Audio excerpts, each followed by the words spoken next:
Chapter 1 Rebirth. 6 hours until the apocalypse descends. Standing before the mirror for a full 10 minutes, Yihan finally confirmed that he had indeed been reborn just 10 minutes prior. He had been facing a horde of corpses, witnessing the impending breach of the camp by dozens of level 9 zombies, while he himself lay gravely injured, gradually succumbing to the tide of the undead, ready to close his eyes and accept his fate. However, when he opened his eyes once more, he found himself in a familiar, yet somewhat foreign environment. The reflection in the mirror revealed a figure with sun-kissed skin, well-defined muscles, an attractive yet somewhat youthful visage, and a head of thick, lustrous hair. Most astonishingly, there was not a single scratch upon him. It was worth noting that he had lived in the apocalypse for a decade, often teetering on the brink of death, where injuries were a commonplace occurrence, yet now, he appeared cleaner than many women in that grim world. Initially, he thought it was merely a dream, but memories began to flood his mind, each experience so vivid that it ultimately led Yihan to embrace an alternative possibility. He had been reborn, this time within the confines of a school dormitory. Glancing at the time, he noted it was July 10th, 303 of the Blue Star calendar, a Monday, precisely noon if his memory served him right. At 6 p.m., the apocalypse would commence in just 6 hours. This world would descend into unimaginable chaos, with over 90 of humanity transforming into mindless zombies, and the zombie virus spreading through blood should one be scratched or bitten by a zombie. One would, regrettably, join the ranks of the loathsome undead. The remaining less than 10 of humanity would enter a game-like mode if one was sufficiently brave and managed to slay enough zombies. They could acquire coveted items, whether they be indestructible weapons or gene-altering potions. All part of the rewards. The only prerequisite was to remain alive. In the unpredictable landscape of the apocalypse, anything could happen. One moment one might be cozily ensconced in bed, and the next fall prey to a zombie attack and become a lost soul. Such tales were countless, of course.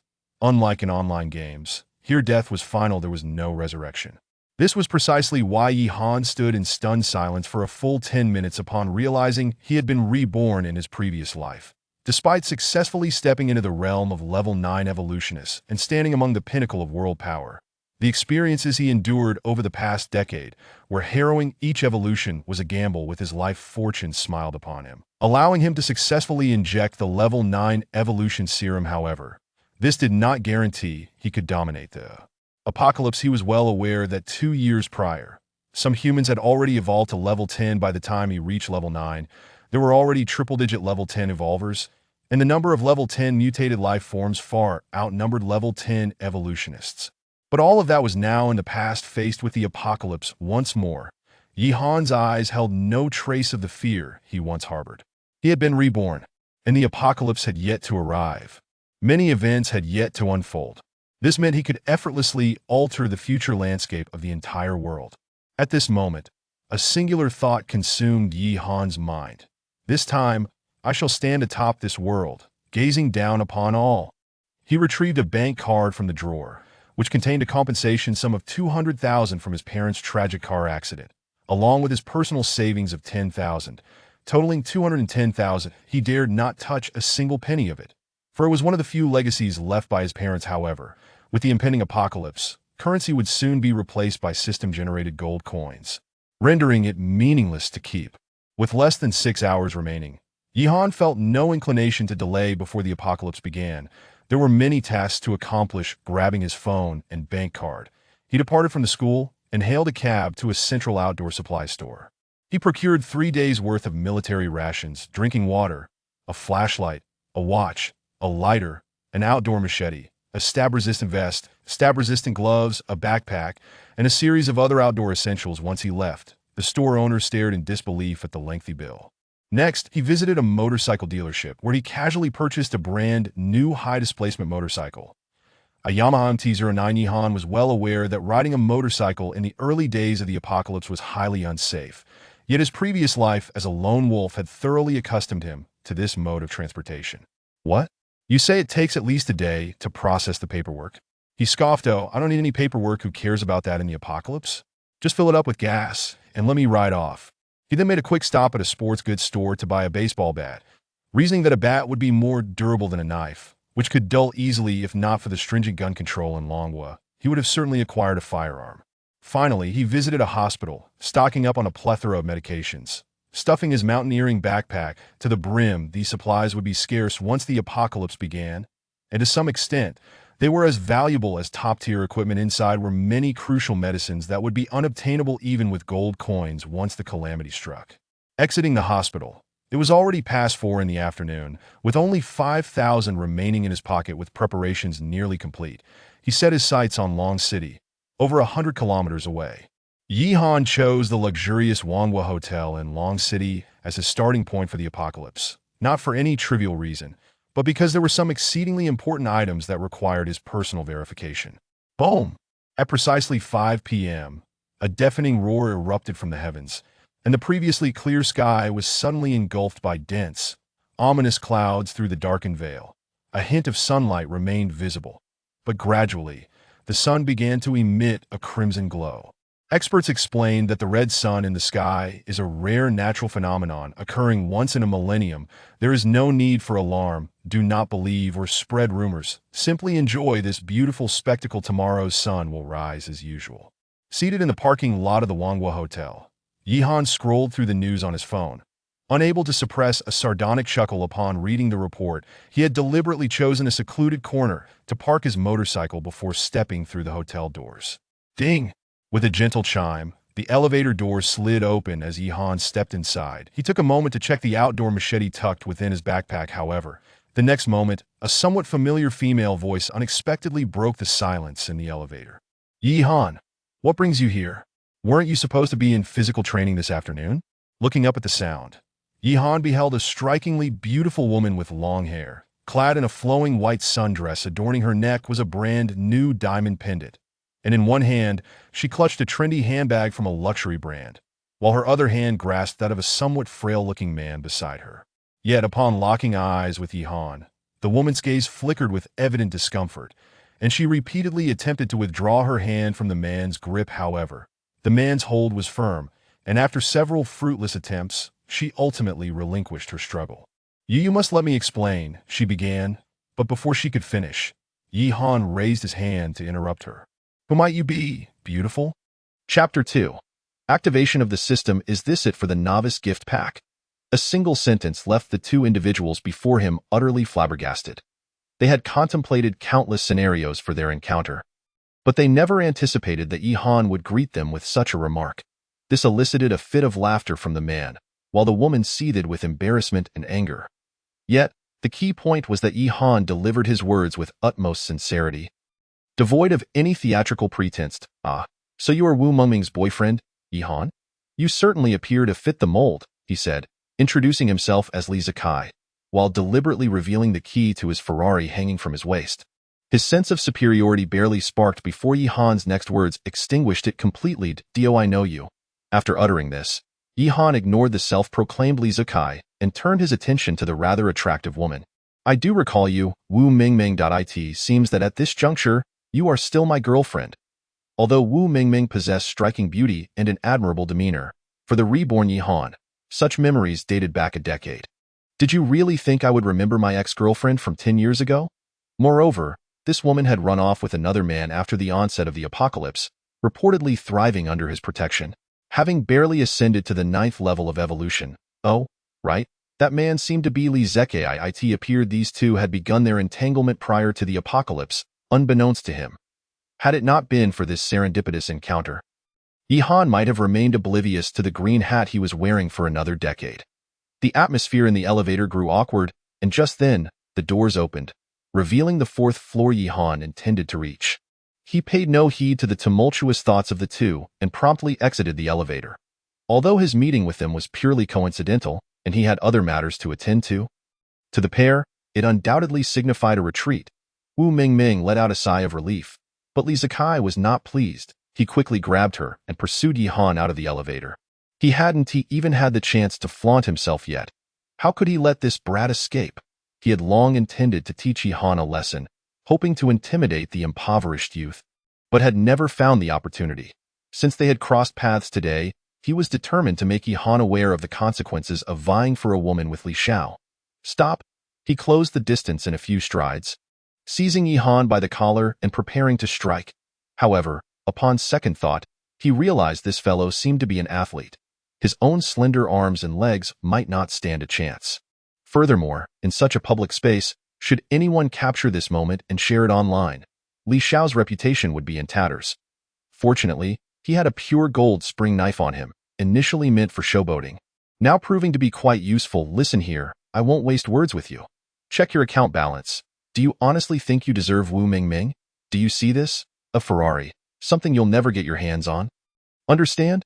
The poor have no right to romance. Do you get that? If you're a man, come with me, and don't move. This knife doesn't discriminate. If you act up and I slice your neck, I want be held accountable. With the pure gold spring knife pressed against Yi Han's neck, Li Zikai flaunted what he deemed Su. At almost the same moment the system's notification sound faded. Yi Han felt a chill at his neck. As a flawless piece of jade materialized before his chest. As he instinctively touched the white jade, a relevant description simultaneously surfaced in his mind. Growth item. White jade. Current level. F. Skill 1. Adaptive constant temperature. Ensuring the wearer's body temperature remains at its optimal level. Note. Upper limit 50 degrees, lower limit -30 degrees. Skill 2. Refreshes a shield at midnight each day, capable of absorbing up to 3 instances of damage. Note. Damage limit is related to the host's attributes. Skill 3. Increases storage space by 1 square meter. Skill 4. Locking in progress. Yi Han couldn't help but chuckle. It was the first time he had heard of a system engaging in self-reflection. Novels wouldn't dare to portray such a phenomenon. System, is the reward genuine? The reward has been dispensed. Please use it with confidence. Wishing you an enjoyable gaming experience. What does surprise even mean? This, indeed, is what one might call a surprise, setting aside other considerations. The mere passive skill from the novice gift pack would suffice to allow him to thrive in this post-apocalyptic world. Theo put it simply, based on the drop rates from his previous experiences in the end times. An ordinary person would only acquire a single coin after defeating 10 zombies. However, with the super doubling effect, Yi Han could gain 10 coins for each zombie he vanquished, placing him significantly ahead of the majority. As for the uses of coins, beyond serving as everyday currency, they were crucial for drawing from blind boxes, which contained bountiful rewards, equipment, potions, skills, professional certifications, and an array of resources. It could be said that as long as one had enough coins, they could achieve anything in the apocalypse. One can only imagine how bountiful the rewards would be after upgrading the novice gift pack. It could nearly be said that Yi Han had 1 foot firmly planted in the realm of top-tier powerhouses. Not to mention the all-attribute 5 boost and the growth type item, White Jade. The adaptive constant temperature skill alone would confer immense benefits upon Yi Han. It is worth noting that since the onset of the apocalypse, the sky has been shrouded not only in dark clouds but also illuminated by a blood-red sun, causing the temperatures to become exceedingly erratic in Yi Han's 10 years of memories from the apocalypse. There had been instances of daytime temperatures soaring to 48 degrees and nighttime plunging to -25, with countless survivors succumbing to heat or frostbite. Yet now, Yi Han need not worry about such issues. As long as he wished, he could wear nothing but a pair of shorts throughout the year without being affected by external temperatures. And the shield was even more invaluable, a vital means of protection. The storage space was a precious rarity. Before Yi Han's rebirth, there were still 40 survivors without any storage space, and his first storage space was only obtained 2 years into the apocalypse. With this, the apocalypse game could truly be enjoyable, immensely enjoyable. Casually placing a sign under repair at the restroom door, he strode out of the men's restroom, only to encounter a passing attendant. Yi Han waved to stop him. "Good day, sir. Welcome to the International Bathhouse. May I inquire if you have a preferred technician? Please arrange for a secluded room for me, and summon technicians number 77 and No.88. No one else is to enter during the session." "This is ATIP.AS," he spoke. Yi Han produced 200 yuan bills that he had prepared earlier, handing them to the attendant at the elevator. Understanding Yi Han's request, the attendant was well aware of the implications. Although the establishment presented itself as a bathhouse, it was not uncommon for clandestine transactions to occur behind the scenes. However, ordering 2 at once raised concerns about whether the young man could handle it. Nonetheless, given the lack of patrons in the afternoon and the technicians mostly resting, as long as the payment was sufficient, they could easily provide 20 if needed. "All right, brother, let me show you to your room. And the technicians will arrive shortly." Such is the allure of money. 200 yuan had transformed the attendant's address from sir to brother. Wei Yihan considered himself not a man driven by base desires. He was not here for leisure, but rather for a matter of greater significance. In his previous life, 1 year after the onset of the apocalypse, a level 5 powerhouse had inexplicably appeared in his city, alongside a level 6 mutated zombie.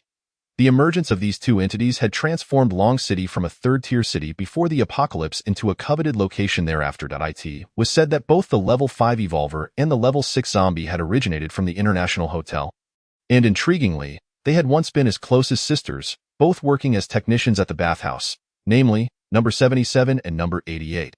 Although Yihan held little interest in preemptively recruiting future female powerhouses, given that his rebirth would trigger numerous butterfly effects, such as the early demise of the 9-star Evolver and the young master of the Li family from one of the 8 major families of the apocalypse, it remained uncertain whether other powerhouses would even survive until that time.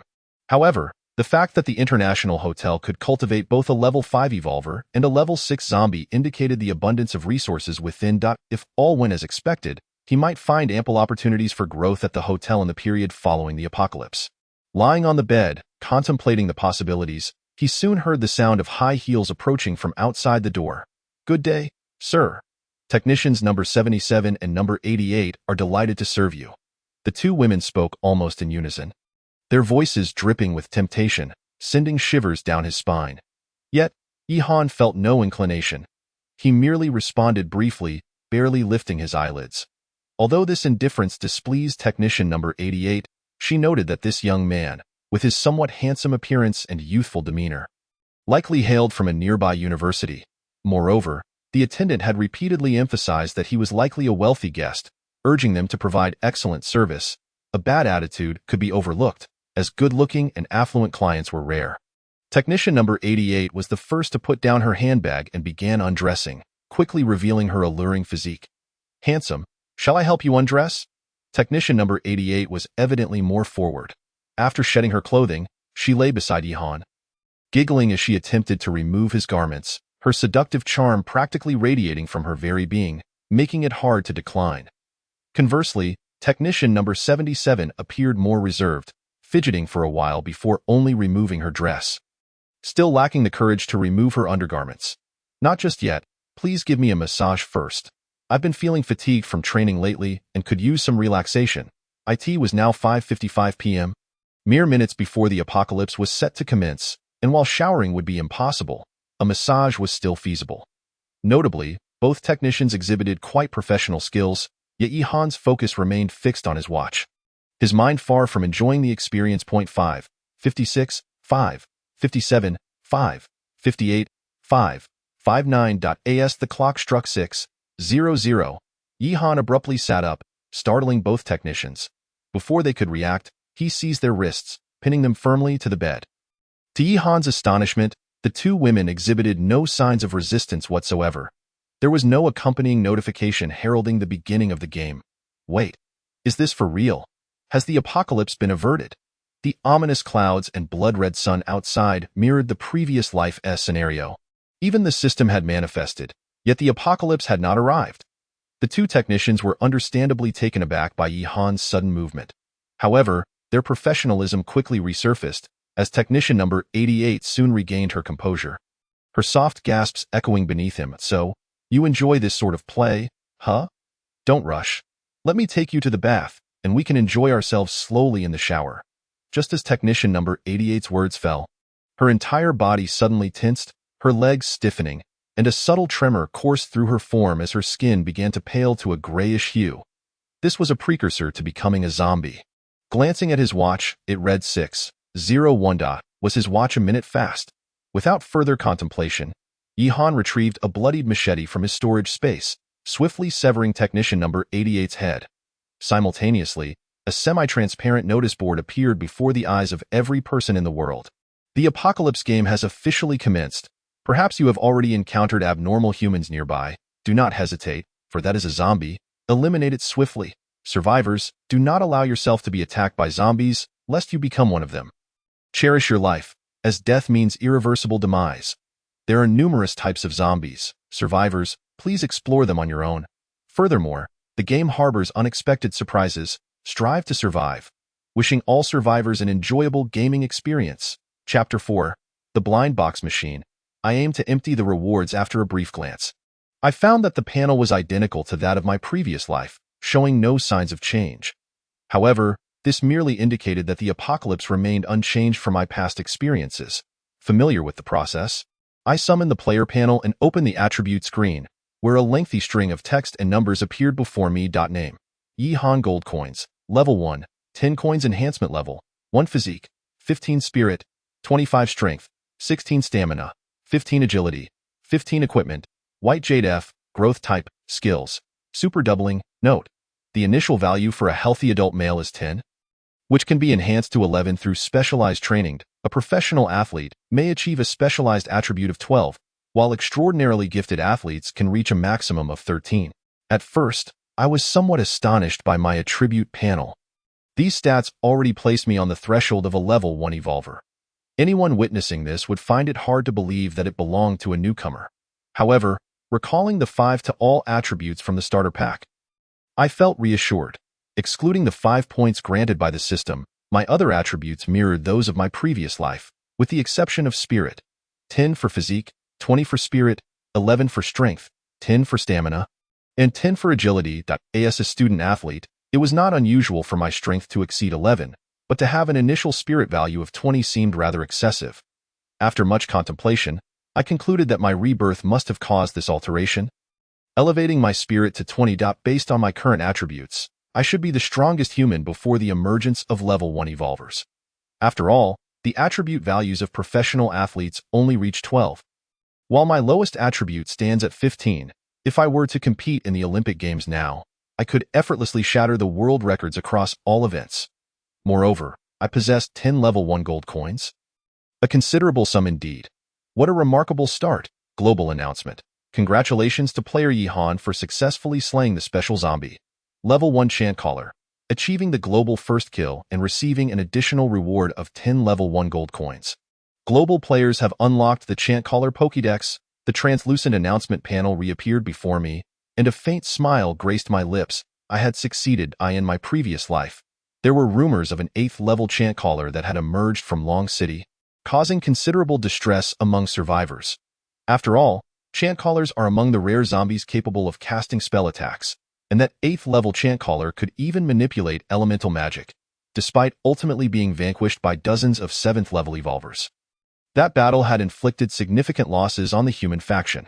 Considering the rumors surrounding the 6th level zombie at the International Hotel, while I could not be certain, it was highly likely that the Chant Caller was indeed the 6th level zombie from that location. Known as Technician Number 88, the current system broadcast confirmed my suspicions, as I had successfully claimed the global first kill of the Chant Caller. This was a worldwide announcement, and my name, Yi-Han, would forever be etched on the Chant Caller page of the Zombie Pokédex. This was the glory pursued by countless survivors. In my previous life, I had never managed to secure the first kill of any special mutant, yet this time it had been achieved effortlessly. Although I had seized the opportunity created by the moment Technician Number 88 transformed into a zombie, rendering them momentarily incapacitated, this was a testament to the experience I had accumulated in my past life. Most importantly, the number in the level 1 gold coin section had risen from 10 to 110. Simultaneously, survivors all around the world were left in shock. Did he just kill a boss? I haven't even encountered any lesser monsters yet. Is he really that formidable? Zombies? Chant Caller? What are these creatures? Can't I just get some sleep? Everyone, take note. Investigate this Yi-Han and uncover what he is, for he managed to secure the boss's first kill ahead of us. Unbeknownst to me, I had already attracted the attention of numerous individuals and organizations. In that moment, I had no time for further contemplation. I grabbed my machete and prepared to venture out to hunt zombies. Wait! Technician Number 77, huddled in the corner, had not even managed to put on any clothing. She scrambled over to cling to my leg, practically tackling me in a desperate embrace, though she was oblivious to the events unfolding in this world. Nor did she know what had happened to her dear friend who had brought her to the international bathhouse. She understood one thing. This man before her was not normal. It was as if he had foreseen the arrival of the apocalyptic game. And he seemed to know that she and Technician Number 88 would transform into grotesque monsters. Upon confirming this, he had ruthlessly slain Technician Number 88 without hesitation. Simultaneously, the global announcement echoed in her mind. And when she looked at this man, she realized he was smiling. Either he was a madman, or he was indeed the Yi-Han mentioned in the announcement. I may not know what has transpired, but outside, there are surely countless of these hideous monsters. I do not wish to die, nor do I want to become one of them. Please, tell me what I must do to survive. Yi-Han? Upon hearing technician number 77 utter my name, I was taken aback. I had not expected this worldly woman to possess such formidable mental fortitude. Had it been anyone else, they would have been paralyzed by fear. It seemed that technician number 77's rise to level 5 evolver was no mere coincidence. However, my sole focus remained on hunting zombies, leaving me little inclination to engage in lengthy discussions with her. Lock the door behind you, make no noise, smear zombie blood on yourself to mask your scent, and avoid running around. I casually dropped these directives, indifferent to whether technician number 77 absorbed them. With that, I flung the door open and stepped outside. At that moment, the international bathhouse was in disarray. A few technicians, clad only in revealing lingerie and possessing stunning figures, were frantically fleeing, accompanied by terrified screams. Following them were a group of women also dressed in seductive attire. Their skin a ghastly pale gray, veins distinctly visible. Their limbs appeared somewhat rigid, yet their movements were not particularly sluggish, nearly indistinguishable from normal humans. The most chilling aspect was their eyes, with black pupils having faded to a stark white, appearing almost as if they were merely the whites of their eyes from a distance. Truly horrifying. In my eyes, however, these zombies were unconsciously perceived as gold coins. Each zombie represented 10 gold coins. And under such temptation, even after 10 years of surviving the apocalypse, I could not resist the gleam in my eyes. Swish, with a swift motion, I severed the head of a female zombie and earned 10 level 1 gold coins. I proceeded to eliminate the second, then the third. With a strength attribute of 16 and an agility attribute of 15. My experience allowed me to operate with remarkable efficiency. In less than half an hour, I had cleared all the zombies from the international bathhouse, accumulating a total of 410 level 1 gold coins. Adding the previous 110 in a previous life, one had to accumulate a considerable amount of coins over a prolonged period before daring to activate the blind box machine even once. Yet, at this very moment, he had the means to activate it a full 52 times. If fortune were to frown upon him, he could always venture forth to hunt zombies and return to continue drawing from the machine. What did this signify?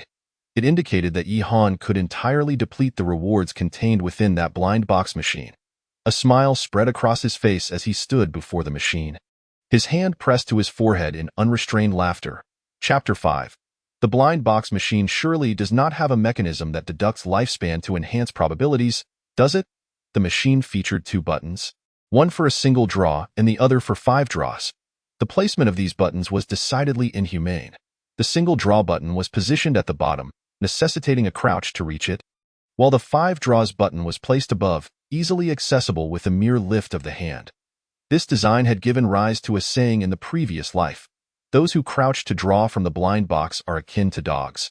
Only those who stand are truly human. Jest aside, Yi-Han had never experienced the pleasure of standing while drawing.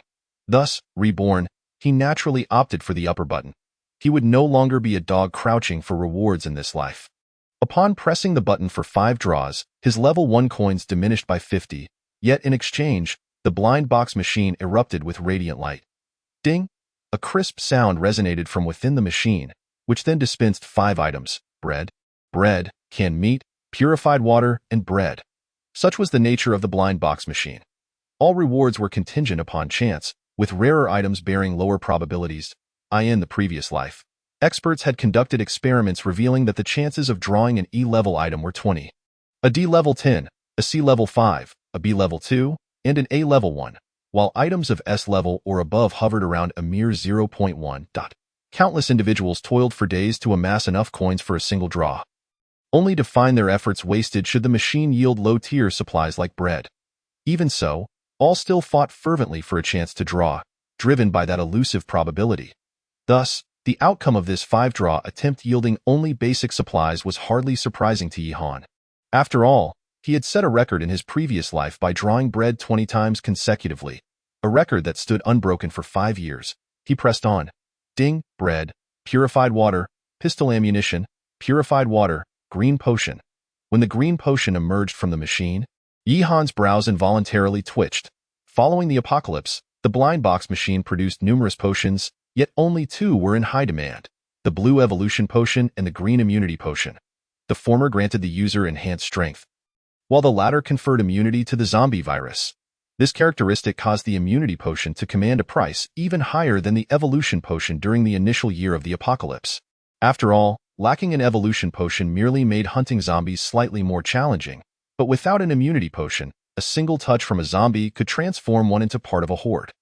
Thus, upon drawing the immunity potion, Yihan wasted no time. He injected it directly into his arm. However, the subsequent draws were rather disheartening, as if his luck had been entirely exhausted by that single immunity potion, yielding only low-tier supplies. The third 5-draw attempt resulted in pistol ammunition, purified water, compressed biscuits. The fourth yielded solely purified water, 5 times over. The fifth 5-draw attempt concluded with the blind box machine notifying Yihan of insufficient coins. Having failed to even dispense a pistol, frustrated, he discarded the low-tier supplies into his storage space and set out to hunt zombies. Was it merely a stroke of bad luck? No matter.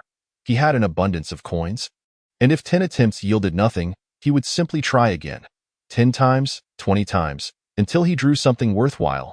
Skipping the elevator, Yihan descended from the 4th floor to the 1st, fortunate that the International Hotel had been bustling with business before the apocalypse, ensuring a sufficient number of zombies within its premises. Had it not been for this, he might have had to venture onto the main street. Meanwhile, the survivors who had not succumbed to zombification had long since fled during his blind box draws. With the immunity potion bolstering him, Yihan's prowess in the midst of zombies was akin to a tiger with wings, effortlessly navigating through their ranks and dispatching countless foes. As twilight fell and fatigue began to set into his arm from wielding his blade, he reluctantly returned to the 4th floor of the hotel. Zombies were significantly more formidable at night, boasting a 20% increase in strength compared to their daytime selves. Unless absolutely necessary, Yihan would never hunt them at night, a rule unspoken yet universally adhered to by survivors since the onset of the apocalypse. Using zombie corpses to barricade the stairwell and securing the emergency exit with chains, Yihan felt a sense of reassurance as he prepared to resume drawing from the blind box machine. As for the elevator, zombies lacked the intellect to operate such devices, and with power likely to be cut off by the next day, there was no cause for concern. However, as he approached the technician's lounge, Yihan sensed something amiss. The door was ajar. Given that the apocalypse had only just begun a mere 2 hours prior, it seemed improbable that anyone other than himself and those deranged organizations would have come to activate the blind box machine. Thus, he had merely closed the door behind him without locking it. The open door now indicated that other survivors had discovered the blind box machine. At that moment, an aura of murderous intent radiated from Yihan as he unsheathed his blade from storage, gripping it tightly as he stealthily approached the lounge. Yet, upon glimpsing the interior, he nearly choked on his own breath. There, indeed, were 3 survivors, all female, clad in nothing but revealing lingerie, huddled together in a corner. Trembling in fear, they were the surviving female technicians. This left Yihan at a loss for how to proceed. The 3 technicians were clearly terrified. If he truly intended to kill them, it would be easier than dispatching zombies. However, they posed no threat to his interests nor his safety. They were merely instinctively seeking solace in one another amidst their fear. Faced with 2 options, either to leave them be or to eliminate them, Yihan, shaped by a decade of apocalyptic experience, was resolute in his decisiveness yet not one to slay the innocent. Thus, he opted to expel them instead. The sudden appearance of Yihan startled the 3 female technicians, causing them to stifle cries of fright. Once they comprehended his words and beheld the bloodied blade in his hand, they hesitated not for a moment, abandoning their sanctuary in a hasty flight. Locking the door behind them, Yihan, now with a balance of 1,250 level 1 coins, initiated another 5 draws from the blind box machine. This time, fortune seemed to favor him more significantly. Within the first 3 5-draw attempts, he secured both a pistol and an evolution potion. By the 10th 5-draw attempt, he had amassed no fewer than 5 evolution potions. Without hesitation, Yihan pressed the button down firmly, the blind box machine tirelessly dispensing rewards. It was not until the 22nd 5-draw attempt that a beam of golden light erupted from the machine's apex, piercing the ceiling and soaring skyward. This was the unmistakable sign of having drawn a golden blueprint. Yet, mere moments later, Yihan found himself lost in contemplation as he surveyed the rewards the machine had spat onto the ground. A golden blueprint, a red scroll, 3 blue potions, and more blue potions. To draw both S-level and SS-level rewards alongside 3 evolution potions left Yihan questioning in silence.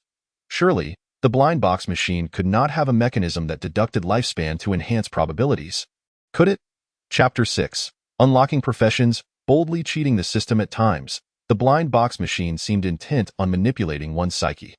Just as Yihan had drawn bread consecutively 20 times before, he had now drawn 10 bottles of drinking water in 2 successive 5-draw attempts. Yet, at other moments, luck would inexplicably shine upon him, with a single 5-draw yielding several of the highest rewards. The golden light still radiating from the blind box machine illuminated the night, catching the attention of nearly all survivors in the vicinity of Long City. Drawing their gazes toward the dazzling spectacle. How can one endure? After barely surviving to nightfall, now this, lamented a survivor hiding beneath their bed, gazing out at the golden light. Goodness gracious, darling, come see the divine light, exclaimed another survivor who had just tossed a zombie into a pig pen. Had someone truly drawn rewards of S-level or higher? On the rooftop of the teaching building of Long City No. 1 high school, a survivor, crouched before a blind box machine, pondered deeply.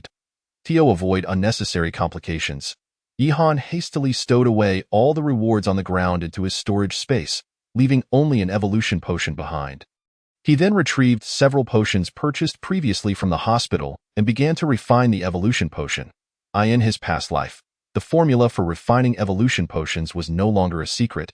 Almost everyone had access to it. However, after his rebirth, Yihan was completely confident that he was the only one capable of refining the evolution potion. The identity of the original creator of the improved formula was lost to time. Yet its efficacy was universally acknowledged. It enhanced the effects of the evolution potion by 20. For instance, a level 1 evolution potion from the blind box machine could boost all attributes by 10 points, whereas the refined version could increase them directly by 12 points. Do not underestimate this 2-point difference. If a survivor used the enhancement potion starting from level 1, by level 5, they could surpass their peers by a full 10 attribute points, equivalent to being 1 evolution level ahead. Even at level 10, they could exceed their counterparts by 20 attribute points. Moreover, refining the evolution potions of the first 4 levels was relatively straightforward, with the required materials readily available in hospitals and pharmacies before the apocalypse. For potions above level 5, the refinement might pose some challenges, but it was manageable with the assistance of an apothecary. The process of refining and injecting was seamless. After injecting the level 1 evolution potion, Yihan did not experience any significant adverse reactions. A warm sensation coursed through his body from his arm, followed by a tingling sensation throughout his limbs, lasting merely a minute. Once the tingling subsided, he felt invigorated. Yihan tightened his fists. The sense of empowerment surged once more, and he recalled that in his previous life, he had injected his first evolution potion approximately 3 months after the onset of the apocalypse. This time, he achieved what had taken 3 months in just 3 hours. If asked how he felt, he would simply say, exhilarated. Once he acclimated to his enhanced physique, Yihan opened his attribute panel, which showed a significant improvement. Constitution, 27 Spirit, 37 Strength, 28 Stamina, 27 Agility, 27 The average attributes of an ordinary adult male survivor after injecting a level 1 evolution potion were around 20 points. He had surpassed the average by a considerable margin, with only 2 or 3 points separating him from the attributes of a level 2 enhancer. Had it not been for the apocalypse just beginning mere hours ago, in the absence of high-level zombies, he would have been confident in his ability to defeat a level 3 zombie with his attributes and a decade of survival experience. With his strength now equivalent to that of a level 1 enhancer, it was time to examine the nature of the red and gold rewards. Energized, Yihan retrieved the 2 glowing orbs emanating golden and red light from his storage space. The red glow revealed a parchment scroll, through which he could clearly see a line of small text. S-Class Profession, Craftsman. In his previous life, Yihan had endured a decade of the apocalypse but had never encountered an S-Class profession. The highest he had seen was an A-Class, and that was a combat profession. The existence of an S-Class life profession was unheard of. Moreover, The name was peculiar, simply 2 words, craftsman. The life professions he was familiar with were limited to a few types: weaponsmiths, armor smiths, accessory smiths, and higher-level construction architects. The profession of craftsman was entirely foreign to him. The scroll contained only a brief description: master of craftsmanship, capable of producing all things. If taken literally, this indicated the ability to create anything. However, due to the rules of the apocalypse, each individual could only learn one profession. If he chose craftsman, he would have to forego his combat profession, which posed a dilemma. It was evident that there would be limitations. Otherwise, the profession would be extraordinarily overpowered. After much deliberation, he ultimately decided to set aside the craftsman profession scroll. Yet the moment he glimpsed the small text illuminated by the golden light outside the blueprint, he immediately changed his mind. SS Class Growth Type Weapon Manufacturing Blueprint. Horse-cutting saber. Growth type items were highly sought after in any phase of the apocalypse, especially weapons, and this one was SS Class. Although currently, with Yihan's level, wielding this weapon would only yield an F-Class effect, it was still superior to regular F-Class weapons. Once he evolved to level 8 as an enhancer, this weapon would fully mature into an SS-Class weapon, far surpassing ordinary weapons. It could even be said to provide a crushing advantage. Alright, it's decided. I'll become a craftsman. After a brief contemplation of the pros and cons, Yihan gritted his teeth. With his left hand glowing red and his right hand glowing gold, he exerted a slight pressure, causing the 2 luminous orbs to transform into countless golden and red specks that surged into his body. Almost simultaneously, a cold notification echoed in his mind. Ding. Host has successfully learned S-Class profession. Activating rewards.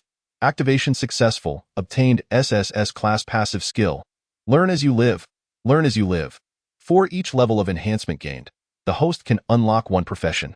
Currently unlockable professions. 1. Next level unlockable professions. 2. Upon hearing this system notification in his mind, Yihan was momentarily stunned, neglecting to even glance at the introduction of the craftsman profession he had just acquired. Once again, it was an SSS Class passive skill, and one that allowed for the unlocking of additional professions.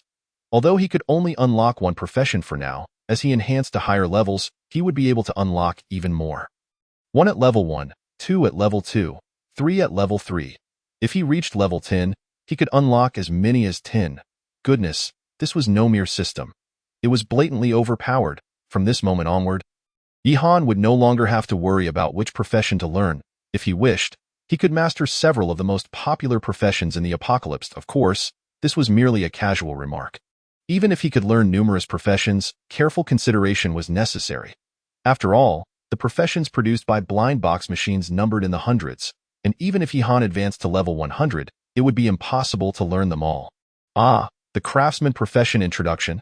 The previous system reward had slightly overwhelmed Yihan, but once he regained his composure, he quickly pulled up the complete introduction for the craftsman profession on his panel.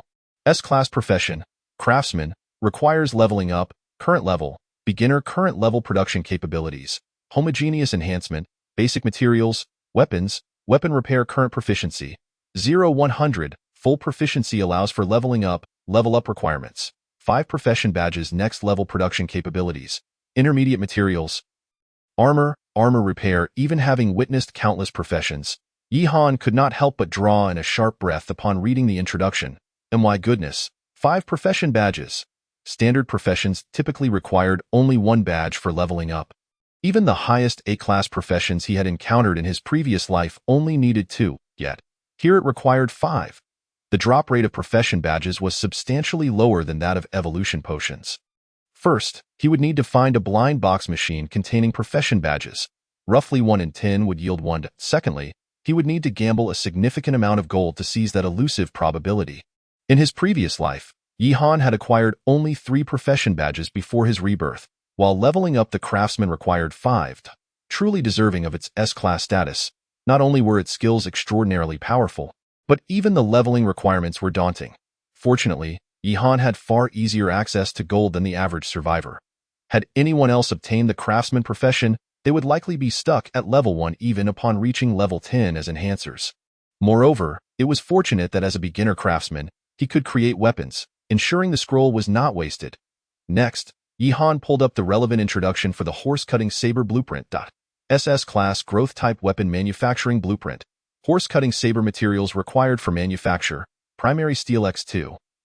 Primary alloy X2. Beast blood X5. Bones X5 production consumption. 15 spirit points current manufacture level. F-class current base attributes. Attack power 5. Strength 2 current option. Claim horse-cutting saber, trial version. Would you like to claim it? Without a moment's hesitation, Yi Han selected to claim it. Regardless of the differences between the trial version and one he manufactured himself, it was undoubtedly superior to the machete he was currently using.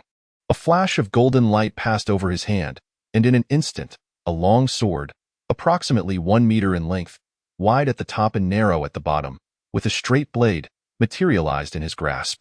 F-class horse-cutting saber, trial version. Attack power 4, strength 1, durability 320, cannot be repaired, cannot be upgraded. Gripping the hilt, Yi Han felt the weight of the broadsword. It was substantial, yet perfectly suited for someone with his imposing strength of 28 points. Most importantly, the blade emitted a faint gray luminescence. This glow was characteristic of equipment with a designated rank, exclusively produced by gacha machines. Although it was merely the lowest-tier gray light, it far surpassed that of ordinary weapons. Additionally, the broadsword boasted an enhancement of 4 points in attack power and 1 point in strength, thereby augmenting Yi Han's capabilities significantly. In terms of single-round attack power, it nearly equaled that of a level 2 enhancer. As for its sharpness, Yi Han merely retrieved a baseball bat from his storage space, placed it on the ground, and with a gentle swing, the solid metal bat was effortlessly cleaved in two. The sharpness was evident. Had it not been for the early hour, Yi Han would have eagerly sought out a few level 2 or even level 3 zombies for a sparring session. After a brief inventory of his achievements on the first day of the apocalypse, an SS-level weapon manufacturing blueprint, an S-level class scroll, 8 level 1 evolution potions, 13 immunity potions, 4 handguns, 10 boxes of handgun ammunition, and an abundance of purified water, bread, canned meat, and compressed biscuits. His storage space was nearly overflowing. In total, he had expended 1,600 level 1 gold coins, leaving him with 170 remaining. Observing that the gacha machine no longer offered the blueprint or class scroll options, Yi Han couldn't help but smile with satisfaction. While he was uncertain whether the former technician number 77 had managed to acquire these rewards, they had certainly found their way into his possession in this lifetime. And all of this occurred on the very first day of the apocalypse. How could I have forgotten her? Only then did Yi Han realize that technician number 77 was still locked in the room. Feeling somewhat guilty, he scratched his head.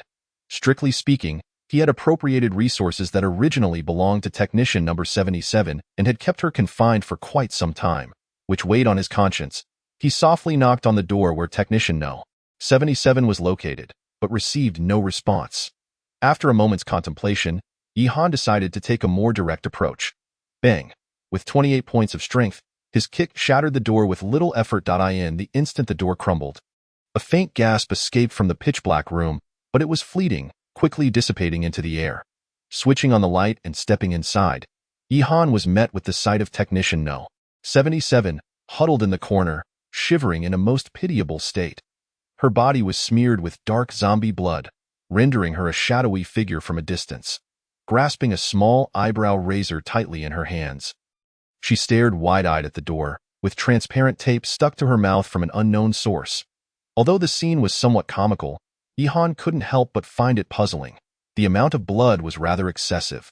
Typically, the bloodshed from a slain zombie was minimal, insufficient to cover one's entire body. Curious, Yi Han instinctively glanced at the zombie on the bed, and was taken aback. The former technician number 88 was riddled with numerous slender wounds. Comparing the battered zombie to technician number 77, who still clutched her eyebrow razor in shock, Yi Han raised an eyebrow. Leaving her here, she remained curled up in the corner, too frightened to move, even silencing herself with tape. Yet, in her desperation to smear herself with zombie blood, she had gone so far as to slice into the body of her former companion to acquire more blood. She was obedient and fiercely tenacious. This woman was intriguing. Chapter 8. A tool? Uncertain. Let us observe further with a soft whimper. It was unclear whether technician number 77 was startled by Yi Han's abrupt entrance, or if she was simply rendered speechless by the tape over her mouth. In any case, not a single syllable escaped her lips. With a gentle tug, Yi Han removed the tape from her mouth, stating calmly, "You are safe for the time being." You're finally back. You told me to lock the door and not to move, so I didn't dare stir.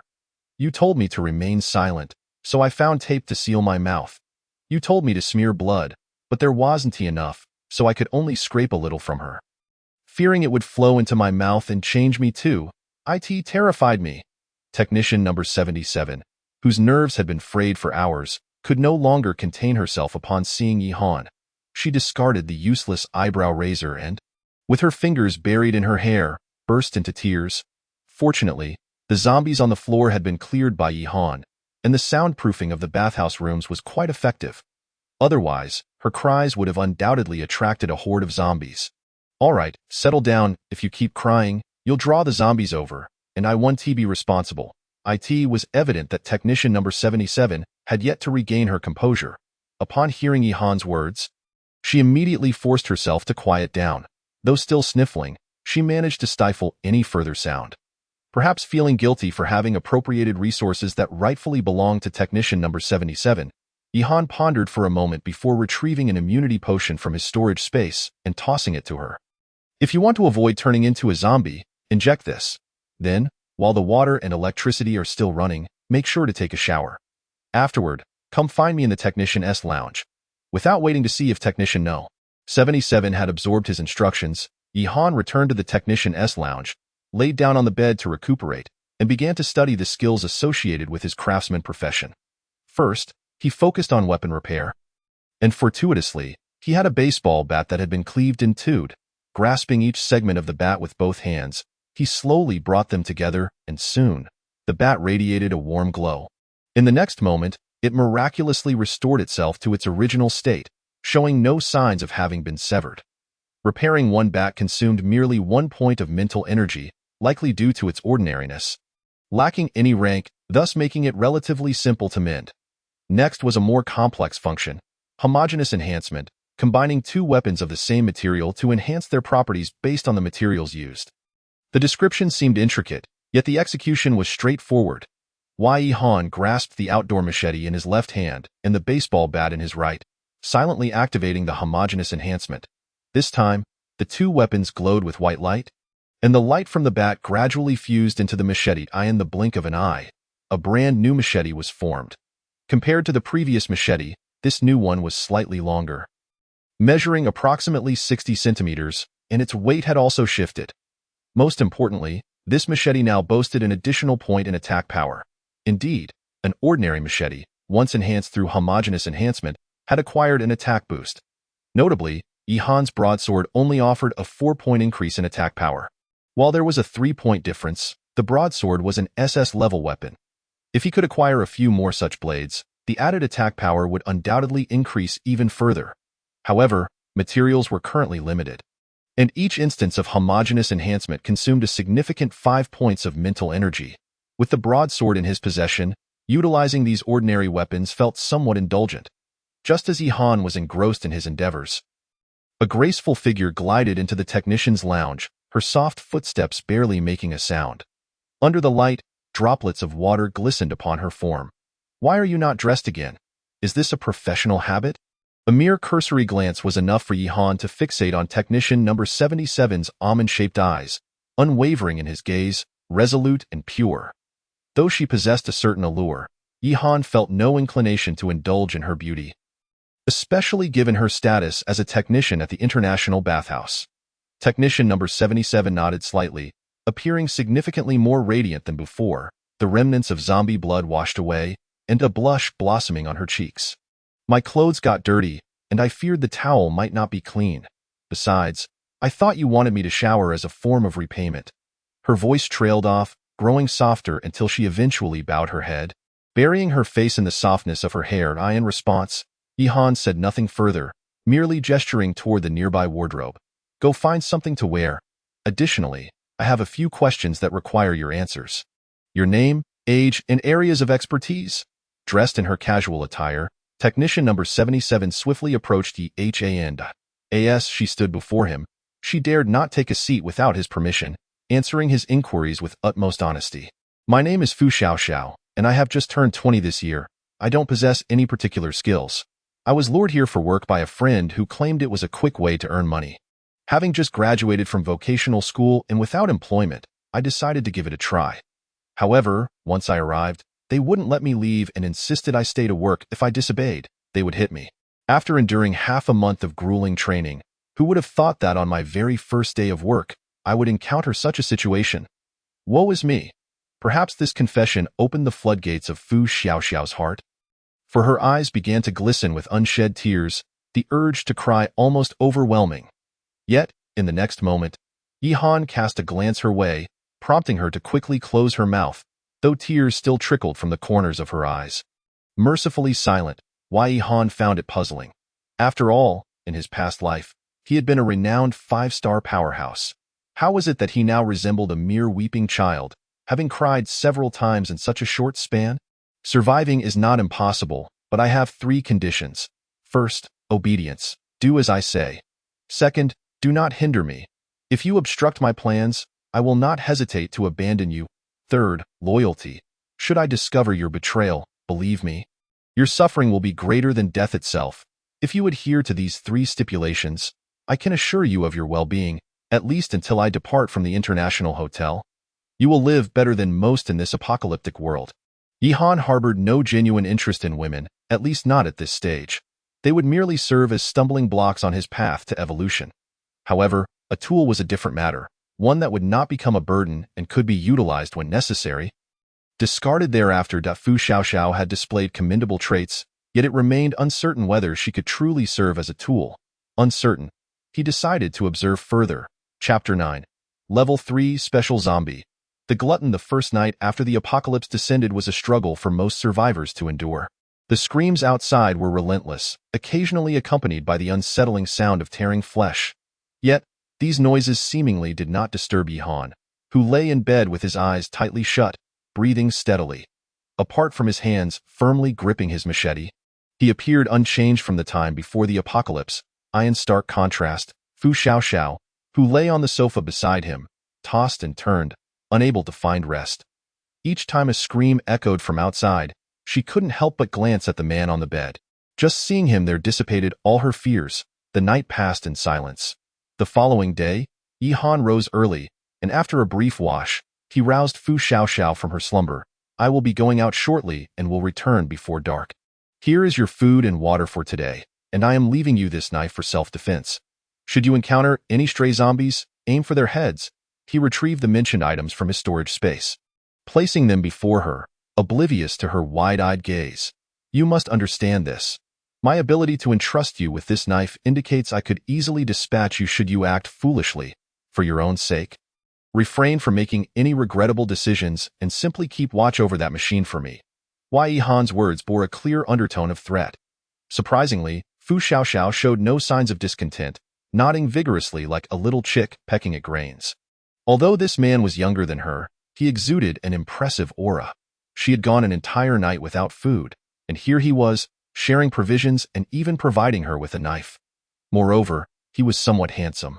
Watching his retreating figure as he left with the knife instilled her with a profound sense of security. Yihan remained unaware of Fu Xiaoxiao's inner thoughts. His focus lay in searching for the second blind box machine within the International Hotel. After all, the level 1 blind box machine in the technician's lounge was insufficient for Fu Xiaoxiao's evolution to a level 5 enhancer. It was reasonable to assume that other blind box machines existed within the hotel, potentially including ones of higher levels, possibly up to level 5. Yihan's task was to locate these machines and hunt down higher-level zombies to acquire superior coins. Having already cleared the zombies from floors 1 to 4 after his experience with the blind box machine, he deemed those levels unnecessary to revisit, as the total number of zombies was only around 100. Floors 5 and 6 housed the hotel's Chinese and Western restaurants. Although the apocalypse struck during mealtime, high-end hotels typically did not boast high occupancy rates in their dining areas, suggesting that the number of zombies on these 2 floors would be relatively low. However, Yihan soon discerned something amiss. While the number of zombies was indeed scant, their grayish-white bodies exhibited characteristics of level 2 zombies. Their previously listless muscles had regained fullness, setting them apart from normal humans, and more dark veins were visible on their pale skin. Most notably, their eyeballs had turned a murky gray. Gray indicated a level 2 evolution stage, and their robust musculature granted them significantly increased strength, making them much more formidable adversaries. Shortly thereafter, Yihan spotted a large and corpulent zombie among the throng. Special zombie, the glutton. Typically, special zombies retain some characteristics from their former lives, and the glutton was among the most numerous in his past life. They are generally rotund, and upon transforming into gluttons, their size increases, creating a visually overwhelming impression. Preliminary statistics indicated that gluttons typically weighed over 500 pounds, and their size continued to grow with evolution.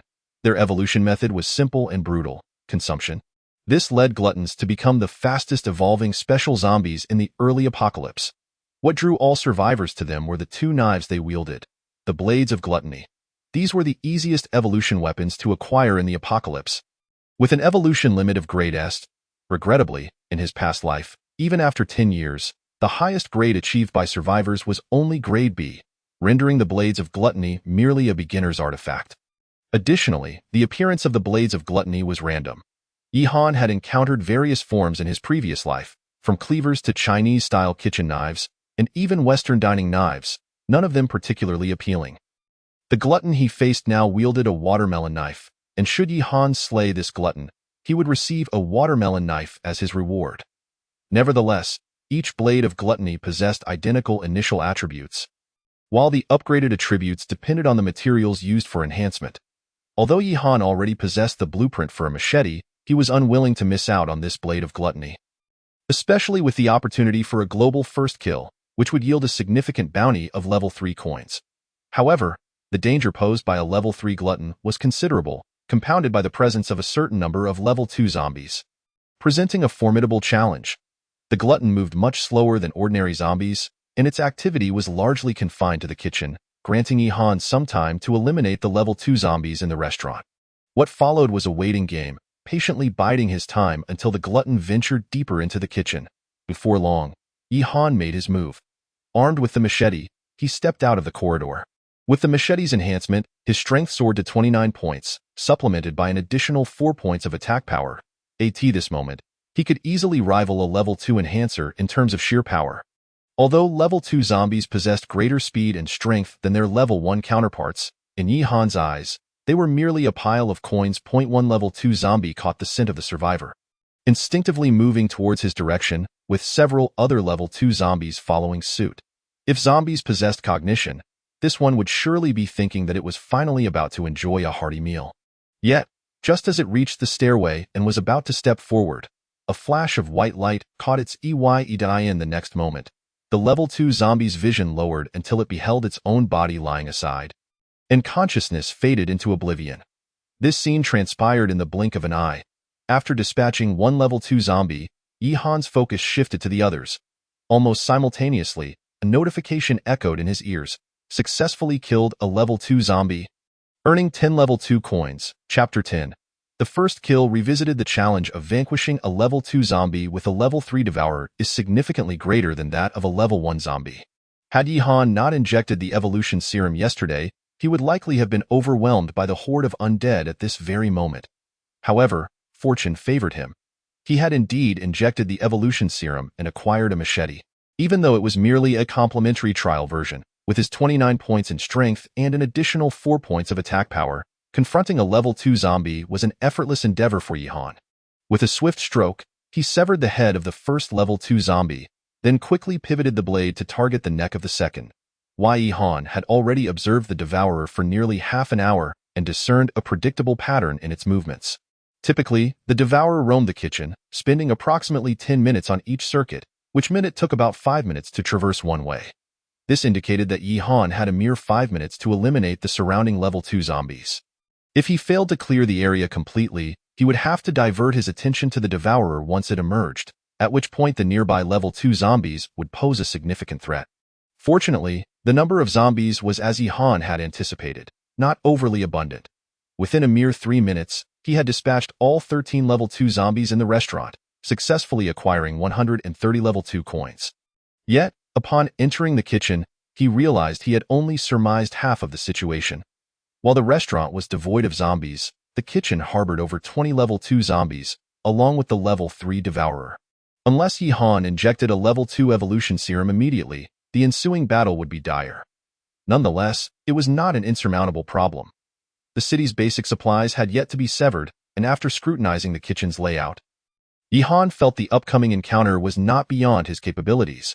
Sensing the presence of survivors, the zombies regained their vigor, fixating their gaze upon Yihan and roaring ferociously before charging at him. Undeterred, Yihan strolled leisurely, leading the 20 or so zombies through the restaurant.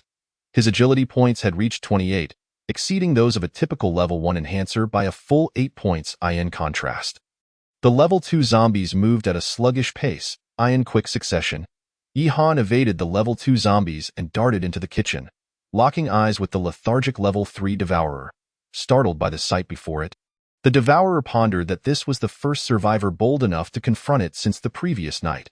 A display of audacity indeed. However, in the next instant, Yihan vanished from the devourer's view, reappearing beside the stove. While Yihan was undeniably formidable, he had no intention of engaging the level 3 devourer in a direct confrontation amidst the throng of level 2 zombies. Such a tactic would be sheer folly. With remarkable speed, he twisted open all the valves on the stove, unleashing a pungent odor reminiscent of rotten eggs.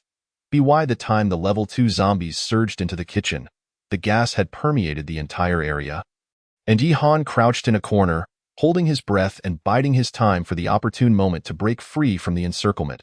In the blink of an eye, 26 level 2 zombies had entered the kitchen, leaving Yihan with no avenue of retreat.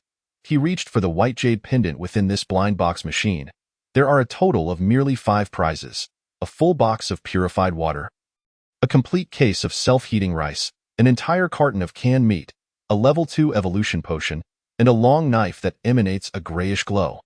The rewards are rather unimpressive, verging on the basic. Yet the level 2 evolution potion is precisely what Yihan currently requires. Most importantly, this level 2 blind box machine only necessitates 5 level 2 coins for a single draw, significantly enhancing his chances of obtaining the evolution potion. Without a moment's hesitation, he pressed the button for a 5 draw, and the machine promptly deducted 25 level 2 coins from him.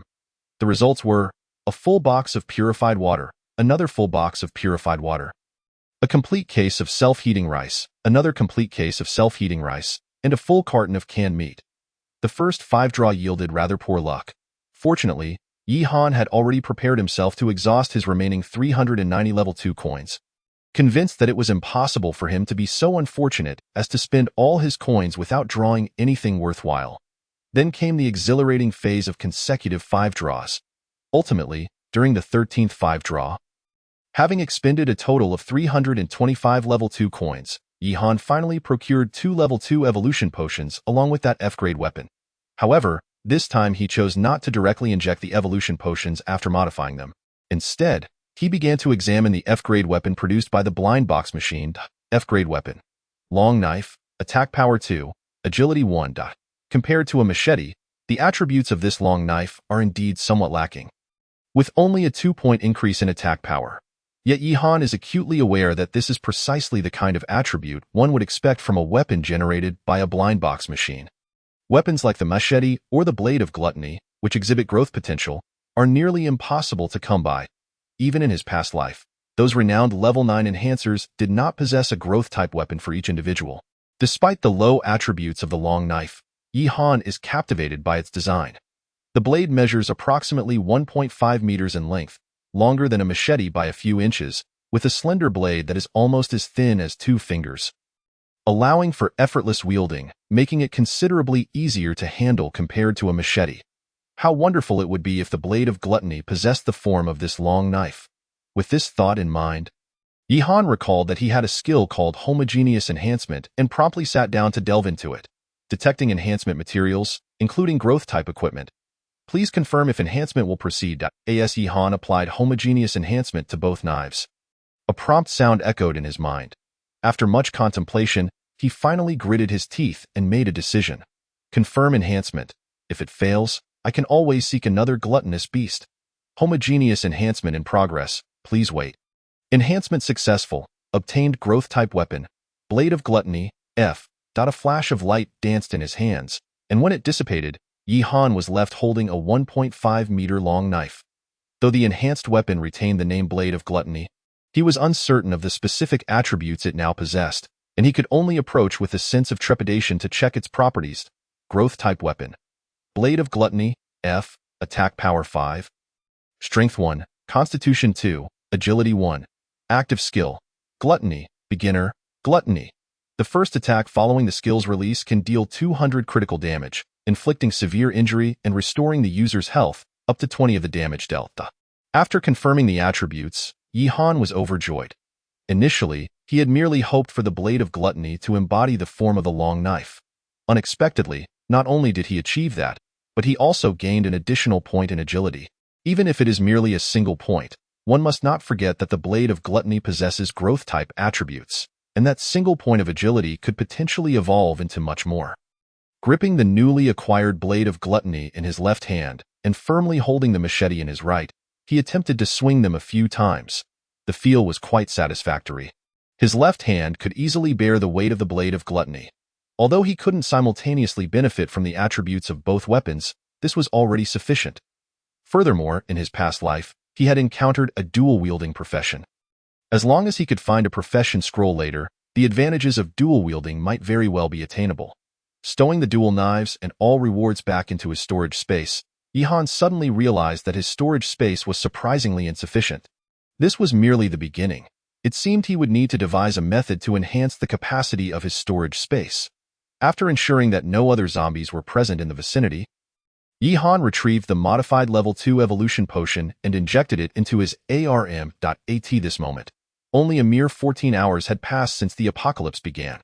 Yet Yi-Han had already become a level 2 enhancer, simultaneously possessing 3 growth-type items. In terms of personal combat strength, Yi-Han had every reason to believe he was currently the strongest in the world. Chapter 12. Ambushed, the intruders are malicious. Feeling the abundant power coursing through his body, Yi-Han opened his attribute panel. Constitution, 39 mental power, 49 strength, 40 stamina, 39 agility, 39. If anyone had claimed in his previous life that a level 2 enhancer like Yi-Han could possess such extraordinary attributes, he would have been the first to scoff. What nonsense! Constitution, stamina, and agility were just shy of reaching the attributes of a level 3 enhancer. How could that be possible for a mere level 2? However, when such impossibilities manifested in his own reality, the only fitting description was truly delightful. It would not be an exaggeration to say that with Yi-Han's current attributes, he would have the confidence to easily slay even a level 3 gluttonous beast. Besides the enhancement in attributes, his 2 growth-type items, the White Jade and the Blade of Gluttony, also received notifications for potential upgrades. The upgrade process for the White Jade was relatively straightforward. One merely needed to gather pure White Jade, pure Yellow Jade, and an ordinary D-grade equipment piece for the upgrade. In contrast, the upgrade conditions for the Blade of Gluttony were more complex, requiring it to consume living entities.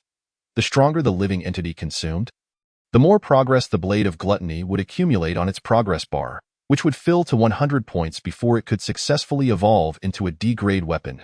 As for the machete, it was merely a trial version, and the system indicated that it could neither be upgraded nor destroyed. Yi-Han simply needed to find materials to craft a new one. After swiftly searching the entire floor and confirming that no details had been overlooked, Yi-Han resolved to venture to the Western restaurant on the 6th floor once more. However, upon passing the elevator, he sensed something amiss. Last night, he had distinctly pressed the button to descend to the underground parking lot. Yet now the elevator displayed the 4th floor. Zombies were incapable of operating elevators. The only ones who could accurately access the 4th floor must be survivors, and it was certain that they bore malicious intent. It seemed that many survivors had indeed witnessed the golden light from the previous night. Pondering this, Yi-Han raised an eyebrow, and 2 long knives materialized in his hands as he cautiously ascended the stairs to the 4th floor. The ascent was eerily silent, with no signs of intrusion evident until he approached the technician's lounge, where he gradually began to hear some commotion. "Brother Yu, if this continues, I fear this woman may lose her life. If she truly dies, we won't be able to extract any information from her. Fine, I'll take a break. You continue to interrogate her. By any means necessary. Make her talk. Beautiful lady, did you hear that? Brother Yu has just 3 questions. How does this machine work? Who took the 2 missing items from the machine? Where is that person now? As long as you answer, you can leave." After listening for a short while, Yi-Han discerned the general situation. It was simply a few ignorant fools who had stumbled into the Wangwa bathhouse, discovered the blind box machine and Fu Xiaoxiao, and, driven by ill intentions, sought to claim the rewards from the blind box machine for themselves. Unfortunately, these individuals had yet to uncover the correct usage of the blind box machine and had fixated their attention on Fu Xiaoxiao simply because 2 items were missing. Just as Yihan contemplated whether to intervene, the voices of several women emanating from the lounge left him momentarily stunned. "Dear sister, if it comes to that, just speak up. Why endure such suffering for a man? We're colleagues here, and seeing you like this truly pains me." "Indeed, sister, you're the youngest in the company, and we older sisters genuinely feel for you. Come on, quietly tell your sister, and I promise you won't suffer any further injustice." Even though Yi Han had witnessed numerous betrayals in his past life, this particular instance made him involuntarily draw a sharp breath. From the conversation, it was evident that the 2 women speaking were colleagues of Fu Xiaoxiao, at least prior to the onset of the apocalypse. They had shared a close working relationship. Yet, the apocalypse had only just begun a mere 14 hours ago, and those once referred to as good sisters had already betrayed her. Moreover, the most critical point was that if these women were indeed technicians from the Wanghua bathhouse, it was highly likely that they were among those he had let go the previous night. With a silent sigh, Yihan realized that he had not been ruthless enough. Henceforth, he must ensure that his secrets remain known to no one else.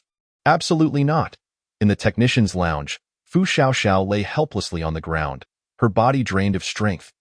The casual attire she had changed into just the night before was now thoroughly soaked in blood, and her once fair and lovely visage had become a grotesque sight. 2 other female technicians, clad in alluring lingerie, supported Fu Xiaoxiao from either side.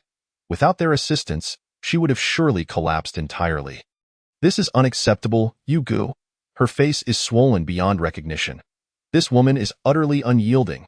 A young man with dyed yellow hair paused in his actions, lifting Fu Xiaoxiao's bruised face for a cursory examination before turning to report to a red-haired man behind him. "Sanair, let us set aside the matters concerning this woman for now. Have you considered that this situation might present us with an opportunity?" The red-haired man, unfazed, embraced the yellow-haired man, whom he referred to as Sanair, while beckoning another man in the room to join them. "No need to rush your response.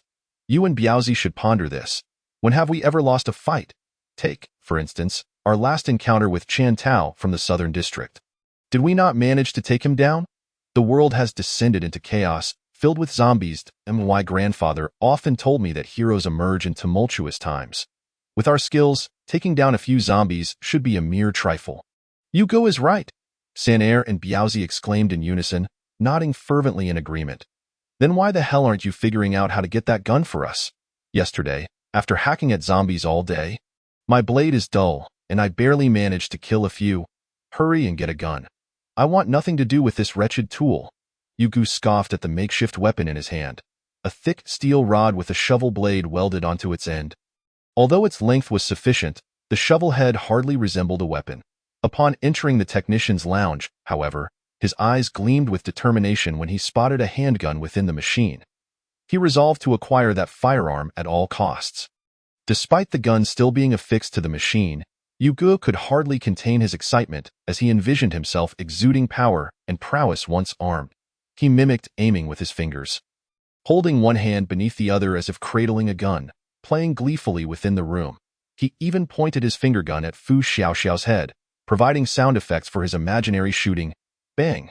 The sound of a gunshot reverberated through the room, stunning everyone present. Chapter 13 does not exist, but I can certainly attempt that. Fu Xiaoxiao felt as though she were on the brink of death, her entire body racked with excruciating pain, her face devoid of sensation, and her limbs utterly powerless. Yet, she did not find death to be terrifying. Rather, it felt like a different form of liberation for her at that moment. Lured by her close friends to work in the bustling city, she had ended up as a technician in a bathhouse. She had contemplated escape and had attempted it numerous times, but each effort resulted in the same outcome: a brutal beating followed by confinement in a dark room. Accepting her fate, she resolved to endure until she had earned enough money to leave this place. After enduring a month of training under the watchful eyes of countless observers, she was finally ready to earn her keep. On her first day on the job, fortune smiled upon her. She was assigned to a young man who was somewhat handsome. However, it was not long before her friend beside her was suddenly transformed into a zombie and had her head severed by a customer. The global announcements and game rules went completely over her head. Fortunately, her reflexes were sharp. As the man prepared to leave, she clung to his leg, desperate to survive. Suppressing her revulsion, she smeared her friend's blood on herself, waiting in the room for what felt like an eternity until the man returned. When she stood before him, intentionally bare, and he insisted she put on clothes, she recognized a stirring emotion blossoming within her. This man was unlike any she had encountered before. After spending the night together, he provided her with a weapon and a day's worth of food, asking only that she keep an eye on the machine. Yet, shortly after his departure, her former colleagues burst in, accompanied by 3 ruffians, and proceeded to assault her mercilessly. They snatched away her weapon, and she was beaten into a haze, fleetingly seeing the visage of her long-deceased grandfather. Bang! The deafening gunshot jolted Fu Xiaoxiao awake, and she struggled to lift her swollen eyelids, once more catching sight of the man. He had returned. Fu Xiaoxiao wept. She had not cried when the ruffians pummeled her or when the blade cut her skin. It was only at the sight of this man that her tears flowed freely, as if a dam had burst. Following the gunfire, the atmosphere in the room shifted dramatically. The 3 ruffians, previously engrossed in examining the blind box machine, halted their movements, eyes wide with terror at the sight of Yi Han wielding a smoking gun. The 2 women in revealing lingerie instinctively dropped to the ground, hands over their heads, their movements executed with a practiced familiarity that evoked sympathy. "Want the gun? Come and take it." A sardonic smile crept across Yi Han's lips as he took a few steps towards Yu Gu, pressing the gun's muzzle against his forehead. "Big brother, please don't shoot. I was wrong, I beg you. Grant us a way out, and we'll leave immediately." Once merely a street thug, Yu Gu had some skill in fighting but had never faced a gun barrel aimed at his brow before. The experience nearly terrified him into submission as he fell to his knees, pleading for mercy. Yet, Yi Han seemed oblivious to his desperation, instead retrieving a modified level 1 evolution potion from his storage space and tossing it to Fu Xiaoxiao. Initially, Yi Han had intended to use Fu Xiaoxiao merely as a tool, to be discarded once she no longer served a purpose. However, her recent actions had genuinely caused him to waver. Regardless of Fu Xiaoxiao's past, he now recognized in her 2 invaluable traits: absolute obedience and unwavering loyalty. Despite nearly being beaten to death by the ruffians, she had revealed not a shred of information. For this reason alone, Yi Han deemed her worthy of cultivation. Moreover, Fu Xiaoxiao harbored no doubts regarding Yi Han's every word as she fought to retrieve the green potion from the ground and injected it into her arm. A warm sensation coursed through her body, not only replenishing her strength but also mending her injuries. 1 minute later, Fu Xiaoxiao, who had been on the verge of death, found herself able to rise once more. The bruises on her face healing significantly. Although remnants of her ordeal remained, her features were now discernible. Witnessing Fu Xiaoxiao escape the clutches of death, and even showing signs of recovery, left everyone in the room, save for Yi Han, utterly astonished, including Fu Xiaoxiao herself. "Why, Yi Gu? What is this?" Yi Han cut her off, producing a trial version of a machete from his storage space and presenting it to her. "Have you ever killed anyone?" "No, but I can certainly try," Fu Xiaoxiao replied. "Then it's up to you to handle it. I'll step outside for some fresh air." "All right, Yi Gu." Upon seeing Yi Han enter the room with a gun, Yu Gu and his companions felt an icy dread settle over them. Yet, after hearing the exchange between Yi Han and Fu Xiaoxiao, a glimmer of hope ignited within them. She's just a woman, and a nearly beaten to death one at that. Even if she regains her strength, and even if she is given a knife, what difference does it make? Didn't we just nearly kill her with a knife before? While they were uncertain why the man with the gun had acted as he did, as soon as he holstered his weapon and exited the room, Yu Gu and his companions began to grow restless. "Your man has some ability, but not much. With a gun, you won't need to fight us here. Sister, don't blame us for being ruthless. Blame your man for being useless." As he spoke, Yu Gu picked up the makeshift weapon from the ground and rushed towards Fu Xiaoxiao. However, he seemed entirely unaware of the vast difference between an enhanced individual who had injected a level 1 evolution potion and an ordinary person. In the next moment, he regretted his actions as Fu Xiaoxiao simply raised her hand and delivered a punch, sending him reeling, 2 of his teeth flying from the impact point. 10 minutes later, the door to the technician's lounge slowly creaked open, and Fu Xiaoxiao, drenched in blood, emerged, dragging the machete with one hand. Limping as she walked, her body bore several new wounds, and she swayed unsteadily, at times needing to lean on the machete just to move forward, blood streaming from the blade and staining the carpet a deep crimson. Inside the technician's lounge, however, silence reigned. The only remnants of sound were the faint glow emanating from the blind box machine, alongside 5 dismembered corpses strewn across the floor. Chapter 14. You are my dog, and I am your only master. How long have I slept? With her body swathed in bandages, Fu Xiaoxiao rose from the bed, gazing at the silhouette of the man before her, along with the boxes of purified water and self-heating rice, as well as cans of meat stacked in the room. In the haze of her memory, it seemed she had collapsed in the corridor, drenched in blood. Yet, why was she now lying on a clean hotel bed, devoid of any bloodstains, clad in fresh clothing, and wrapped in layers of bandages? After approximately 2 hours, if you remain unconscious, I shall prepare to attend to some matters. Tentatively shifting her body while seated on the bed, Fu Xiaoxiao was pleasantly surprised to find that the pain had significantly diminished. The previously injured areas now bore a peculiar itchiness. As if aware of her confusion, Yi Han, while organizing the supplies in the room, casually began to explain, the injection you received was a level 1 evolution serum, which can substantially enhance your physical attributes. The recovery of your injuries is closely linked to your physique. You may check your attribute panel to see if your physique exceeds 20. Initially, Yi Han believed that having an initial attribute of 89 as a female was commendable, and with the modified evolution serum, her physique should reach around 20 points. However, he was taken aback by Fu Xiaoxiao's next statement. Let me see. My physique is 23. Yi Han exclaimed. What? Physique 23, mental power 20, strength 20, endurance 23, agility 21. Due to gender disparities, female survivors typically possess about 2 points lower in initial attributes than their male counterparts, which explains the rarity of women becoming advanced enhancers in this post-apocalyptic world. Yet, Fu Xiaoxiao's attributes were intriguing. Excluding the modified level 1 evolution serum, her initial attributes were surprisingly 11, 8, 8, 11, 9. This indicated that her physique and endurance were inherently superior to others, even exceeding those of adult male survivors by a point. While she could not compare to Yi Han's extraordinary attributes, Fu Xiaoxiao's current stats were quite impressive. With some training in combat skills, she could likely defeat an ordinary level 1 enhancer. Very well, I initially intended to go alone this time, leaving you here to guard the place.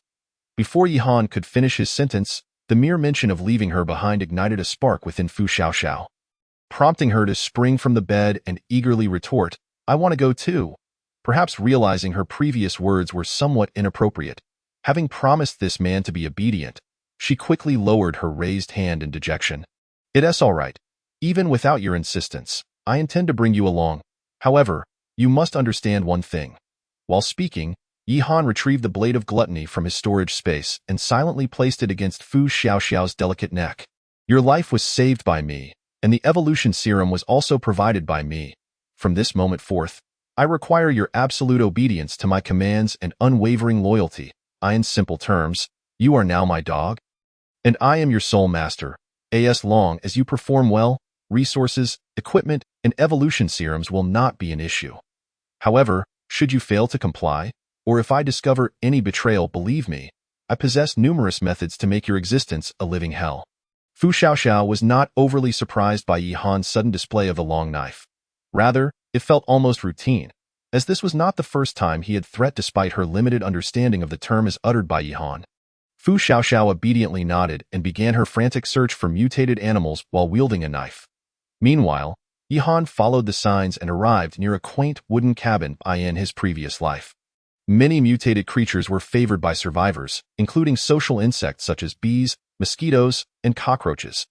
However, these insects also posed significant challenges for the survivors. Although the mutation success rate for insects was low, their sheer numbers were overwhelming. For instance, a single beehive could contain over 20,000 bees. Even if the probability of survival for mutated bees was merely a few percent, this still amounted to thousands of mutated beings. Similar to zombies, defeating these mutated creatures granted a 10 chance of receiving a corresponding level of currency, or gold coins. Thus, locating a beehive could yield a substantial number of gold coins, even with the worst luck. However, if one lacked sufficient strength, the risk of being countered by mutated bees was considerable. The mutated bees were twice the size of their predecessors, and their stingers delivered tenfold toxins. Being pursued by a swarm of mutated bees could result in a fate far worse than succumbing to zombies. Observing a beehive not far from the wooden cabin, Yi-Han felt a twinge of trepidation, yet the prospect of immense rewards ignited a reckless idea in his mind. At this stage, although the bees had survived the early stages of mutation, it had only been a day. Most remained at level 1. They could withstand some degree of intense heat, but were still vulnerable to ordinary flames. The only consideration now was how to eliminate these mutated bees on a large scale. Resolute, Yi-Han followed the signs to a tourist shop, which had already been ransacked, leaving only abandoned supplies, including the bottled liquor, commemorative shirts, sugar, and aluminum foil he sought. He raided the last 8 bottles of Nyolan Mountain liquor, emptied their contents, and prepared the containers. Next, he proceeded to the parking lot and, after a brief search, found several inexpensive motorcycles. He extracted the fuel lines and filled the bottles with gasoline. Each bottle contained 2/3 gasoline, mixed with a certain ratio of sugar and a bit of crushed aluminum foil. After thorough mixing, he created makeshift Molotov cocktails. He tore the commemorative shirts into strips, retrieved bullets from his storage, and with 4 times the strength of an ordinary person, unscrewed the bullet heads to evenly distribute the gunpowder onto the fabric strips. The gunpowder-infused strips were twisted into strands and stuffed into the Molotov cocktails. The crushed aluminum foil could elevate the burning temperature of the gasoline, while the sugar enhanced its adherence. The gunpowder ensured that the cocktails wouldn't extinguish upon release. Knowledge Yi-Han accumulated over 10 years in his previous life. Armed with over 10 Molotov cocktails, Yi-Han returned to the beehive, albeit from a notably safe distance. He hoped the mutated bees wouldn't pursue him. Murmuring to himself, Yi-Han ignited some of the Molotov cocktails and hurled them into the air. Despite his aim being slightly off, the sheer quantity compensated, with half of them striking the beehive. With a soft crack, the glass shattered, igniting the hive in a fierce blaze that threatened to engulf it entirely. The mutated bees, sensing the attack, swarmed out of the hive. Although they reacted swiftly, many still perished in the inferno. As for Yi-Han, the orchestrator of this chaos, he hastily fled the scene upon hearing the announcement of gold coins. Though somewhat flustered, the cacophony of announcements brought a smile to his face. He raced to the rendezvous point agreed upon with Fu Xiaoxiao, not daring to pause, and pulled her along deeper into the forest park. "Master, what is happening?" "Don't ask, just earn some gold coins." Oh. Fortunately, both had injected the evolution serum, and after a frenzied sprint of over 10 minutes, neither showed signs of exhaustion. Once Yi-Han confirmed that no mutated bee swarms followed them, they finally halted.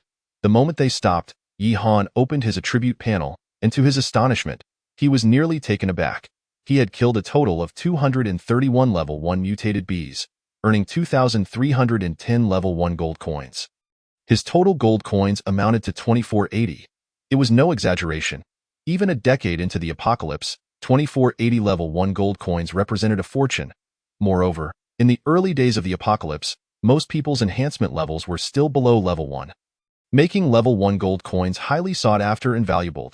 Tio put it plainly, with these level 1 gold coins and a few level 1 blind box machines, Yi-Han could assemble a 100-person team of level 1 enhancers within a day. Naturally, he would not pursue such a course, as loyalty was paramount. Encountering a few traitorous individuals could lead to his downfall. Additionally, the special blind box machines also required gold coins to operate. According to information from his previous life, each activation of the blind box machine cost 10 level 1 gold coins, meaning Yi-Han could activate it 248 times. What were the chances of not receiving rewards? The fear of not obtaining results stemmed from insufficient firepower. Similarly, the dread of being unlucky arose from inadequate funds. If luck ran out, then he would keep drawing until success. Chapter 16. The standoff of 3 factions. Special blind box machines descend deep within the Phoenix Mountain Forest Park. Beside an artificial lake named Phoenix Spring, an incongruous black Audi was parked. In the back seat sat a well-groomed yet robust man, his brow slightly furrowed as he occasionally glanced at his wristwatch. Perhaps sensing the subtle tension within the vehicle, the driver in the front seat could no longer contain himself and questioned, "Brother One, do you really trust that kid to bring us what we need?" Upon hearing this, a lean man in the passenger seat chimed in, "Yeah, we've been here for half an hour, and not a soul in sight." Brother One, seated in the back, habitually adjusted his glasses and calmly replied, "No need to rush. We arrived early. There's still 10 minutes until the agreed time. But Brother One, the old master specifically instructed, Brother One let out a soft hum, causing the two in the front to swallow their words. Wary of inciting displeasure from their wealthy companion, the atmosphere within the car returned to its previous tension. Fortunately, it did not linger long. Approximately 5 minutes later, a heavily modified Jeep from the Apocalypse era kicked up a cloud of dust as it approached. Seeing this, Brother One exited the Audi, squinting at the rapidly approaching vehicle. Wow, young Master One, I didn't expect you to be so punctual, a heavily tattooed, bare-chested man exclaimed as he stepped out of the Jeep, striding confidently towards Brother One while unabashedly sizing him up. Although the gesture was rather impolite, Brother One was somewhat familiar with this individual's character and took no offense. Allow me to formally introduce myself. Jane Sherwin, just an ordinary buyer here to exchange goods. The tattooed man paused, momentarily taken aback. He understood that Gene Sherwin was deliberately downplaying his affiliation with the Gene family. However, this mattered little, as long as the payment was made. It was irrelevant to whom the goods were sold. Such a refined manner, not at all manly. I'm your elder by a few years. Calling me Brother Hui would be to your benefit. Meanwhile, hidden in a nondescript thicket by the artificial lake, Yihan and Fu Xiaoxiao awaited the appearance of the special blind box machine. Clearly, Fu Xiaoxiao lacked Yihan's patience. Upon seeing several individuals exit the vehicle, she could hardly contain herself. Master, should we eliminate these people to avoid disrupting your plans? Yihan furrowed his brow, softly admonishing, absolutely not, we are not alone here. At least 2 other factions are lying in ambush nearby.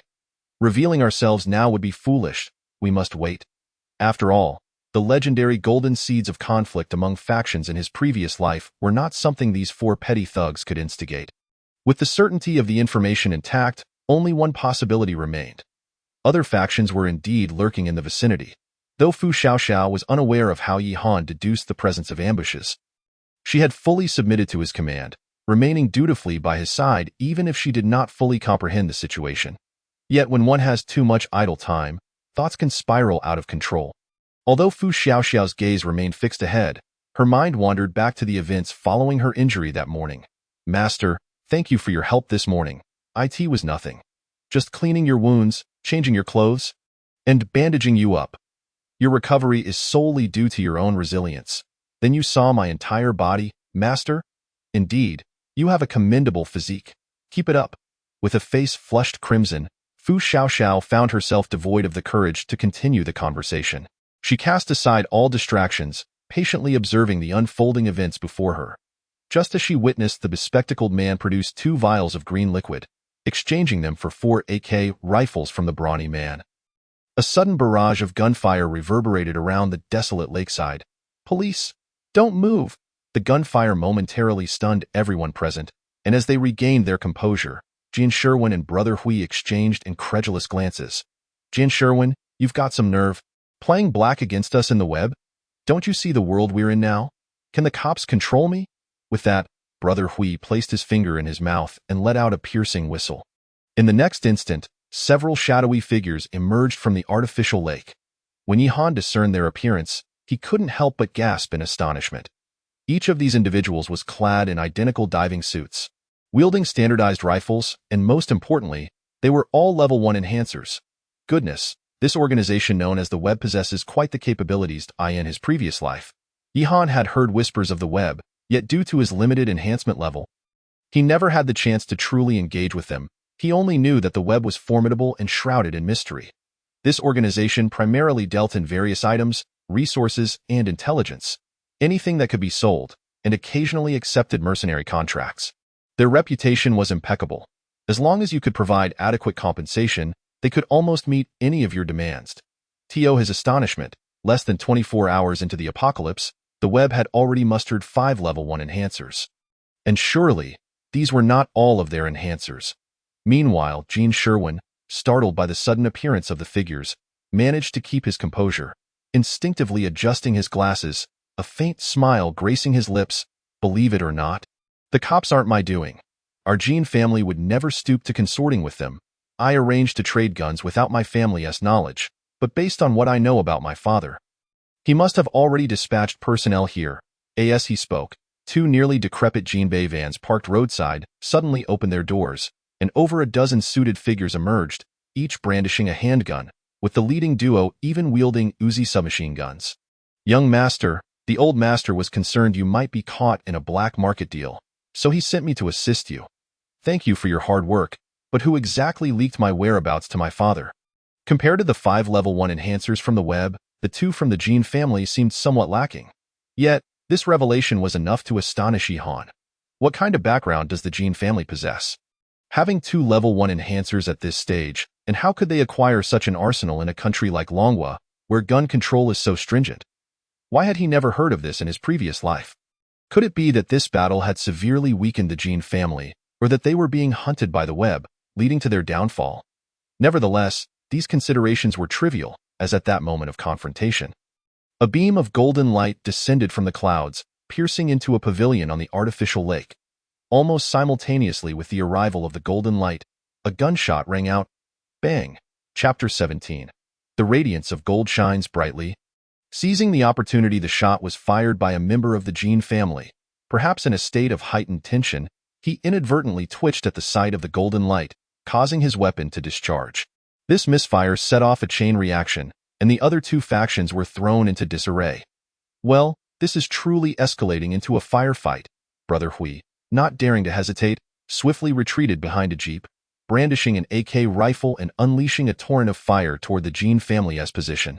The crack of the AK rifle echoed like firecrackers, with everyone from the Jean family scrambling for cover to evade the onslaught and seek an opportunity to counterattack. Meanwhile, the police were utterly at a loss. Cowering behind their shields, unwilling to show themselves. "Team Huang, what do we do now? What can we do? We're 5 men with 2 guns. Do you want to take them on in an AK duel?" Sighing, one of them lamented their misfortune. "We've been tailing Jean Sherwin for a whole week, and just yesterday the world changed. We finally discovered his suspicious arms dealings, only to stumble into this shootout. Has there been any response from the station? None. Since yesterday afternoon, there's been complete silence, but we did manage to contact a SWAT unit. They said they would come immediately. Then we wait." Meanwhile, Yihan, who had been lurking in the shadows, was quickly maneuvering toward the special blind box machine, utilizing the cover of the grass. He had no intention of joining the fray. His objective had always been the special blind box machine. The more intense the battle became, the greater the advantage for Yihan. Stealthily circling around to the back of the pavilion, he gazed at the resplendent blind box machine before him, unable to suppress a swallow of anticipation. Aside from its gleaming exterior, the machine was fundamentally like any ordinary blind box machine, with its glass front displaying an array of special rewards: drinking water, bread, self-heating rice, canned meat, level 1 evolution potions, white bulletproof vests, green rifles, professional badges, orange parchment scrolls, and golden seeds. Aside from the first 4 disappointing items, each subsequent reward made Yihan exclaim in astonishment. The evolution potion was hardly noteworthy for him, almost redundant. However, the white bulletproof vest and the green rifle were E and D grade items. Respectively, the professional badge's market value would only increase with time. The orange parchment scroll was an A grade profession, and the golden seed was of utmost importance. Yihan's primary aim was to acquire it, an essential item for enhancing survivors' quality of life in the apocalypse.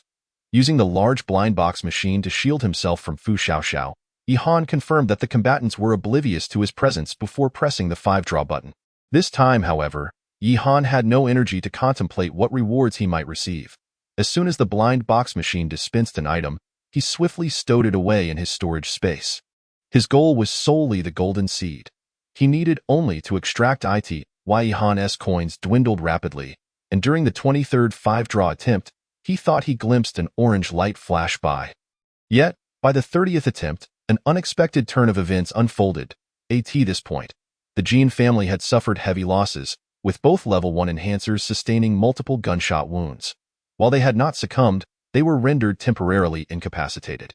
The web was not faring much better, having lost 2 level 1 enhancers to gunfire, and the remaining 3 were all injured to varying degrees. The most unfortunate was Brother Hui, whose left arm had been shattered by a bullet. Crimson blood pooling around him, staining the grass beneath. Just as the battle appeared to be reaching its conclusion, an armored SWAT vehicle unexpectedly barreled onto the scene. A fully armed SWAT team plunged into the fray. Throwing both the Jean family and the web into a state of panic, causing them to prepare for a hasty retreat. However, already wounded, they stood no chance against the SWAT team, who swiftly apprehended them. The arrival of the SWAT team also brought forth the 5 police officers who had been hiding behind cover. Among them, a man referred to as Team Huang wore a sycophantic smile, pulling a crumpled pack of Chinese cigarettes from his pocket. "Hard work, Brother Wang. Here, have a smoke and take a breather." However, just as the cigarette was offered, it was swatted away by Wang Bing, a towering figure nearly 2 meters tall. Ignoring the stunned Team Huang, he busied himself searching the vicinity until he caught sight of the golden light shimmering from the pavilion that Wang Bing grinned, turning to the officers behind him. "How many coins do you guys have altogether?" The sudden inquiry left the officers perplexed, exchanging bewildered glances without grasping what Wang Bing meant by coins. "Come on, you can't be serious. Even in the apocalypse, you still pretending coins? You earn coins by killing zombies. Don't tell me you don't have even one." Observing the officers' confused expressions, Wang Bing realized he had asked a futile question, and in frustration, he couldn't help but curse, "A bunch of useless fools. 5 cops with 2 guns, and you haven't earned a single coin? What have you been doing since yesterday afternoon?" Following Gene Sherwin. "For heaven's sake. We're in the apocalypse, zombies are running rampant, and you think tailing Gene Sherwin is useful? Killing zombies to earn coins and opening blind boxes is the way to go. A bunch of idiots. If I hadn't seen that golden light here, I wouldn't have come to this godforsaken place." In a fit of rage, Wang Bing drew his sidearm, aiming it at Brother Hui amidst the officers' astonishment. "Transfer your coins to me, and I'll let you go. The same goes for that kid from the Gene family. As long as you hand over the coins, I'll act as if I've never seen you today." A formidable aura emanated from Wang Bing, shocking everyone present, except for the officers. A level 1 enhancer. No, he is far stronger than an ordinary level 1 enhancer. How could there be such a formidable character in the SWAT team? Jinshuan and Huij both perceived the incredulity reflected in each other's expressions, along with a hint of unyielding resentment lurking beneath the surface. Under ordinary circumstances, the individuals around them would possess enough skill to exchange blows with Wang Bing. However, at present, everyone was injured, and 12 ominous gun barrels were pointed at their heads. The desire to resist was overshadowed by a sense of impotence, and after weighing the pros and cons in their minds, the group ultimately transferred their meager collection of gold coins to Wang Bing. As Wang Bing oversaw the transfer of coins, he silently criticized the cumbersome rules governing this exchange. It required physical contact between both parties, along with mutual consent. Any dissent from either side would nullify the transfer, and a request for gold transfer could not be initiated with the same individual for 24 hours. After a tedious process, Wang Bing managed to acquire a mere 42 level 1 gold coins from the group of over 10 individuals. The young master of the Gene family, an arms dealer, they were all prominent figures. Yet each one was poorer than the last. Humph! Just as this disdainful thought crossed his mind, a dazzling beam of golden light shot up from the pavilion, its resplendent glow seemingly dimming the world around it. Cursing under his breath, Wang Bing hastened toward the pavilion, realizing someone had beaten him to it. Chapter 18. Combat Profession. Berserker. When Yihan heard the intermittent gunfire gradually subside, he instinctively knew that the firefight outside had taken a turn. Glancing briefly at the battlefield, he immediately spotted the towering figure of Wang Bing, nearly 2 meters tall, flanked by 11 fully armed teammates. Yihan was acutely aware that if he chose to retreat now, both he and Fu Xiaoxiao could ensure their safety.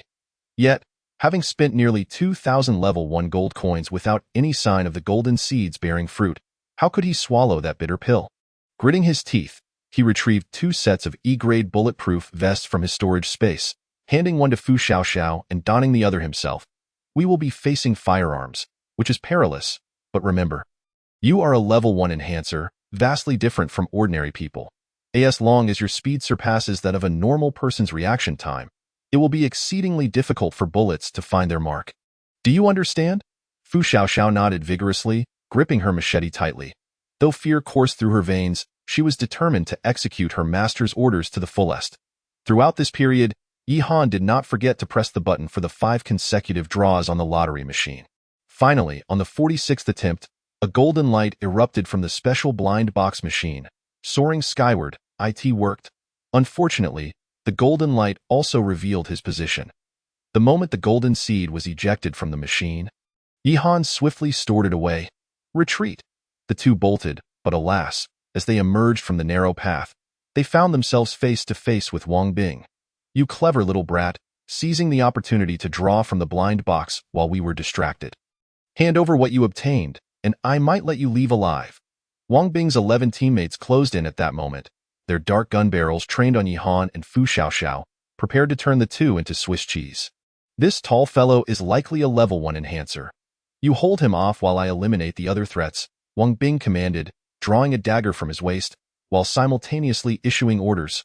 Clang! The sharp sound preceded the gunfire, as Wang Bing's strength evidently surpassed that of Fu Xiaoxiao. However, Fu Xiaoxiao's machete was longer than his dagger, and with both hands exerting full force, she managed to make Wang Bing's block somewhat taxing. Simultaneously, the gunfire from behind rang out, but tragically, it was too late. One of Wang Bing's teammates had already succumbed to a severed carotid artery, collapsing to the ground in a convulsion before lying still. Spread out, provide fire cover. Wang Bing instructed his team while grappling with Fu Xiaoxiao, showcasing that even as fellow level 1 enhancers, Fu Xiaoxiao was still slightly weaker. Wei Yihan understood this well, urging him to eliminate the remaining 10 enemies as swiftly as possible before joining Fu Xiaoxiao to confront Wang Bing. Though merely a level 2 enhancer, Yihan's agility attribute had soared to an astonishing 40 points while wielding the gluttony blade, rendering him almost equivalent to a level 3 enhancer. The ordinary individuals, who were not even enhancers, found their mental defenses shattered by Yihan's terrifying speed. Even with their scant remaining rationality, they could only instinctively pull the triggers in a frantic spray, rendering their accuracy nearly negligible. After swiftly dispatching 3 of the opposing team members, Yihan suddenly felt a sharp pain in his chest. Looking down, he was startled to find a sniper bullet lodged in him. Goodness, he hadn't anticipated that they would resort to using sniper rifles. Were it not for the E-grade bulletproof vest, a direct hit would have surely been grievous. Fortunately, a decade of experience in the apocalypse had honed his proficiency with firearms. Upon confirming the sniper's position, Yihan swiftly retrieved a D-grade rifle from his storage space, aiming and shooting with remarkable speed. Bang! Alas, as he fired while on the move, the shot went slightly awry, missing the target's head and merely grazing the shoulder. The D-grade rifle's power was several times that of a standard sniper rifle. The bullet shattered the entire arm upon impact. The wounded sniper collapsed, rolling on the ground. Although not killed, he lost all ability to act. In the next moment, Yihan darted behind another enemy, pressing the D-grade rifle against their neck and pulling the trigger. Bang! Meanwhile, Wang Bing, witnessing his comrades fall one after another, felt his rage swell. He kicked Fu Xiaoxiao squarely in the chest, sending her sprawling, before entering a state of furious rage himself. Die! Wang Bing growled, his skin turning a deep crimson, as if drenched in blood, his visage contorting grotesquely, and his height surging beyond 2 meters. Realizing something was amiss, Yihan turned to glance back, his brow furrowing in concern. The combat profession berserker, upon entering a frenzied stat chapter 19. The final gambit, blood rage. Wang Bing was taken aback. He believed his luck was extraordinarily fortuitous. In the very moment of the apocalypse, he stumbled upon a blind box machine and successfully discerned its usage. Accompanied by his surviving teammates, he commenced a widespread slaughter of zombies with firearms. Disciplines and leadership were cast aside. In the face of the apocalypse, power reigned supreme. The one who could endure until the end, the one with the strongest fist, would claim the title of leader. Pooling all the points from his teammates, he made a decisive draw at the blind box machine, extracting a level 1 evolution potion on his 4th attempt, followed by an A-class combat profession, berserker. Although he was currently only at F rank, this was sufficient to wreak havoc amidst the horde of zombies. Just as he believed he was on the path to greatness, a slender blade shattered all his illusions. How could a mere youth, not yet 20, possibly possess the strength to contend with his enraged self? Impossible, absolutely impossible. Surely, he had yet to acclimate to the situation, and the opponent had caught him off guard from behind. Which was why he suffered that initial wound. Crimson blood oozed from the gash. Yet Wang Bing seemed oblivious to the pain, his expression tinged with a hint of exhilaration. It appeared my perspective was still too narrow. I never imagined a young brat like you could also draw a level 1 evolution potion. However, it is unfortunate that you lack a profession. Allow me to enlighten you. I am a berserker. The more grievously I am injured, the greater my attribute enhancement.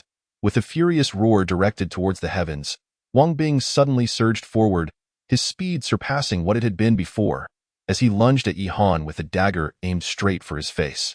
Having endured 10 years of the apocalypse in his previous life, Yi Han was well aware of the berserker profession. Had this been in his past life, he would have chosen to maneuver around Wang Bing, exhausting the duration of his rage. Once that rage subsided, the berserker would become a lamb to the slaughter. However, at this moment, Yi Han was accompanied by Fu Xiaoxiao. If he chose to evade, Wang Bing would undoubtedly shift his target to her without hesitation.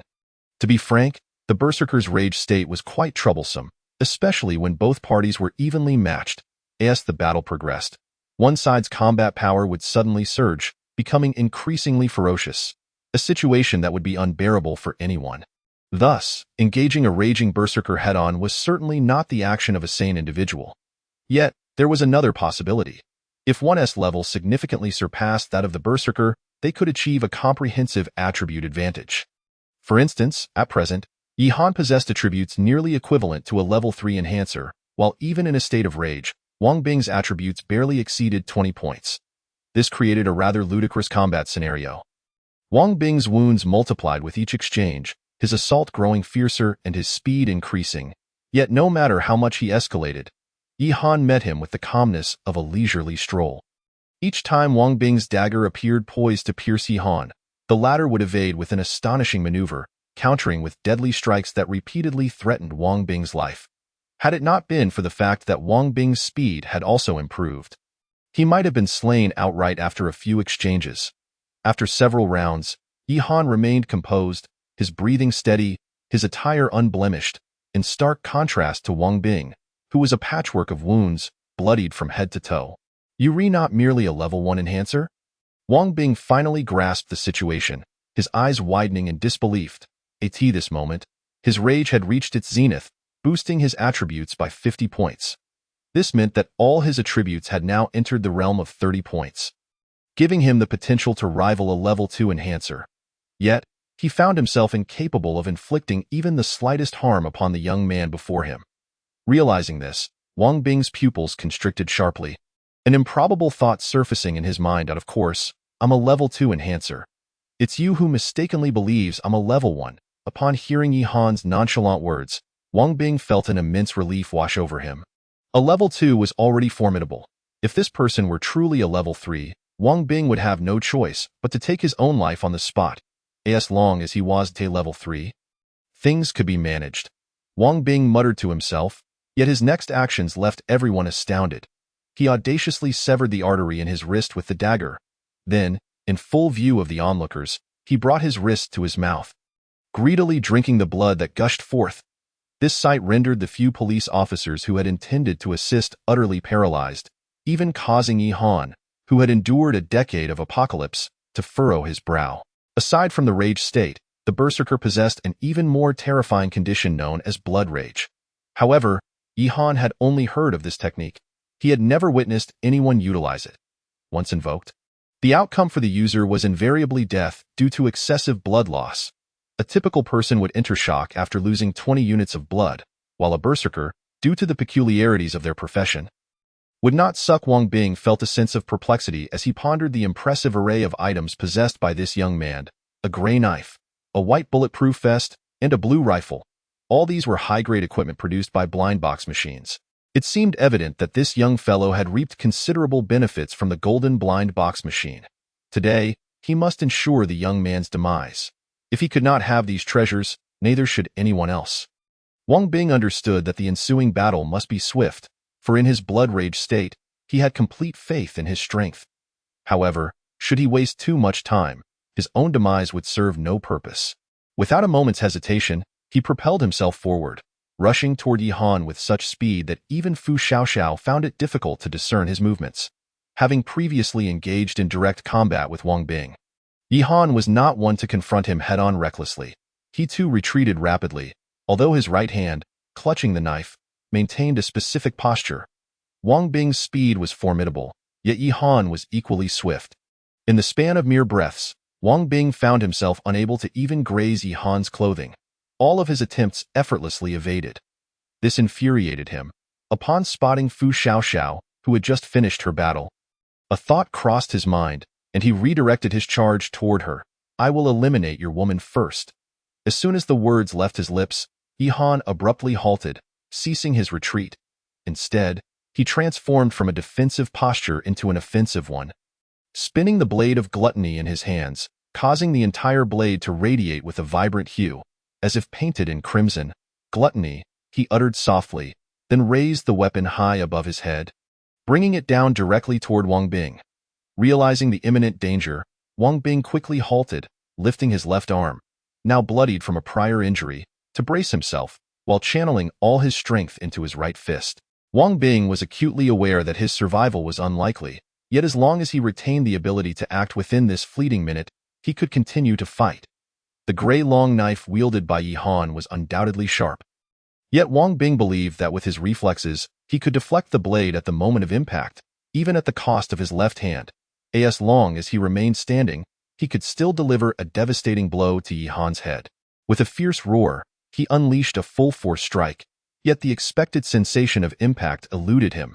Instead, his entire left side was engulfed in a chilling sensation. A stark line of crimson appeared from his shoulder to his left leg. In the next moment, Wang Bing's body astonishingly split in two along that line. Indeed, Yi Han's blade had cleaved through Wang Bing as effortlessly as cutting through cake, without the support of his left side. Wang Bing could no longer maintain his upright stance. His two halves slid apart, slowly collapsing to the ground. Why? In a state of blood rage, he remained alive, yet devoid of the ability to act. Murmuring to himself as he lay on the ground, he could not comprehend why, even in his blood rage state, Yi Han, a level 2 enhancer, could so easily sever him in two. Why Yi Han offered no answer, merely shaking off the blood from the blade of gluttony, which resumed its original iron hue, the trace of red vanishing without a trace. The blade of gluttony's active skill, gluttony, allowed the first attack after its activation to deal 200 critical damage, inflicting severe injury and restoring the user's health. Casting a glance at Wang Bing, who lay murmuring on the ground, still clinging to life, Yi Han contemplated for a moment before deciding to extract the last remnants of usefulness from him.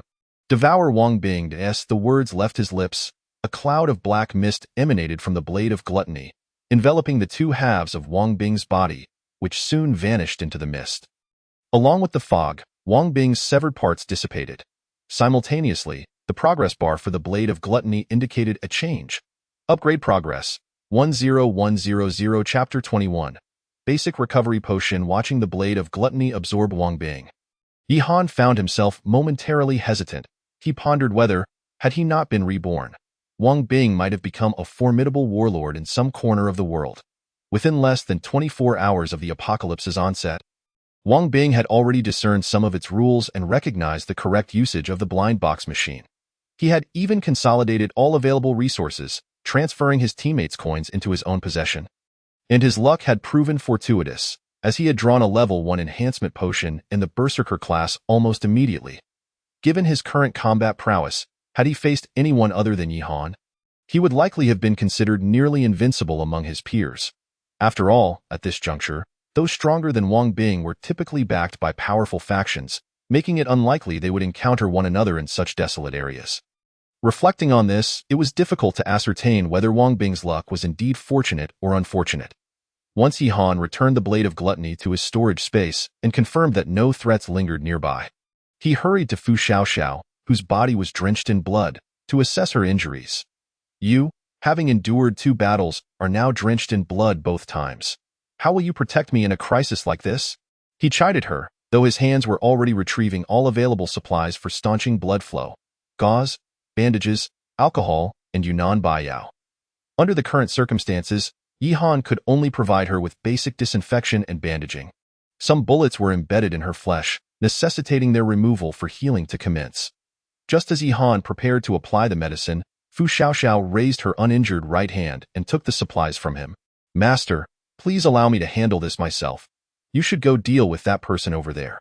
Upon hearing this, Yi Han experienced a fleeting moment of confusion, yet seeing the determination in Fu Xiaoxiao's eyes, He refrained from further protest, allowing her to take the supplies before he ventured toward the other side.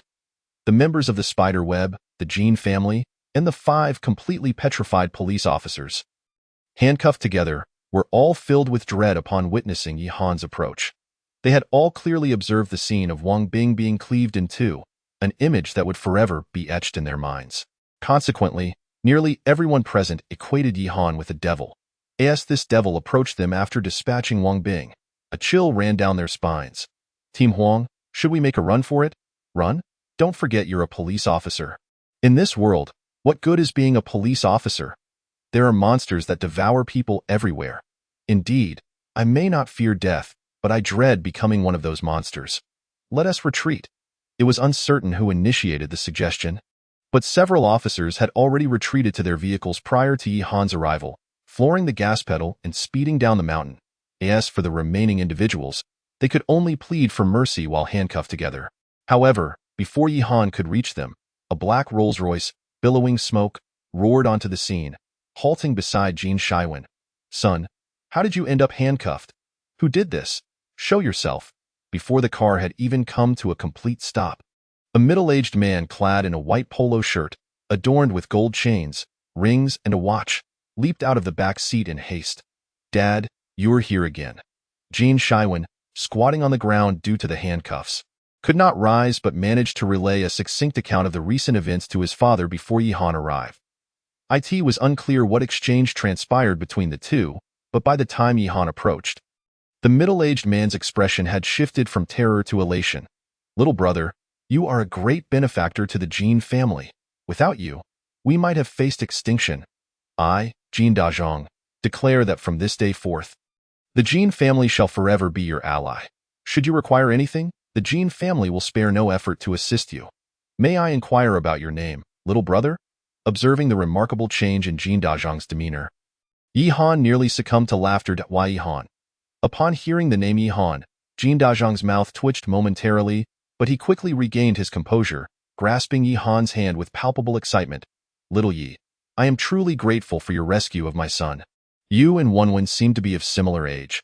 How about accepting my invitation for a meal at my humble abode as a token of my gratitude? Would that be convenient for you? There's no need for a meal. The world is in such disarray. I only trust my own provisions. Rather than dining, I prefer something of substance. I trust your son's life is quite precious. Yi Han's indifferent response left the wealthy magnate somewhat flustered, beads of sweat forming on his nose. However, being a person who had weathered many storms, he managed to maintain a composed facade. Little Yi is quite right. My Jean family has been passed down for 3 generations, and he is our only descendant. Yet this little rascal loves to wander about. How about this? I happen to have brought along 2 bottles of basic recovery potions, if Little Yi does not mind. He may take them for use. The one over there, wrapped in bandages, is your girlfriend, isn't she? She seems to have sustained some injuries, so they might come in handy. Basic recovery potions? Upon hearing these words, even Yi Han couldn't help but ponder in his heart. The Jean family truly possesses some resources. They have even cultivated their own potion masters. Although potion masters may lack combat prowess, they are still invaluable in a post-apocalyptic world. After all, no matter how high one's evolutionary level, one is bound to suffer injuries, whether minor or severe. With a potion master's recovery potions, it is possible to ensure a swift recovery from wounds in a short time. In fact, top-tier recovery potions can even work wonders, healing a person as long as they still draw breath. Yet, Yi Han's silence was misinterpreted by the magnate, who assumed that he deemed the recovery potions unworthy of his life. Little Yi, please do not think me stingy. These are the only 2 bottles my Jean family possesses at present. Would you like me to procure 2 immunity potions as well? Yi Han smiled as he accepted the basic recovery potions from the magnate, but then shook his head. As for the immunity potions, I have plenty. However, I am quite interested in your potion master. I wonder if Uncle Jean could arrange for us to meet? At that moment, the wealthy magnate's expression changed drastically, thinking to himself, how could this person know about the potion master? Does he intend to? Perhaps Yi Han sensed that his words were somewhat inappropriate and quickly added, Uncle Jean may have misunderstood. If possible, I wish to explore further collaboration with the Jean family. Of course, the premise is that I first assess the potion master's abilities. Chapter 22. The Web's Greeting Gift. A-class professional scroll before the apocalypse, Jean Dehan was a distinguished businessman, and he understood the implications of Yi Han's proposal for collaboration. However, despite Yi Han's remarkable strength and having achieved 2 special zombie first kills, he remained a solitary figure, whether before or after the apocalypse, without team support or a strong backing. Even the most formidable individuals cannot ascend too high. Moreover, there was a more pragmatic issue at hand: trust. What if Yi Han turned out to be a ruthless killer, and after a few ill-chosen words with the potion master, he ended up harming him? Who would Jean Dehan turn to for help then? Therefore, the matter of collaboration required further deliberation, at least until Yi Han reached a higher standing and possessed the strength to stand on equal footing with the Jean family. Indeed, Brother Yi, while the potion master belongs to my Jean family, I cannot simply command him. Allow me to return and discuss with him. If he is willing, I will personally bring him to meet you. Would that be agreeable? Jean Dehan was astute, yet Yi Han was no fool. A moment's reflection made it clear what the magnate was contemplating. However, Yi Han did not press the issue, as collaboration with anyone would yield similar results. After all, a potion master was simply a potion master. If necessary, he could cultivate one himself. Then I shall trouble Uncle Jean. Additionally, I would like your assistance in locating a few items. Brother Yi, speak freely. As long as it is within the Jean family's means. You may choose as you wish. Just some minor materials: pure white jade, pure yellow jade, tungsten steel, titanium alloy, or other metals of high hardness. Upon hearing that Yi Han had shifted his request from the potion master to some minor materials, Jean Dehan readily agreed, slapping his chest with confidence. After all, these items were hardly valuable before the apocalypse. Trading them for a life was an exceedingly profitable exchange. Having reached a somewhat pleasant agreement with the Jean family, Yi Han turned to cast a playful glance at the still crouching Huigu behind him. His implication was quite straightforward. Since the Jean family had already expended considerable resources for a life, shouldn't your web organization also make some gesture? However, before he could voice his thoughts, the other party spoke first. Brother Yi, our leader wishes to have a word with you. Upon hearing this, Yi Han was momentarily taken aback, then spoke with a tone of mockery. The web seems quite resourceful. Are we speaking over the phone or in person? No sooner had he finished speaking than a gentle female voice unexpectedly echoed in his mind. 2 special zombie first kills in one day. Mr. Yi, you truly are exceptional. The voice in his mind came suddenly, but in the blink of an eye, Yi Han adapted to this unique mode of communication. I did not anticipate that the web could cultivate a mental enhancer in just one day. As he spoke these words, Yi Han's lips did not move. Instead, he communicated with the other party in his mind. The professional scrolls produced by the Blind Box machine included not only combat professions and life professions, but also the exceedingly rare support professions, of which mental professions were among them. Although Yi Han had never encountered a mental enhancer in his past life, he had had the fortune to collaborate with such formidable individuals. This method of communication through mental energy was one of the unique skills possessed by mental enhancers. Communication via mental energy was far superior to the pre-apocalypse mobile phones. As long as members of their team were within a certain range, they could connect through the mental chains of the mental enhancer, allowing them to convey their thoughts without uttering a word. Just this capability alone highlights the immense importance of mental enhancers to a team. In fact, it was a widely accepted notion in Yi Han's past life that while not every powerful team had a mental enhancer, every team with a mental enhancer was undoubtedly formidable. Furthermore, once a mental enhancer reached a certain level, they could even exert control over others through mental energy, though this came with many restrictions. Nonetheless, it was undeniable that this skill was a dangerous asset in the post-apocalyptic world. It is no wonder that mental enhancers were exceedingly rare resources, even in his past life. The voice in his mind paused for a moment before inquiring with curiosity. How did you come to know of the existence of mental enhancers, Mr. Yi?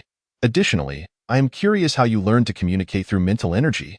Yi Han replied, that question hardly seems worthy of your personal inquiry.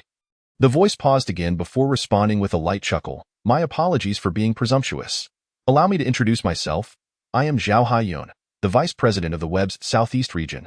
The Vice President of the Southeast Region? Yi Han merely smiled without replying, for regardless of the position held by the other party within the web, in his eyes, they were merely a negotiation counterpart. Greetings, Vice President Zhao. Since you are a mental enhancer, you must have heard my recent transaction with the Jean family. Pray tell, What do you intend to offer in exchange for the lives of these few enhancers? Though Yi Han's words carried a note of firmness, the voice in his mind remained gentle, as if his previous remarks had stirred no emotional response within her. Exchange them? No, I would like to extend greetings on behalf of the web to Mr. Yi and bring a token of our meeting. As she spoke, Hui Gu, who had been crouched on the ground, awkwardly retrieved a piece of parchment and presented it to Yi Han, holding it in his mouth. Observing the orange glow emanating from the professional scroll in his hand, Yi Han felt a bit puzzled. Yet, before he could voice his questions, the melodious voice once again resonated in his mind. A-class professional scroll, Blood Demon. This was an accidental acquisition, but unfortunately, none of our Southeast region members meet the learning criteria. Therefore, we present it to you as a token of our meeting. Please do not rush to refuse. Mr. E. The web, both before and after the apocalypse, has only sought profit. Someone of your caliber, a true gem among men, will undoubtedly have opportunities for collaboration with us in the future, of course, not today. Thus, today's gesture is merely to establish rapport. Should you encounter our web members in the future, I kindly ask that you show some mercy, yes, for these individuals. If you are inclined to release them, that would be splendid. If not, you may dispose of them as you see fit.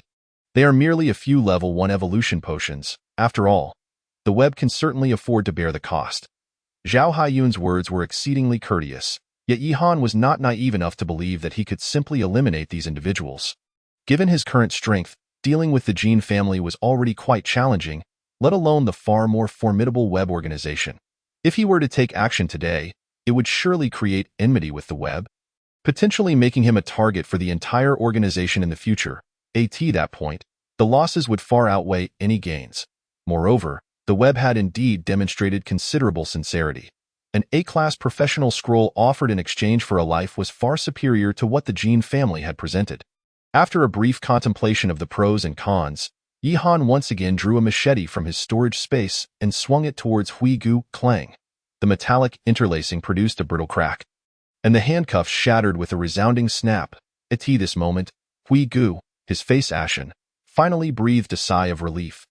Meanwhile, Yi Han lifted his gaze towards the distant mountain peak, where he seemed to glimpse a woman clad in a flowing black robe, her long hair billowing in the wind, as if she too were observing him. Chapter 23. A Class Profession. Weapon Master. It must be said that Yi Han's exploits are indeed quite impressive. At least until now, no one has managed to surpass them.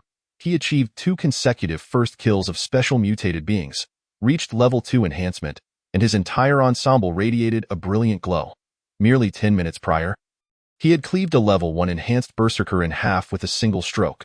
All of this transpired within a mere 24 hours after the apocalypse descended. It is worth noting that even in his previous life, Yi Han had never heard of anyone achieving 2 first kills in succession. It is precisely because of such prowess that his strength became a bargaining chip in negotiations. Had it not been for this, the affluent tycoon, upon his sudden arrival, would undoubtedly have resolved the matter of Yi Han immediately. Point 1 need not even mention the formidable forces of the WEB. As they watched the tycoon depart with members of the Jin family, and Hui Gu lead several enhancers from the web away. The vast Phoenix Mountain Forest Park was once again left with just Yi Han and Fu Xiaoxiao. Try drinking a bottle of this basic recovery potion, he said, handing one to Fu Xiaoxiao while stowing the other along with his blood demon profession into his storage space. Given Fu Xiaoxiao's current level of trust in Yi Han, she uncorked the potion without a moment's hesitation and downed it. Although it was merely a basic potion, its efficacy in healing was remarkably pronounced. Within just 5 minutes, the bandages wrapped around her began to swell. Upon unwrapping them, she was astonished to discover that the bullet embedded in her flesh had been completely pushed out by the new tissue that had grown from within. Indeed, the fresh flesh had entirely expelled the bullet from her wound, and it was rapidly forming a scab at a visibly noticeable pace. Though the healing process was somewhat itchy, Fu Xiaoxiao understood that it was a sign of recovery. After another 5 minutes, when she examined her wound again, it had been fully replaced by soft, pink tissue. Now, aside from the unwas, as Yi Han summoned the attribute panel and discerned the occupational traits of the weapon master, he could not help but mutter darkly to himself about the system.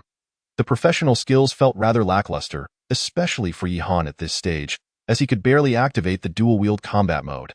The additional 10-point bonus and 5 points in strength could be deemed somewhat useful, yet their overall impact was minimal. A pang of regret washed over Yihan, but alas, the blind box machine never offered a remedy for remorse. Glancing at another occupational scroll in his possession, he noted that the requirement of 11 points in initial constitution dissuaded him from pursuing that path. It seemed that Fu Xiaoxiao possessed an initial constitution of 11 points, thus qualifying her to learn the blood demon profession. However, the dilemma lay in the fact that he had only just met Fu Xiaoxiao a day prior. While receiving the level 1 evolution potion was inconsequential, the A-class occupational scroll was worth far more. Just as Yihan pondered whether to bestow the blood demon scroll upon Fu Xiaoxiao, he opened the door to find her standing motionless at the entrance, dragging 2 large suitcases. "Master, the Jin family visited earlier and delivered 2 boxes of goods," she informed him. Why Yihan nodded and accepted the suitcases, casually inquiring, "Did they say anything else?" Fu Xiaoxiao candidly replied, "They invited me to be the bodyguard of the Jin family's young master, offering 10 gold coins a day and providing me with evolution potions up to level 6. I declined." In truth, Fu Xiaoxiao was somewhat conservative in her recounting. She had merely told the wealthy magnate to get lost. Even Yihan, who was well versed in various matters, could not suppress his raised eyebrow at her words. 10 gold coins a day was considered quite a generous remuneration in his previous life. After a day of living in the apocalypse, Fu Xiaoxiao could hardly be oblivious to what 10 gold coins represented. Yet, her nonchalant refusal was puzzling.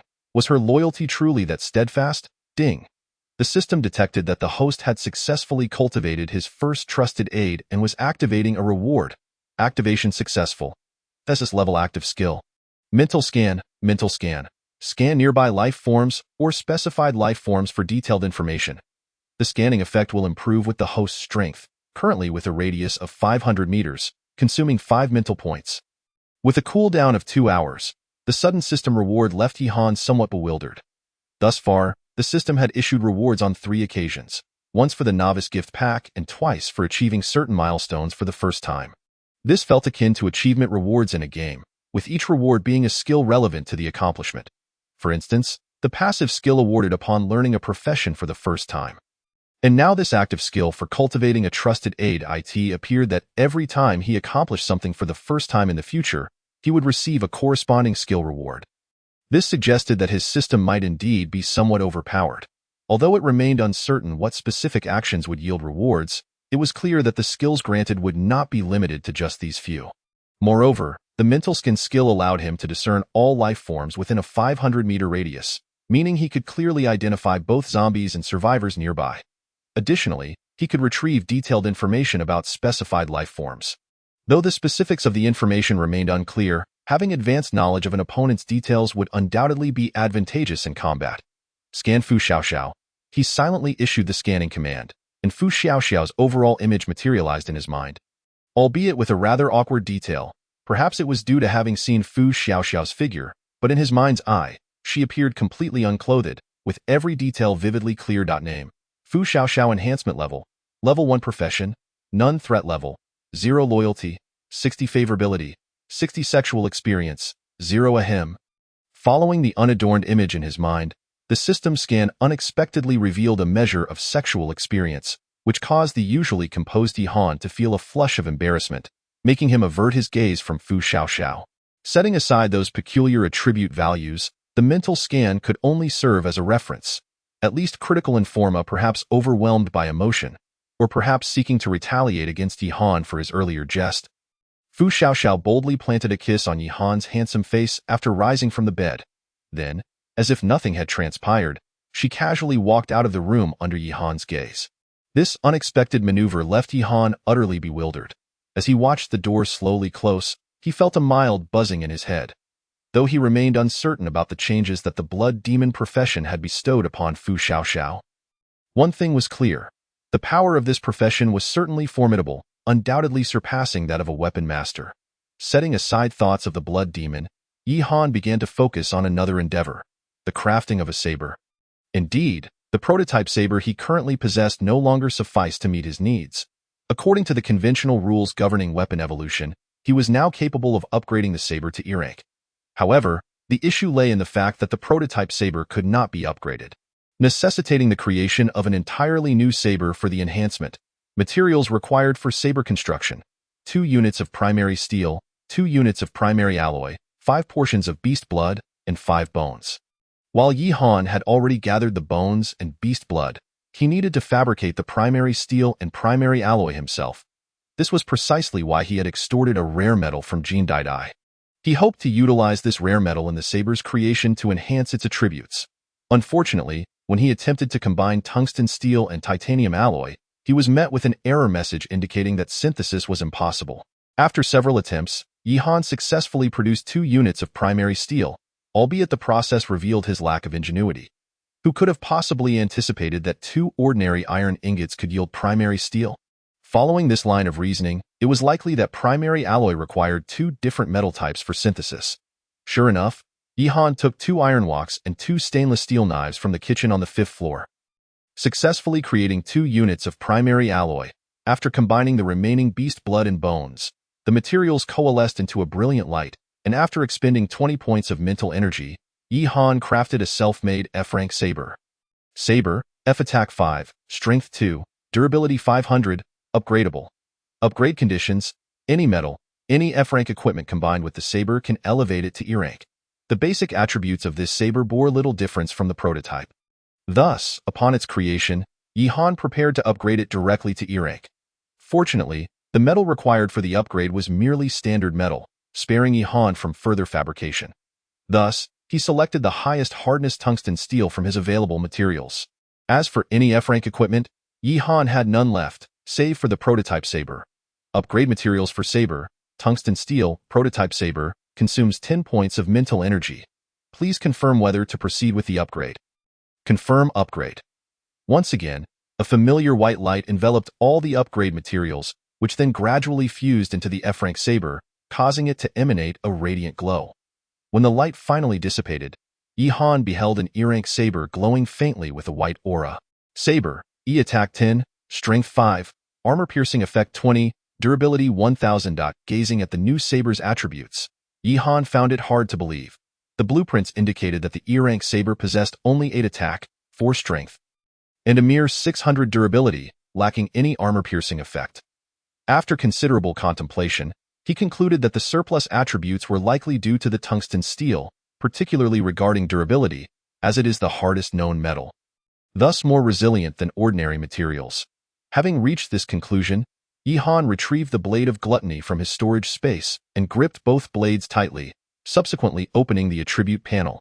To his astonishment, his strength attribute had soared to an impressive 51 points, 5 times that of an average adult male. In terms of strength alone, he could now contend with a conventional level 4 enhancer in an arm wrestling match, assuming the opponent possessed no profession or equipment bonuses, merely being an ordinary level 4 enhancer.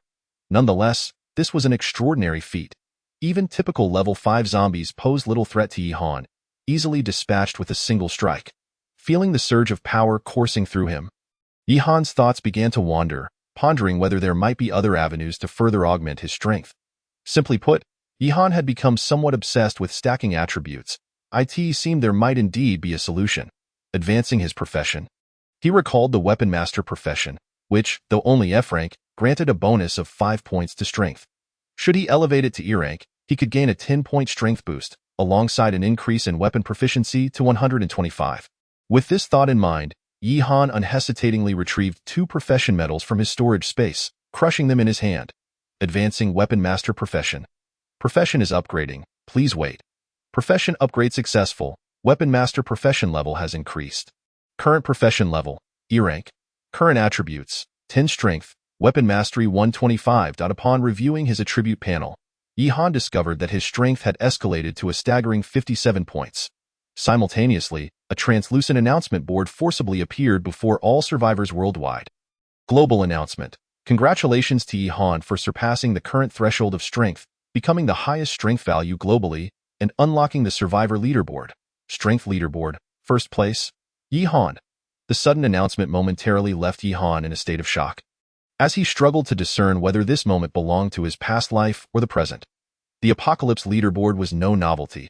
It had appeared in his previous life as well, and those who made it onto the list were invariably top-tier powerhouses. However, The anomaly lay in the fact that the leaderboard had typically emerged nearly a year after the onset of the apocalypse, yet here it was, revealed a mere day after the cataclysm began. Moreover, the individual responsible for its early unveiling was none other than himself. Driven by curiosity, Yihan opened the familiar leaderboard, only to find the names displayed differed significantly from those he remembered. First on the enhancement level leaderboard was none other than Zhao Haiyun. Besides the enhancement level leaderboard, Zhao Haiyun also dominated the charts for highest mental capacity, stamina, agility, and profession level. This indicated that, at this stage, Zhao Haiyun was indeed the unrivaled champion of the apocalypse. Without question, as Yihan searched his mind for any recollection of Zhao Haiyun, he found himself devoid of any memories related to this individual. Thus, it was highly likely that in his previous life, Zhao Haiyun had not survived to the second year of the apocalypse, or perhaps someone even more powerful had surpassed her thereafter. As for Yihan, he had secured the top spots on 3 leaderboards, first in physique, first in strength, and first in the first kill of a mutated life form. Such prominence made Yihan somewhat uneasy, as he was still just a lone survivor, with Fu Xiaoxiao being the only other companion, rendering them incapable of contending with the formidable factions of the apocalypse. Fortunately, the leaderboard only displayed names, withholding any additional information, including specific statistics, which offered Yihan a degree of solace. The sole leaderboard that neither he nor Zhao Haiyun had claimed was the one for the highest equipment level, which prominently featured the name Xuanwu Ship. This name had dominated the leaderboard for a staggering 9 years in his previous life, remaining unchanged from the leaderboard's inception until Yihan's rebirth, making it widely known among all survivors. The Xuanwu Ship was the most formidable combat asset of the official military faction, the Candle Dragon Corps, renowned as the giant aircraft carrier of the maritime nation, and was the highest known level of equipment, categorized as SS rank. Upon seeing this name, Yihan couldn't help but furrow his brow. If the Candle Dragon Corps already possessed an S-rank Xuanwu ship, then the survivor circumstances should not be so dire. According to the previous actions of the Candle Dragon Corps, a substantial number of survivors from the Dragon Kingdom would have been gathered aboard the Xuanwu ship, living secure lives under its protection. Regrettably, in his past life, the vast majority of Dragon Kingdom survivors did not enjoy such tranquility. Even prior to Yihan's rebirth, the Xuanwu ship had not fully established its dominance over the seas. After all, by that time, there were already too many level 10 zombies and mutated life forms, particularly in the unfathomable depths of the ocean, where countless level 10 mutated life forms dwelled, frequently assaulting the Xuanwu ship. Alternatively, it was possible that the Xuanwu ship, much like his saber, was a growth-type equipment that required continuous upgrades to reach its ultimate SS rank. Currently, the Xuanwu ship was likely only slightly above the saber in rank. Perhaps around C-rank.it seemed the Candle Dragon Corps still had a long journey ahead. Uncontrollably, he sighed for the Zhulong Legion, yet such matters were not the focal point of Yihan's attention. The paramount concern was the woman named Zhao Haiyun. With the highest enhancement level, peak mental acuity, utmost endurance, and exceptional agility, she was a woman capable of leaving 5 names on the leaderboard. Even in his past life, she would undoubtedly be considered a top-tier powerhouse. Currently, Yihan's enhancement level stood at level 2, utilizing a modified evolution serum, yet Zhao Haiyun's attributes and level surpassed his, indicating that she was at least a level 3 enhancer. It is noteworthy that Yihan possessed a system as an external aid, particularly the passive skill of super doubling, which was a significant advantage over the majority of survivors. When calculating the gold drop rate, the gold Yihan earned from defeating a single zombie was nearly equivalent to what other survivors obtained from slaying 100 zombies. Under such circumstances, to discover someone surpassing Yihan's enhancement level, particularly a mental enhancer, was not something Zhao Haiyun could achieve alone. This underscored the formidable strength of the Spiderweb organization, which could cultivate a level 3 mental enhancer within a mere day. It is crucial to recognize that it was only the second day of the apocalypse, and the evolution speed of zombies had not yet accelerated to such an extent.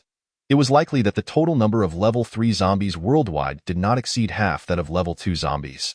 Although Zhao Haiyun's level 3 enhancement was not a direct blow to Yihan, it was certainly a shocking revelation.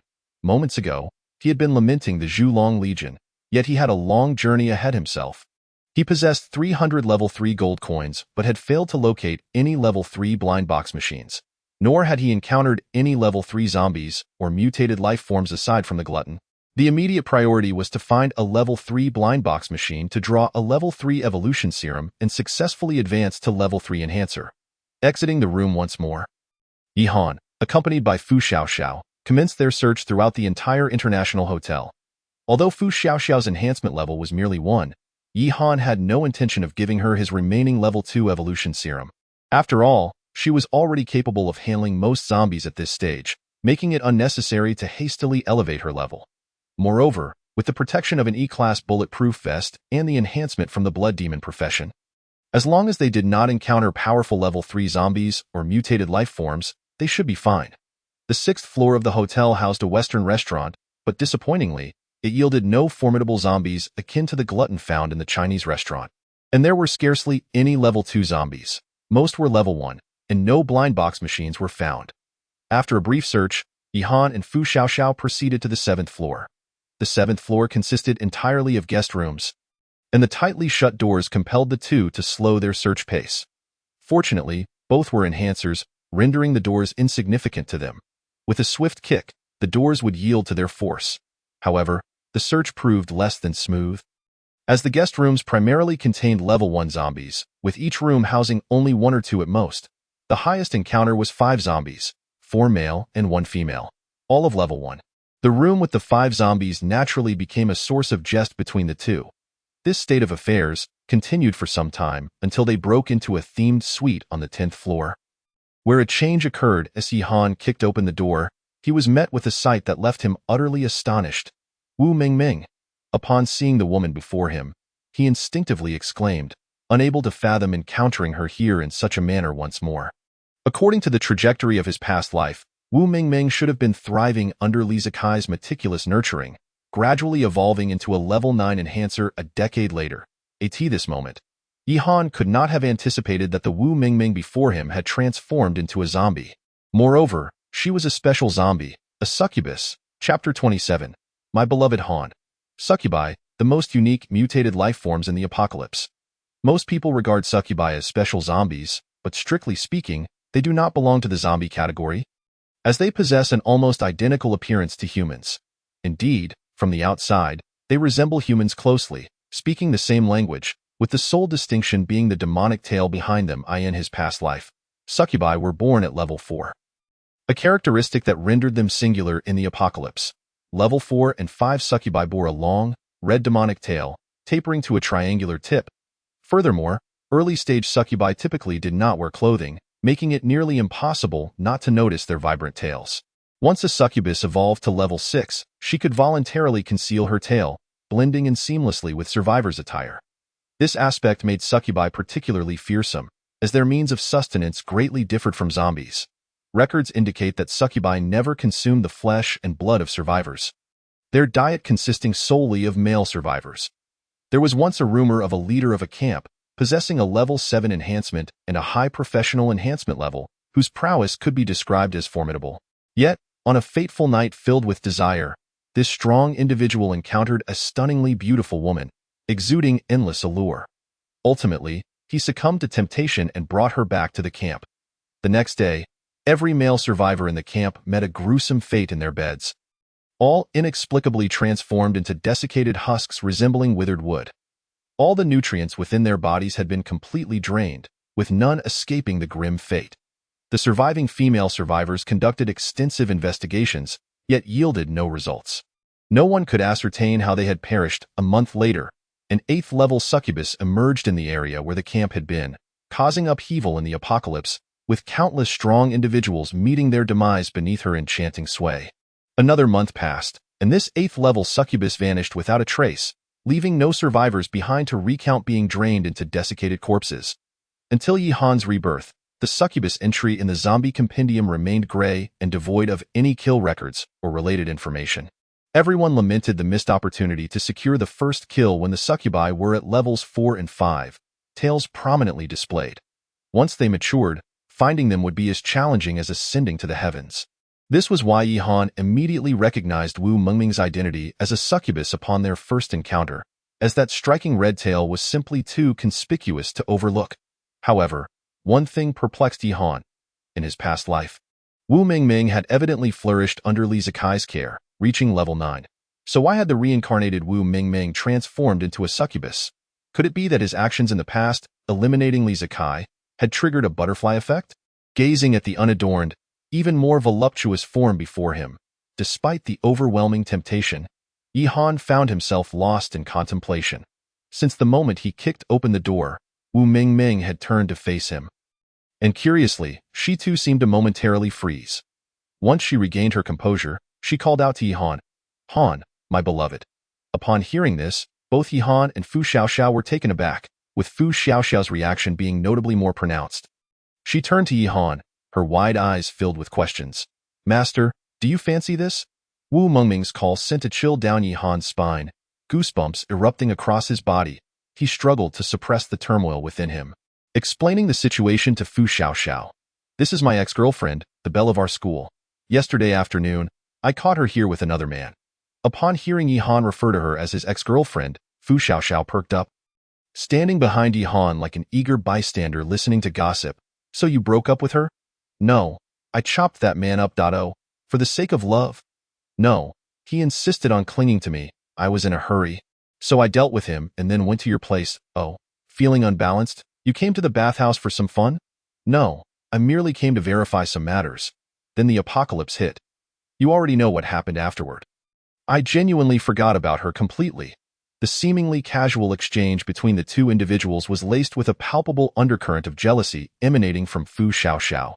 Once Yi Han had elucidated the situation, she cast a glance at Wu Mingming, her eyes reflecting a tumult of emotions, anger, resentment, and even a hint of envy in a swift motion.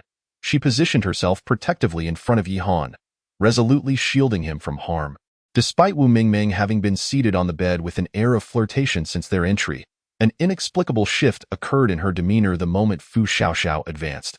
Her gaze, previously fixed on Yi Han, transformed into one brimming with lethal intent directed at Fu Xiaoxiao. Yi Han found himself engulfed in a whirlwind of conflicting emotions. He was acutely aware that he ought not to feel this way at that moment. Yet he was unable to suppress the turmoil within. It was akin to being caught in the act of infidelity. After a prolonged pause, Yi Han finally grasped his weapons, steeling himself to confront Wu Mingming when, without warning, she sprang into action. With her legs slightly bent, she propelled herself towards Yi Han with astonishing speed. Neither Yi Han nor Fu Xiaoxiao had time to react before she struck, causing Fu Xiaoxiao to feel a sharp pain in her chest as she was hurled backward, crashing against the corridor wall. Once she regained her footing and turned to face the room, she was met with the sight of Wu Mingming clinging to Yi Han, her limbs entwined around him like an octopus. Even her long, vibrant tail coiling tightly around his waist. Fu Xiaoxiao's fury ignited. Though she had consistently referred to Yi Han as her master, her feelings for him ran deep. Despite having known him for merely a day, she had fallen profoundly in love with him. Yet, here was an audacious, unclad woman, Yi Han's former girlfriend, engaging in such lewd behavior before her very eyes. How could she bear it? In an instant, the flames of wrath consumed Fu Xiaoxiao, who snatched up the blade Yi Han had gifted her and stormed back into the room, shrieking, "Shameless harlot! Keep your distance from my master." Chapter 28. Level 2 Enhancer. E-Class Blood Demon. Fu Xiaoxiao's furious roar reverberated throughout the corridor. And naturally, the transformed Wu Mingming heard it distinctly. However, to everyone's astonishment, instead of recoiling, she tightened her embrace around Yi Han. Her exquisite face leaned in close to Yi Han's ear, her seductive voice spilling forth from her luscious lips. "She calls you master? When did this happen?" Before Yi Han could muster a response, Fu Xiaoxiao's blade swung towards the seductive demon's head. Yet, the speed of a level 4 succubus was beyond that of a mere level 1 enhancer like Fu Xiaoxiao.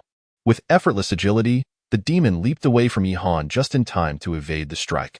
Realizing her attack had missed, Fu Xiaoxiao pivoted her blade, aiming horizontally, just as Yi Han freed his hands and launched his own assault against the demon. "Han, are you going to kill me too?" The demon's voice echoed, imbued with an enchanting quality that momentarily halted Yi Han's movements. In that fleeting moment of hesitation, the demon struck Fu Xiaoxiao's back, sending her sprawling. Simultaneously, her delicate fingers caressed Yi Han's cheek, followed by a swift, provocative kiss planted upon his lips. "Vile creature, I will slay you." Fu Xiaoxiao's anguished cry erupted, fueled by an intensity that seemed to exhaust her very being. Despite her desperate shout, it bore no effect. Yi-Han appeared transfixed, unable to react as the demon glided past him towards the fallen Fu Xiaoxiao. The demon gently lifted Fu Xiaoxiao's chin, leaning closer until their two strikingly beautiful faces were separated by merely a finger's breadth. If an unsuspecting survivor were to witness this scene, they would surely perceive a profound connection between the two women. Han is mine. No one loves him more than I do. He will never develop feelings for anyone but me. You are merely a pet he keeps to alleviate his boredom. If you wish to usurp my place, save your energy. When I am absent, remember to serve him well. You may taste a modicum of sweetness. But never forget, he is ultimately mine. The demon's voice was soft, and as she leaned closer, she deliberately arched her alluring figure, presenting a captivating sight for Yi-Han. In all honesty, he wished to avert his gaze. Yet the kiss had left him paralyzed, unable even to turn his head away, forced to witness the unfolding spectacle. At that moment, he realized how foolish his desire for the demon's first kill had been. Lacking any detailed knowledge of the demon's abilities or true power, engaging in reckless combat was tantamount to suicide. Were it not for the demon's previous identity as Wu Mingming, he might have met his demise. Yet, a perplexing question lingered. Why did the demon remember him? Did she retain the memories belonging to her human self? Just as Yi-Han pondered this, an astonishing shift occurred within the standoff in the room. In the face of the demon's seemingly non-threatening threat, Fu Xiaoxiao showed no signs of retreat. She exerted every ounce of her strength to defend the man she adored. Truly shameless. No wonder you've become this way. Perhaps it is your true nature. Struggling against the demon's hold, Fu Xiaoxiao attempted to rise but found herself utterly powerless. Instinctively, her delicate hands flailed in the air, inadvertently grasping the demon's vibrant tail. A sound, both exhilarating to men and embarrassing for women, wafted through the room, adding an air of intimacy to the atmosphere. Simultaneously, Fu Xiaoxiao sensed the demon's grip on her diminishing. Is this permissible? How utterly shameless. As a fellow woman, Fu Xiaoxiao began to comprehend the situation. Though the demon's sultry voice reddened her cheeks, she was willing to endure this torment for the sake of her beloved. Gradually rising from the floor, Fu Xiaoxiao maintained her hold, employing techniques she had learned prior to the apocalypse, alternating between gentle caresses and deeper pressure. The demon's breaths grew heavier, a flush spreading from her cheeks to her exquisite form. Yi-Han, despite his immobility, contemplated an alternative course of action. He retrieved a level 2 evolution potion and 2 career medals from his storage space. Unable to grasp them, they fell to the carpet under the influence of gravity. Fu Xiaoxiao, hearing the commotion, turned to see the green potion and 2 odd medals on the carpet. Despite her confusion, she did not hesitate to pick them up, biting the potion open and injecting it into her arm. The level 2 evolution potion took effect rapidly, coursing through her limbs within minutes, accompanied by the demon's alluring voice. As Fu Xiaoxiao successfully enhanced her level to 2. Next, she clumsily crushed the 2 career medals, prompting a notification in her mind. Career is being upgraded. Please wait. Career upgrade successful. Blood demon career level increased. Current career level, E-class. Current attributes, 10 constitution, capable of manipulating her own blood to conjure weapons for combat, strength not exceeding her enhancement level. If, at this moment, Fu Xiaoxiao were to chance upon the leaderboard, she would discover something exceedingly intriguing. The name Yi-Han, which once graced the pinnacle of the physique ranking, has vanished, replaced instead by her own name. Fu Xiaoxiao. However, she presently lacks the time to peruse the rankings, as a captivatingly voluptuous woman is performing an unsightly solo act before her. Prior to this, no one in the apocalyptic world, including Yi-Han, was aware that the demoness tail was the most extraordinary part of her entire being.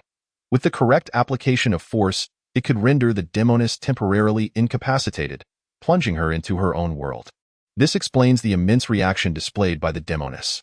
After a brief period of adjustment, Fu Xiaoxiao managed to acclimate to the attributes of a level 2 enhancer. Under Yi-Han's watchful gaze, she proceeded to pierce her finger, allowing the blood to flow freely, and then, defying gravity, she gathered the blood in midair, gradually transforming it into a crimson cleaver. Chapter 29.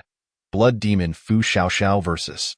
Demoness Wu Mingming. The massive, blood-red cleaver, birthed from her own blood, left Fu Xiaoxiao momentarily spellbound, casting doubt upon the authenticity of her newfound abilities.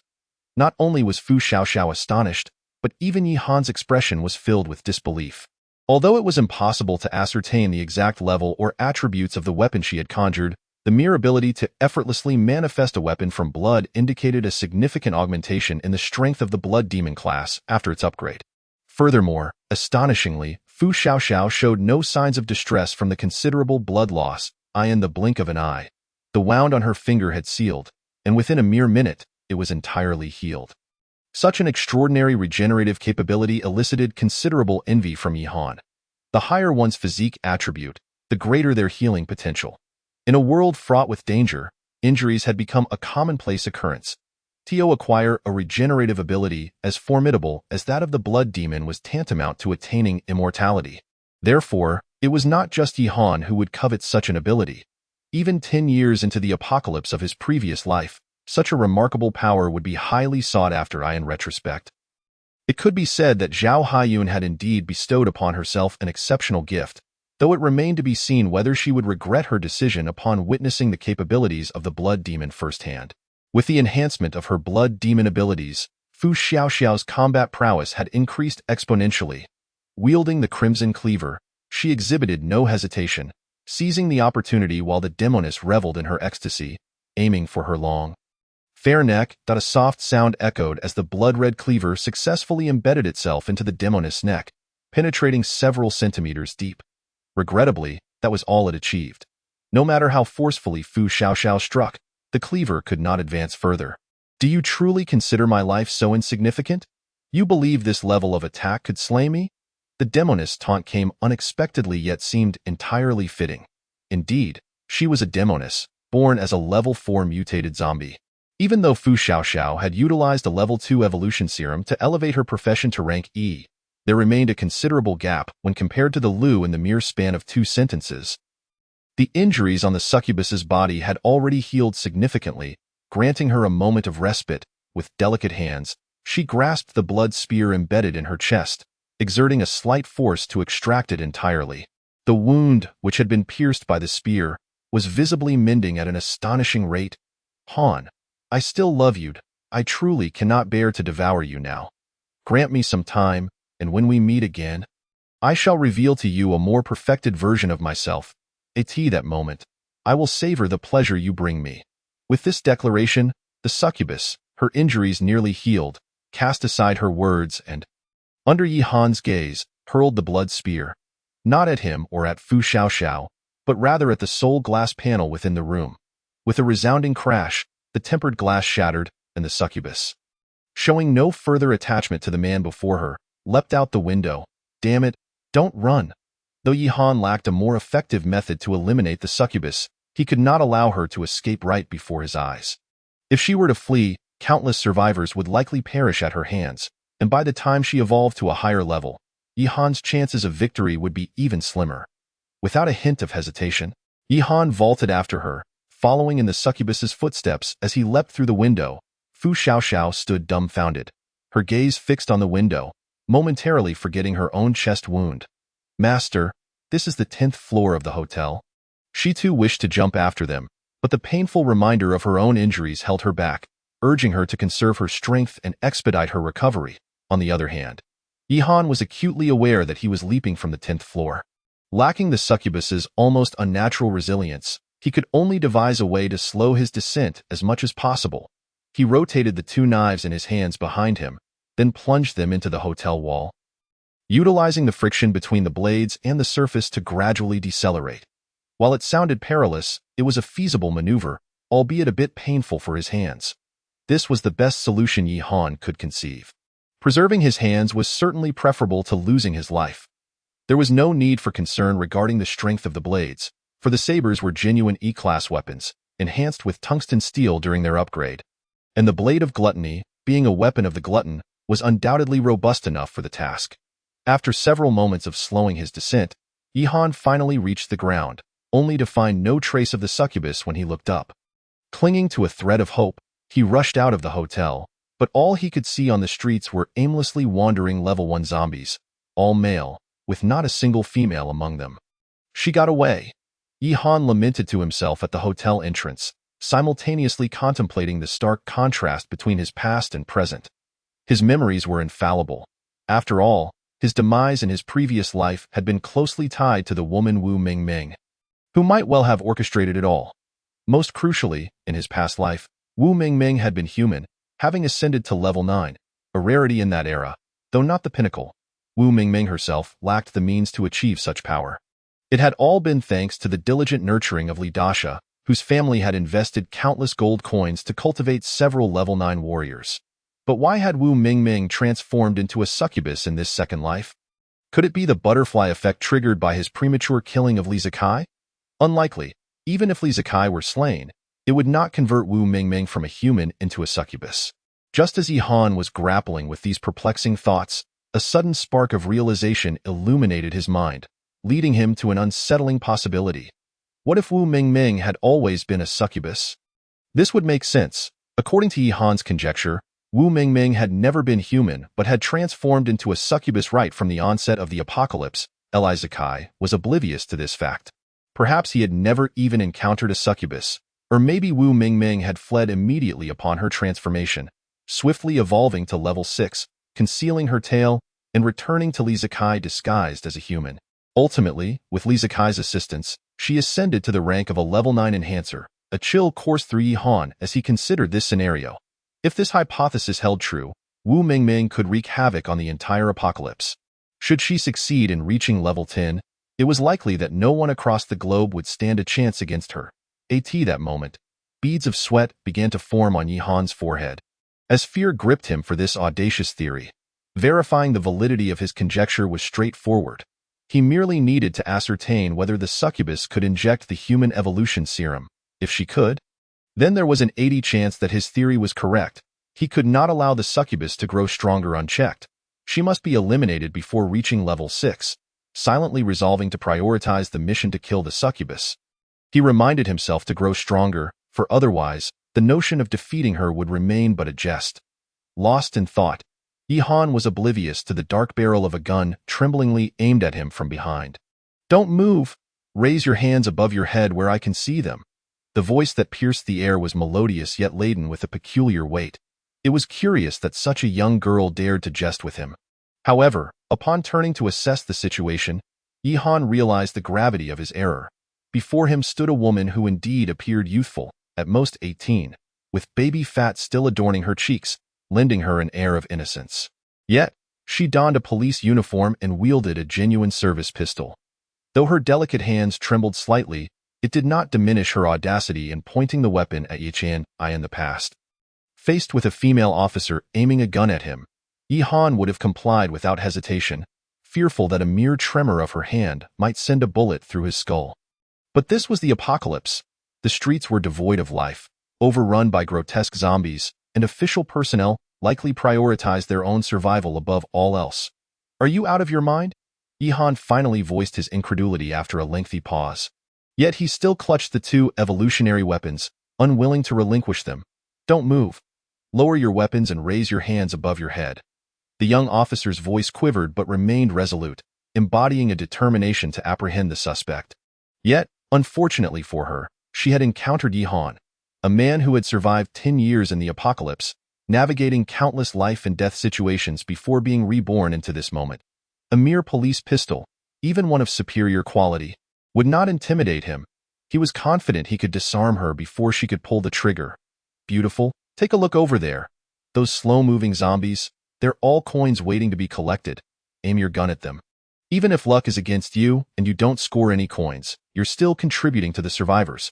Successfully diverting the officer's attention towards the zombies, Yi Han resolved to disregard the not-so-bright policewoman. Turning to re-enter the hotel, the young officer stood bewildered, staring at the throngs of zombies, utterly perplexed. By the time she regained her senses, Yi Han had already reached the hotel entrance.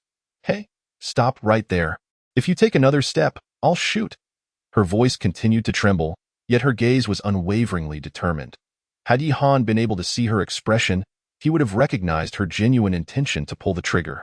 However, Yi Han acted as though he had not heard her, proceeding into the hotel, leaving the officer in stunned silence. Bang!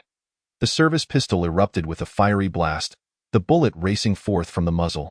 Yet its target was not Yihan, who had just entered the hotel, but rather the overcast sky above. The officer had indeed fired her weapon, but out of habit, her first shot was aimed skyward, a mere warning shot. In response, all that awaited her was the anguished wails of the zombies on the street. If awakened by the gunfire, the zombies turned their attention towards the source of the sound, locking their gaze onto the young officer, who stood poised with her weapon. A low growl erupted from one of the zombies, igniting a chain reaction among the others, as if acknowledging the first's call. Filling the street with a terrifying chorus of roars, the zombies surged forth, abandoning their previous lethargic pace. Those who had once been several hundred meters away now accelerated towards the officer with a speed that rivaled even the swiftest survivor. At that moment, the officer finally recognized the impending danger behind her, but as she turned, the horde of zombies was already perilously close, leaving her barely enough time to avoid an intimate encounter with them. What do you want? Stop. Otherwise, I'll shoot. The policewoman, engulfed in despair, shouted at the zombies, yet it was evident that the creatures could not comprehend her words. Undeterred, they pressed forward, for in their eyes, the policewoman had become synonymous with a delectable feast. Realizing her admonitions bore no fruit and recalling the man's earlier warning, she abruptly turned and sprinted into the hotel. She had no choice. The zombies had her surrounded, forcing her to flee toward the open expanse of the hotel. Harboring a flicker of hope that the man might emerge to assist her. "Help me!" The terror behind her spurred her to scream with all her might, but the vast hotel responded only with her own echo. The hope she once clung to, that man named Yihan, had already ascended to the upper floors, oblivious to the sounds of the first floor. The city had succumbed to a complete blackout. And not only could the hotel doors not be secured, but the elevators were also inoperative. With no escape in sight, the policewoman was left with no option but to ascend the stairs. Her emotions teetered on the brink of collapse. Although this was her first encounter with zombies and her knowledge was limited, she had seen enough films to know the grim fate that awaited characters in similar predicaments. In every film, regardless of its origin, whenever a character was pursued by zombies up a staircase, they invariably met their demise, either devoured or leaping to their deaths from rooftops. Following the conventional narrative, it seemed highly probable that she would perish within the confines of this hotel. Yet, she could not afford to cease her flight. To pause would mean being overwhelmed by the repugnant zombies at her back. But to continue running offered a glimmer of survival. Even the slightest hope was enough. The policewoman yearned to live. Time slipped away, and she lost track of how long she had been running or how many flights of stairs she had climbed. Her lungs burned with each breath, sharp pains accompanying the intake of air. Nevertheless, she dared not falter, pressing on with relentless determination. Last, her strength waned, and breathing became laborious, her heartbeat echoing in her ears. "Help me! I can't go on! Someone save me!" With one final misstep on the staircase, she fell heavily to the ground. Strangely, she felt no pain, only an overwhelming fatigue, her legs too weak to rise again. The zombies in the corridor drew closer, and feeling utterly helpless, she chose to close her eyes, striving to block out the horrifying sight of the grotesque creatures. Resigned to her fate, she thought, if she were to die, it would be with some dignity, avoiding a protracted suffering. Summoning the last vestiges of her strength, she raised her service pistol, this time aimed at her own head. Just as she prepared to pull the trigger, a cold voice resonated above her. "Dead yet? If not, move aside. You're blocking the way." The voice, devoid of warmth, struck the policewoman's ears like a divine intervention, stirring something deep within her. She struggled to open her tightly shut eyes, only to find a pair of black saws before her. To her shock, a man had stepped over her. In any other circumstance, any individual daring to act so brazenly would have faced the icy wrath of her handcuffs. Yet now, this very action was a lifeline. She watched in awe as the man, previously perceived as a threat, now appeared monumental in stature as he effortlessly dealt with the zombies that had nearly brought her to despair. Wielding his blades with the precision of a chef slicing vegetables, in mere moments, the horde that had surrounded her lay defeated on the stairs, each head severed cleanly from its body. The man's stride did not waver as he continued to dispatch the grotesque creatures, guiding the woman behind him with brisk efficiency until they disappeared from her sight. "Wait! Hold on!" Her call fell on deaf ears, but clarity returned to the policewoman, and she swiftly rose to her feet. Following in the man's wake, the pair ascended to the 4th floor of the hotel without a backward glance, and the policewoman furrowed her brow at the sight before her. It was a spa? A place she had always detested. However, at that moment, she couldn't afford to be finicky. After a brief pause, she dove into the spa after them. At last, the man halted, turning to scrutinize her from head to toe. "Are you that idol? Please refrain from following me. I'm quite sensitive and dislike having a gun pointed at me." Yihan's words were not a jest. He genuinely found the presence of this policewoman irksome. The apocalypse had descended nearly a full day ago, yet this policewoman seemed utterly oblivious, choosing to point her weapon at him instead of seeking refuge. This was forgivable, but she had carelessly fired a gun in the midst of a zombie-infested street. A truly reckless act was likely that the zombies had been drawn to her by the gunfire. Although Yihan, a level 2 enhancer, could dispatch level 1 zombies with ease, her actions had been exceedingly foolish. Had it not been for his respect for law enforcement, he would have already dispatched her. Fortunately, the policewoman recognized her earlier error, her cheeks tinged with embarrassment as she admitted, "I apologize for my previous actions. Thank you for saving me." Before she could finish, Yihan interrupted her brusquely. "I merely happened to be coming down and cleared the zombies on my way, and no need for gratitude. If you're done, please leave. We need to rest." With that, he gestured for Fu Xiaoxiao to escort the woman away, turning to retreat to his room. After enduring several intense battles, particularly against the succubus, he was utterly exhausted and in dire need of rest. As he had to set out again at dawn for another destination, "Wait, handsome. I want to ask what has happened to the world. I woke up to find everything in chaos." Yihan, "Are you joking? Were you on a break when the global announcement was made? You didn't pay attention when the apocalypse struck and now come asking me what is going on? You must be joking." As a police officer, the woman sensed the disdain in Yihan's eyes and felt a bit embarrassed. After a moment of hesitation, she stammered an explanation. "I was on night duty, busy after returning home, and finally fell asleep in the afternoon. Waking up around noon today, I was about to report to the station when I noticed the chaos outside and then saw you." "Yihan, the apocalypse has come. People have turned into zombies. That's all there is to it. Now, go." Fu Xiaoxiao obediently escorted the policewoman to the stairwell, unhesitatingly shutting the door behind her and securely locking it with a chain to prevent any unsavory entities from entering. Outside, the sky, already shrouded in dark clouds, grew even darker as night fell. During the night, when zombies became more formidable, even Yihan dared not act recklessly. Moreover, he genuinely needed rest. After a quick wash with bottled water, he lay down and soon fell into a deep slumber. As for Fu Xiaoxiao, she wished to share the same bed with her master, but dared not do so without his permission. Neither could she stray too far from his side. Ultimately, she brought a blanket and mattress from the adjacent room, laying them on the floor of her master's room, thus managing to sleep in close proximity. The following morning, Yihan awoke refreshed, unaccustomed to such restful sleep. Since the onset of the apocalypse, each night had been a reminder of his mortality, fearing that he might not awaken again. Fortunately, following his rebirth, his strength had increased, and the predominant level of zombies outside was only level 1 or 2. With no peculiar mutated entities nearby in such an environment, the apocalypse felt like a paradise, allowing Yihan to finally enjoy a good night's sleep. As Yihan rose, Fu Xiaoxiao sensed the movement, sitting up from her makeshift bed almost simultaneously, their eyes meeting. "Good morning, Master." Fu Xiaoxiao had recovered remarkably. Her fractured ribs had healed significantly overnight, and her external wounds were fully mended. After a sound sleep, she appeared vibrant and full of energy. "Good morning. Gather your things. We're going somewhere today. It's a bit far, but we should make good time on the motorcycle." "Okay, Master." From the heap of exaggerated supplies in the room, they retrieved bread, canned meat, and drinking water, and the two had a simple breakfast. After meticulously checking their gear, they departed from the bathing center. However, as Fu Xiaoxiao unfastened the iron chain and opened the emergency exit door, a somewhat haggard figure appeared before them. The little policewoman from yesterday, after being expelled by Fu Xiaoxiao, had surprisingly spent the entire night sitting on the stairs. It was evident that she had sensed their movement. Upon seeing the two, she immediately jumped up and, with a hint of apology, uttered words that left Yihan in disbelief. "Hello, are you leaving?"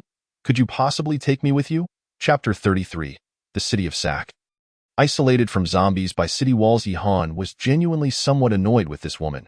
Following her stalking from the previous day, she now had the audacity to block their way at the door. Were it not for her police uniform, he would have shown no hesitation in sending any other person away with a bullet. I will say this only once. We are in an apocalyptic world. I do not care what your intentions are, but this is not a refuge. Please show some respect. If you continue to bother me, do not blame me for being uncivil. As he spoke, Yihan retrieved a handgun from his storage space. Pressing the cold muzzle against the policewoman's forehead, he was not jesting. Every word was delivered with utmost seriousness. Should the policewoman dare to disturb them again, Yihan would not hesitate to offer her a bullet. It was uncertain whether the policewoman was genuinely stunned by his words, but she remained silent, staring at Yihan in disbelief, her slightly parted lips gasping for breath. After this encounter, Yihan chose to ignore her, leading Fu Xiaoxiao downstairs, treating the incident as a minor inconvenience. Fortunately, they did not waste much time. Otherwise, someone might have gone hungry. Riding the upgraded Yamaha MT-09 motorcycle through the urban landscape was akin to a fish in water. No matter how many vehicles clogged the streets, as long as there was a slight opening, the motorcycle would slip through effortlessly. As for zombies, there was no need for concern. Renowned as a torque master, the MT-09 boasted 120 horsepower, and with a mere twist of the throttle, it could leave zombies far behind. Not only was it a non-threat, but even the zombies would find it challenging to approach. Once on the highway, the motorcycle was akin to having its shackles removed, soaring past 200 kilometers per hour on the unrestricted roadway. The originally 500-kilometer journey took just over 2 hours, and they arrived smoothly at their destination, the city of Sak. Yihan's memories of Sak were rather vague, yet this very vagueness was rare in his former life. Almost every city birthed one or several formidable mutated beings, along with many advanced powerhouses. For instance, in his previous life, Fu Xiaoxiao and the Bard had garnered fame for Long City during the early apocalypse, attracting numerous survivors in search of resources. In stark contrast, Sak had nothing of the sort. There were no renowned top-tier powerhouses nor infamous mutated beings. This was one of the reasons Yihan had come here, the more significant reason being for one person, a man with whom he had fought side by side in his previous life. A man to whom he could fully entrust his back.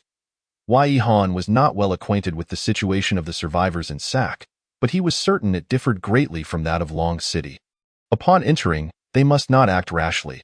It was imperative to first ascertain the specifics of the city.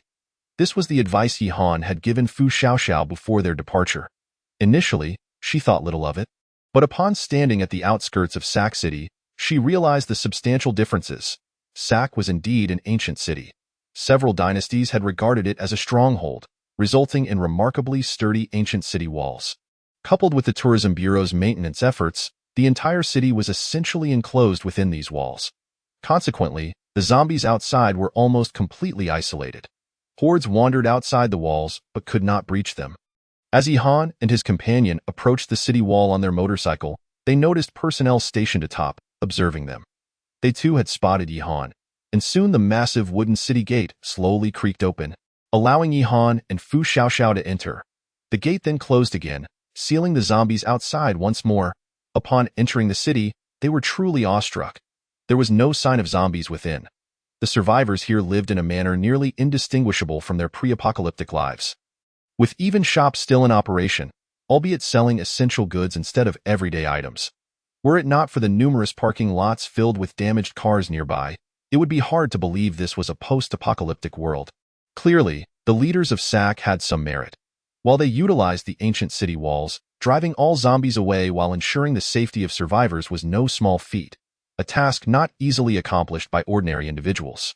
The peaceful state of Sak City was a perfect blend of timing, geography, and human resources, all essential elements. Even Yihan, who had survived for 10 years in the apocalypse, could not help but express his admiration, indicating the extent to which Sak had excelled in zombie control. Just as they parked their motorcycle, a portly middle-aged man in a suit approached them, followed by several other sharply dressed men. However, the suits of these men appeared overly pristine, devoid of any dust or creases, making them seem as if they had no connection to the apocalypse whatsoever. Greetings, I am Guan Hong, the vice mayor of Sak City. You must have had a tough journey from the outside. Welcome to Sac City. The middle-aged man extended his chubby hand, his face adorned with a benevolent smile, reminiscent of a benevolent monk, somewhat endearing yet authoritative. Hello, Vice Mayor Guan. I am Li Zikai, and this is my girlfriend, Wu Mingming. We escaped from Long City and, noticing the city walls, thought it might be safe here, so we decided to come. To our surprise, it truly is quite safe. As the saying goes, in the rivers and lakes, one must use an alias to survive. For Yihan, adopting a false name was second nature, particularly a name like Li Zikai, which belonged to someone already deceased. An exceptionally convenient choice, of course. This was not to imply any nefarious dealings in Sac City. It was simply a habit Yihan had developed, especially since his own name had been publicly announced globally twice, making it somewhat inconvenient. Welcome, welcome. As you can see, Sac City is indeed very secure. With city walls averaging 10 meters thick, there is no need to worry about zombie invasions. Survivors can enjoy a peaceful and tranquil life here. And we also invite surrounding survivors to settle in. As long as you ensure you are infection-free, we can provide free accommodation. Vice Mayor Guan's words were somewhat exaggerated, yet it was undeniable that Sac City possessed the capability to shelter survivors from neighboring cities. Based on Yihan's current understanding, aside from the so-called maritime fortress, the Xuanwu ship of the Candle Dragon Legion, the safest place should indeed be Sac City, protected by its walls. However, the Vice Mayor's demeanor was rather oily. Despite his efforts to smile, that greasy aura could not be shaken off. Particularly, his small eyes frequently darted toward Fu Xiaoxiao, eventually transforming into an unabashed scrutiny from head to toe. This made Fu Xiaoxiao feel a wave of disgust. Chapter 34. A companion from the previous life, Chiu Kongbo Master. I do not like this place. That Vice Mayor is quite revolting. After bidding farewell to the Vice Mayor, Fu Xiaoxiao could no longer contain herself and complained to Yihan. The sensation of being appraised from head to toe was genuinely nauseating, especially those squinty eyes. Yihan had naturally observed Vice Mayor Guan's various behaviors, but did not place much importance on them. After all, they would not linger here for long, and his discomfort was unlikely to extend to him personally.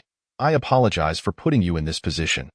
We are merely here to find someone, and once we do, we can return to Long City, with no further ties to Sac City. With the comforting words of Yihan, Fu Xiaoxiao felt her spirits lift significantly as she continued to follow in his footsteps into the heart of Sac City. Judging by the passage of time, this young man must have been starving for 2 days now. Yihan, lost in his own thoughts, walked ahead. Although he was unaware of the exact whereabouts of his former teammate, he could still navigate towards a place etched in his memory, a combat fitness club named Judian. Ostensibly a club, it was, according to descriptions from his past comrades, also home to an underground boxing arena where his teammates fought. After extensive inquiries, Yihan and Fu Xiaoxiao finally located the club. Though it appeared deserted, Yihan insisted on entering, making a beeline for the basement. The heavy iron door leading to the basement was locked. But this posed no obstacle for Yihan. With a mere flick of his blade, he revealed a hidden world within it. Was evident that the boxing ring had been converted from an underground parking lot.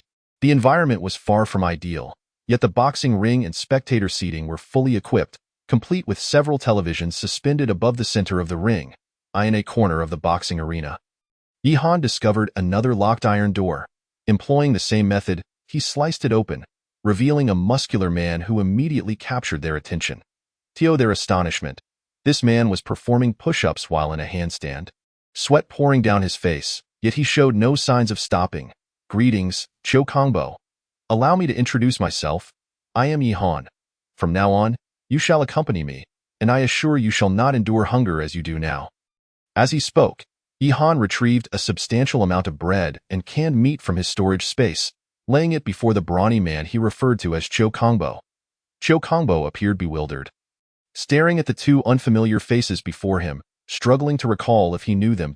May I ask, do we know each other? Despite being 2 days without food, Chiu Kongbo remained wary. The food before him was undeniably tempting, yet he voiced his concern for his own safety.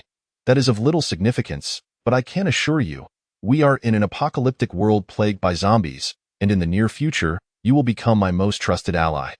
Yihan endeavored to explain the situation in simple terms, yet, regrettably, this seemed to only deepen Chiu Kongbo's confusion. After all, Words like apocalypse and zombies might sound reasonable in a movie, almost akin to a jest. Yet Yi Han's earnest demeanor led Qiu Kongbo to ponder whether he had missed something vital during his confinement. Do you not believe me? Very well. Let me present a few facts. You are an orphan and the strongest boxer in Sake City, earning nearly 100,000 each month.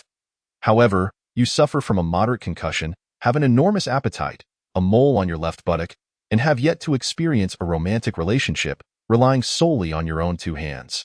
Stop. I believe you. Initially, Yi Han's claims failed to provoke much reaction from Qiu Kongbo. After all, such details could easily be discovered with a little inquiry. However, the mention of the mole on his left buttock, along with the other personal tidbits, were information he had never shared with anyone. Fearful, Qiu Kongbo realized that if this man continued, all of his secrets would be laid bare. He was acutely aware that this stranger was accompanied by a beautiful woman, and discussing such matters in her presence was mortifying. You believe me? Then come with me. I cannot guarantee everything, but I assure you, there will be no shortage of food and beautiful women, despite harboring lingering doubts about the veracity of Yi Han's words. Qiu Kongbo found himself instinctively following Yi Han's lead, the food he had just devoured already forgotten. As they exited the confinement room and stepped outside the gym, Qiu Kongbo's confusion only deepened. Yi Han had mentioned a world overrun by zombies, yet the streets were filled with humans. However, the atmosphere felt somewhat off. The streets were noticeably emptier, most nearby shops were shuttered, and an oppressive feeling lingered in the air.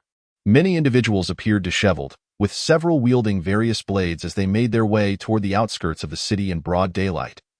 Yi Han noticed the skepticism etched on Qiu Kongbo's face, but refrained from further explanations. Casually stating, "Let me take you to the city wall, and then you can decide whether to believe me." Undoubtedly, gaining Qiu Kongbo's trust would be a formidable challenge for Yi Han, who possessed memories from a past life. While Qiu Kongbo remained an ordinary individual, with a considerable gap between him and the teammate Yi Han once knew, he could hardly present himself as someone reborn, claiming they had previously collaborated harmoniously and hoped to do so again in this life. However, upon reaching the city wall and witnessing the scene beyond, Qiu Kongbo was nearly knocked off his feet by the shock. Zombies roamed outside the wall. These creatures bore a striking resemblance to those depicted in films. Yet there were notable differences, distinctly marking them as non-human. They moved sluggishly, their bodies a sickly gray-white, devoid of eyeballs, aimlessly wandering outside the city. Occasionally, a few zombies would glance up at the towering wall, only to frantically attempt to climb it before they could ascend too high. A black arrow fell from the sky, piercing through the skull of one zombie, which then crumpled to the ground, convulsing briefly before falling still. Any remaining questions? If not, let us proceed to Long City. My current base is temporarily set up there, but rest assured, the resources there far surpass those available here.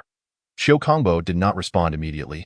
Instead, he bowed his head in deep contemplation for a considerable time before hesitantly voicing his request. I would like to find someone first. Upon hearing this, Yi Han broke into a knowing smile, his expression suggesting he understood, even offering Qiu Kongbo a crucial piece of information.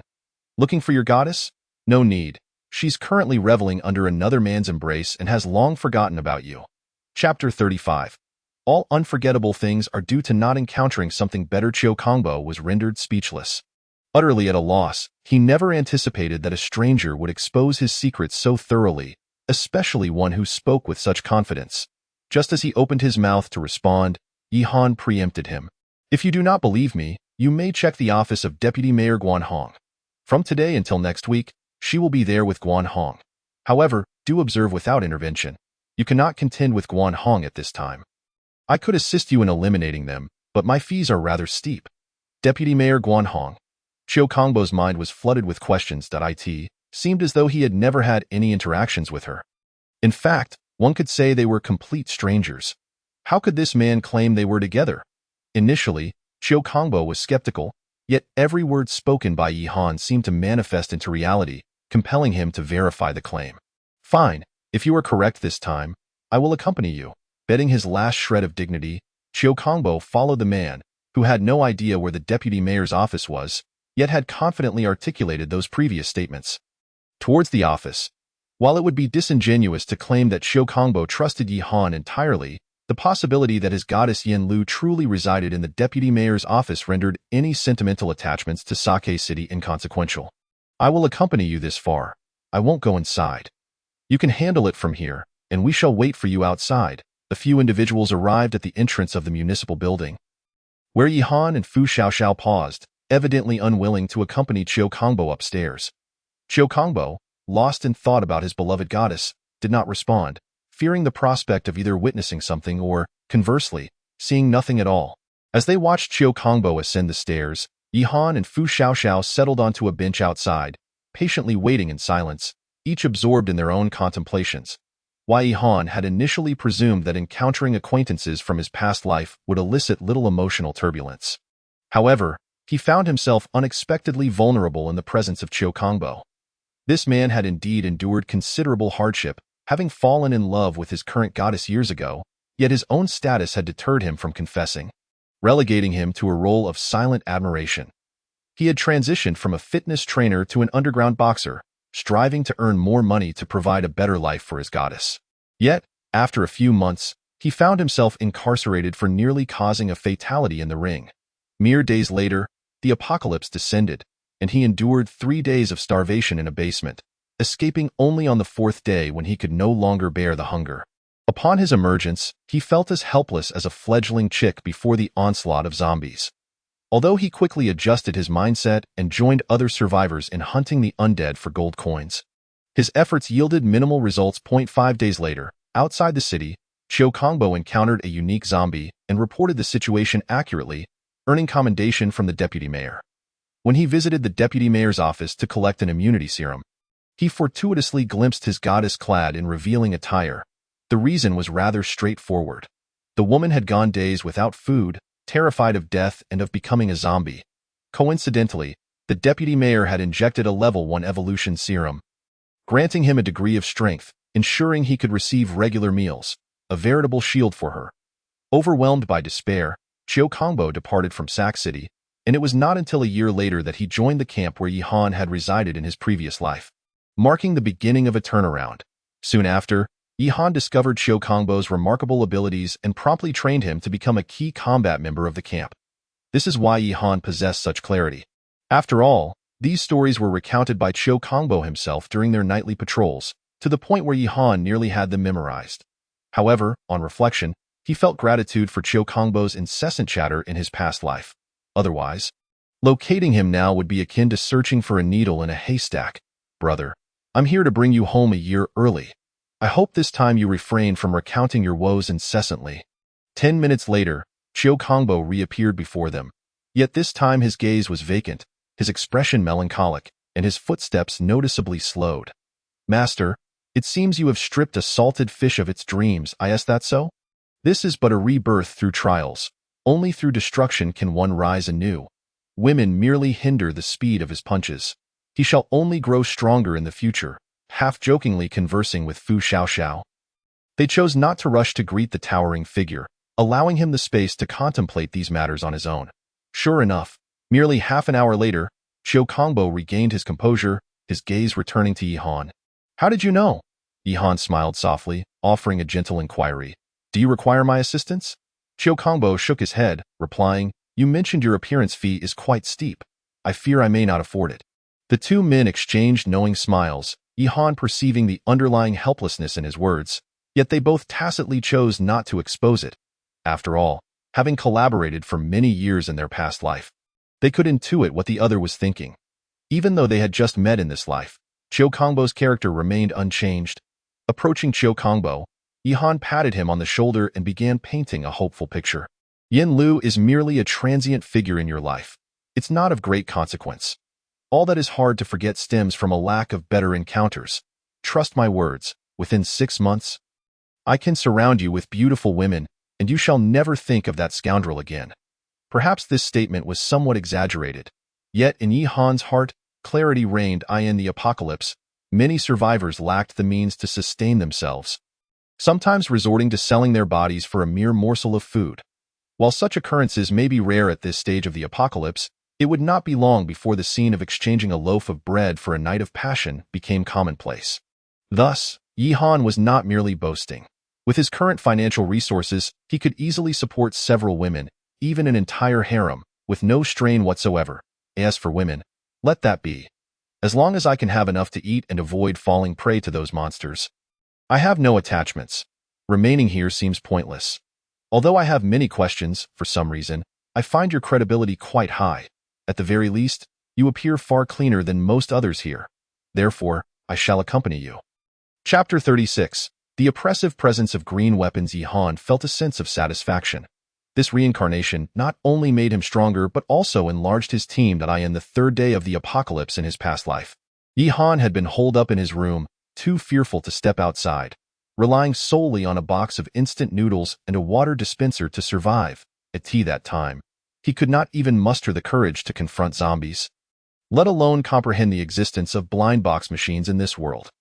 However, in this new life, he became a level 1 evolver on the very first day of the apocalypse, and by the second day, he advanced directly to level 2, possessing 300 level 3 gold coins. It is not an exaggeration to say that if a level 3 blind box machine were to appear now, Yi Han would confidently become a level 3 evolver immediately.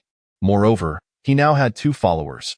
One was Fu Xiaoxiao, a level 2 evolver he had personally trained, boasting 60 loyalty and affection, possessing the unique blood demon class.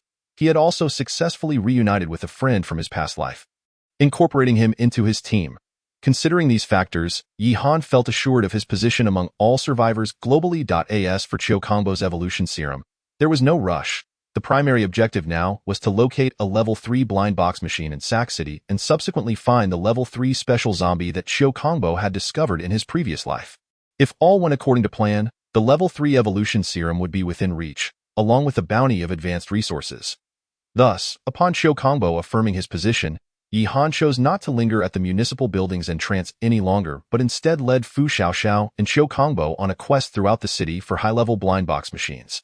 However, during their search, they stumbled upon an astonishing revelation.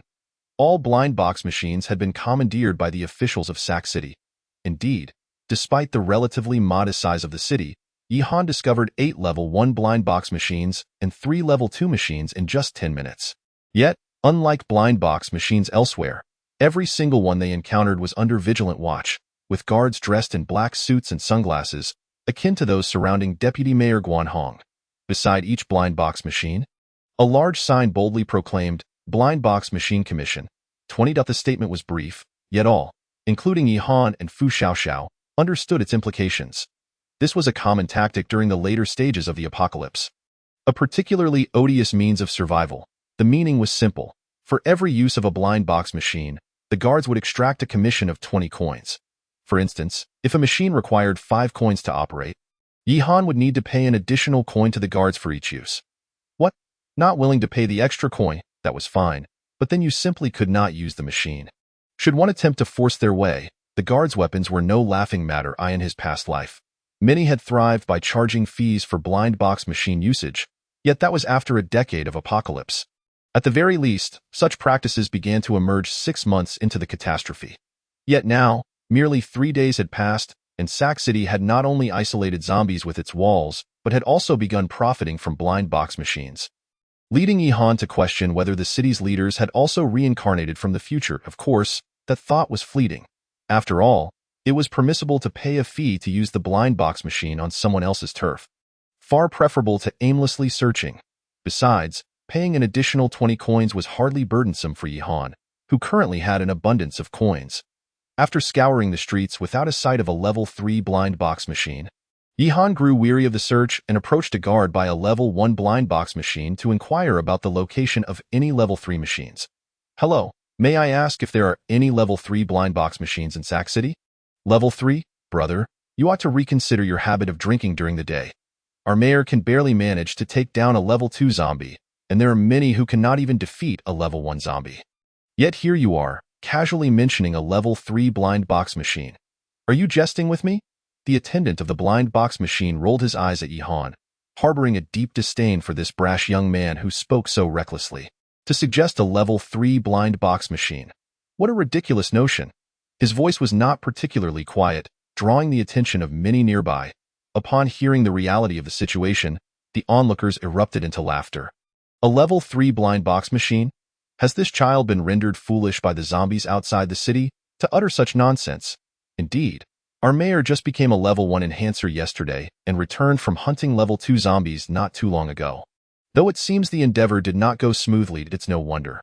Several who accompanied the mayor perished, and he himself wore a grim expression, likely having acquired only a few level 2 coins. Do you think coins are easy to come by? It is said that the vice mayor has managed to procure only a few dozen level 1 coins thus far, without even drawing a single evolution potion. Regardless of the world before or after the apocalypse, humanity's insatiable curiosity remains ever potent. In mere moments, a throng of survivors gathered around Yihan, chattering excitedly about his recent antics. Strangely, most of these survivors had never even faced a zombie. At most, they had only glimpsed one from atop the city walls. For them, the drop rate of coins was an eternal mystery. Yet, it was precisely these individuals who seemed to possess an uncanny understanding of everything, as many seemingly confidential pieces of information spread among them like wildfire. Within just an hour, they could disseminate a multitude of events throughout every corner of the city.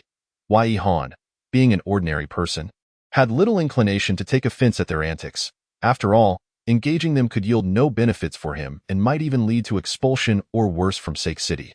While he did not fear such consequences, his primary concern was to swiftly become a level 3 enhancer. Having already encountered the Spiderweb organization, it was conceivable that he might soon face even more formidable forces. Only by growing stronger could he secure his place in this apocalyptic world. The jeers from the crowd were quite deafening. Even with Yihan's admirable composure, he found himself growing increasingly impatient. Moreover, he was not one to shy away from confrontation, and the level 3 blind box machine was something he had to pursue relentlessly. Suddenly, a flash of green light emanated from his hand, and a firearm radiating a verdant glow materialized before him. Although the green luminescence was not overtly intense, it somehow appeared strikingly vivid at that moment. A person in the crowd exclaimed in disbelief, "Is that a green weapon?" Gasps of astonishment rippled through the onlookers, most of whom gazed greedily at the glowing green rifle.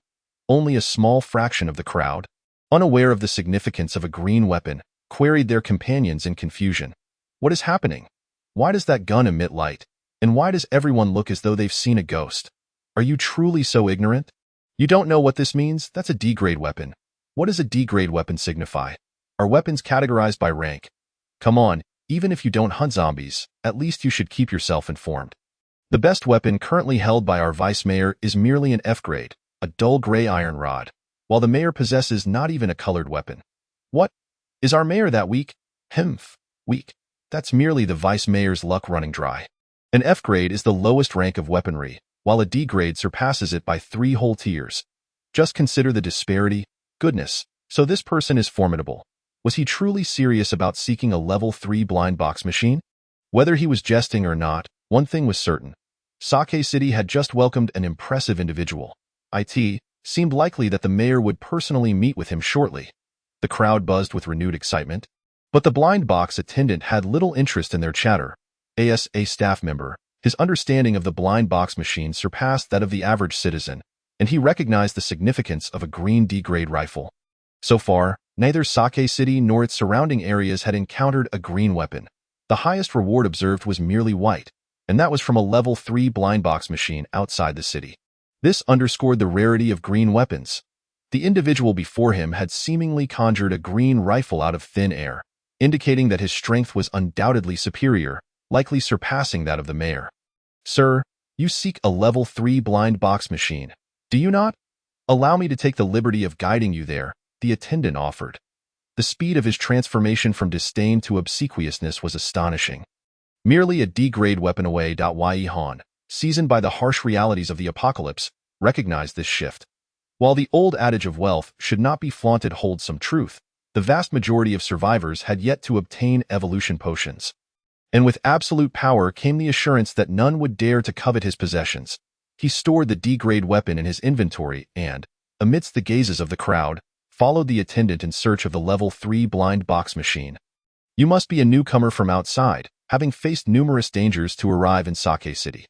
Your timing is quite fortuitous, as there is currently only one level 3 blind box machine within the city. The rest are outside, guarded by many zombies, which is rather unsafe."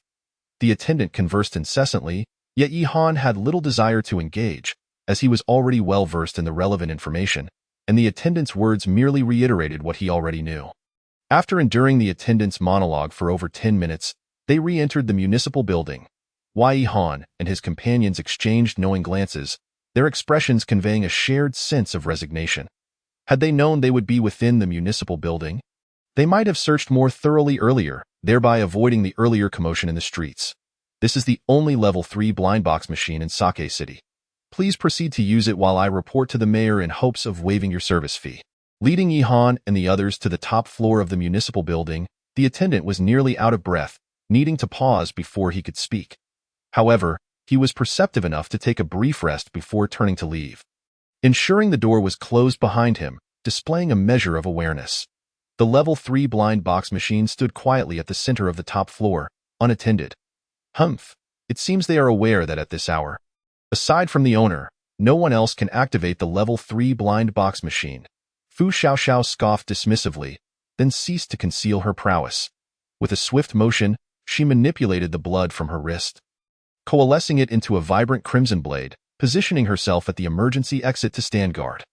Regardless, this was a level 3 blind box machine. Although no one in Sake City could currently pose a threat to them, should any foolish individuals attempt to disrupt Yi Han's reward extraction, it would undoubtedly be her failure to protect him. As for Qiu Kongbo, from the moment Yi Han unveiled the green rifle that astonished everyone, his mind was flooded with questions. Who was this person, and what qualities did he possess to warrant such attention? Moreover, had that woman truly drawn blood from her wrist? Was it safe to condense so much blood into a weapon? Despite the multitude of queries swirling in his mind, Qiu Kongbo instinctively followed Fu Xiaoxiao's lead to the emergency exit, standing guard. Relying on his years of martial experience, he recognized that this woman's strength undoubtedly surpassed his own. To put it bluntly, the aura she emanated suggested that ending his life would be a trivial matter for her. Yet, this woman addressed Yi Han as master. How terrifying! These two individuals were indeed formidable. Meanwhile, in the mayor's office of the municipal building, a middle-aged man recently emerged from the shower, counting the spoils of his efforts. Though meager, each item was precious, acquired through immense struggle. Just then, a knock echoed from the door. "Mayor, we have urgent news." "No, it's fantastic news. A high-level enhancer has arrived in Sake City and is currently activating the level 3 blind box machine on the top floor." Upon hearing this, the mayor immediately became agitated. Hastily donning his clothes and rushing to open the office door, "Is this truly the case? Has someone activated the level 3 blind box machine?" "Absolutely. I personally brought this individual here. He wields a green weapon. And you previously expressed a desire to find powerful survivors. There are 3 of them. The leader specifically requested to utilize the level 3 blind box machine, and while I cannot speak to the prowess of the other 2, they should not be weak either. Hasten, hasten. Take me to see it." Thus, a splendid scene emerged before the municipal building of Sake City. The mayor, clad only in a towel and with bare shoulders, hurried along, his scanty hair fluttering in the air, an eye-watering sight indeed. Chapter 38. A half-hour encounter with a monstered IT is hardly the mayor's fault that he appears undignified. Rather, it stems from his overwhelming desire for talent. From the very first day of the apocalypse, he recognized a grave issue: the extreme shortage of manpower. Over 90% of humanity had transformed into zombies, leaving the number of survivors alarmingly scarce. For Sake City to aspire to be a safe haven, it must attract a considerable workforce. First and foremost are the grassroots workers, those responsible for expelling zombies and maintaining daily order within the city. Such tasks are relatively straightforward, hence the requirements are minimal. One merely needs to be alive and in good health. While the grassroots level is somewhat established, the mid-level and upper-level positions remain critically lacking. And unlike the grassroots roles, these positions demand a certain caliber, be it managerial or combat skills. Individuals must stand out from the ordinary populace. Take Vice Mayor Guan Hong, for instance. He was promoted by the mayor himself. Although his combat prowess is nearly non-existent, his managerial skills are among the finest, allowing the mayor to confidently entrust city management to him while he hunts zombies for gold coins to draw high-level enhancement potions, thereby bolstering his own strength. The mayor is aware of Guan Hong's dubious dealings and excessive lechery, yet in the absence of better candidates, he has no choice but to allow Guan Hong to continue in his role. As long as the city does not stray from its fundamental direction of development, other issues seem manageable. After all, some matters are mutually consensual, and even as mayor, it would be inappropriate to make a fuss. However, this time is different. The individual capable of activating the level 3 blind box machine must possess strength far superior to his own, not to mention wielding half a green tier weapon. That is a D-grade weapon. Even as the mayor, he currently does not possess a single colored weapon. Upon hearing this, his envy was palpable.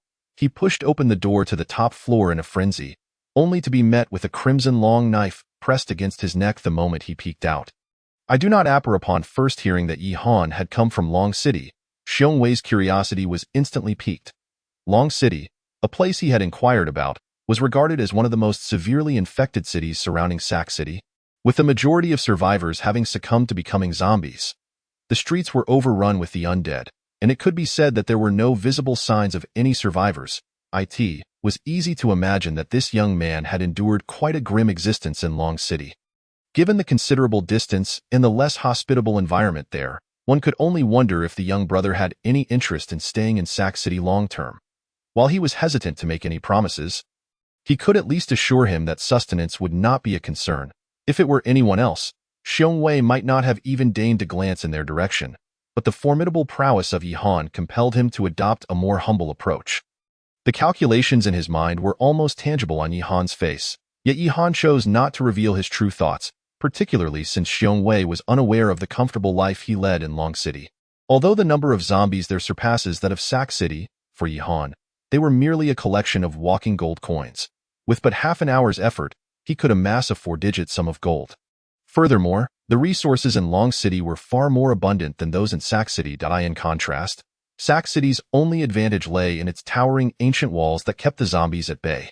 However, for Yi Han, these walls were nothing but a burden, as hunting zombies in Sac City would require him to venture far beyond the city limits, which seemed like self-inflicted suffering. I apologize, but I am merely here to pick up a friend, and I have already done so. I have also drawn from the level 3 blind box machine. We will depart for Long City by tomorrow morning at the latest. Yi Han's polite refusal indeed left Xiong Wei somewhat disheartened. Yet he had prepared himself for this eventuality. After all, a survivor of such strength would be in high demand regardless of their location. Very well, if one day Sac City were to send out a call for assistance. I hope you would lend a hand, Xiong Wei remarked, deliberately refraining from prolonging the conversation, as the implications were quite clear, and he wished to avoid leaving a negative impression on Yi Han.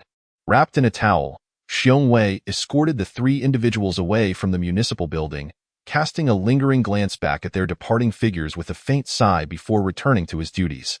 In Yi Han's eyes, the invitation to reside in Sac City was merely a trivial interlude, overshadowed by thoughts of the level 3 special zombie discovered by Qiu Kongbo in his previous life. However, as twilight approached, with only about an hour left until darkness enveloped the land, venturing outside the city would significantly elevate the risks. Thus, finding a secure place to rest within Sac City became paramount. Yet, as he walked, Yi Han sensed something amiss. As a level 2 enhancer, his mental acuity had surpassed that of a level 3 enhancer, making him particularly attuned to certain perceptions. We are being followed, he murmured softly. Then, before Fu Xiaoxiao could react, he gently wrapped an arm around her shoulder. Hold on, don't move just yet. Let me assess the situation. Feeling the warmth of his hand on her shoulder, Fu Xiaoxiao's cheeks flushed slightly. Although she understood that her master was merely using this gesture to alert her, the intimacy of the moment brought her great joy, especially when she caught a glimpse of their reflection in the glass of a nearby shop window. They appeared as if they were an inseparable couple, further deepening the blush on her face. Unbeknownst to Yi Han, who was oblivious to the girl's thoughts, he silently activated his mental scanning ability to discern the nature of the intense gaze trailing them.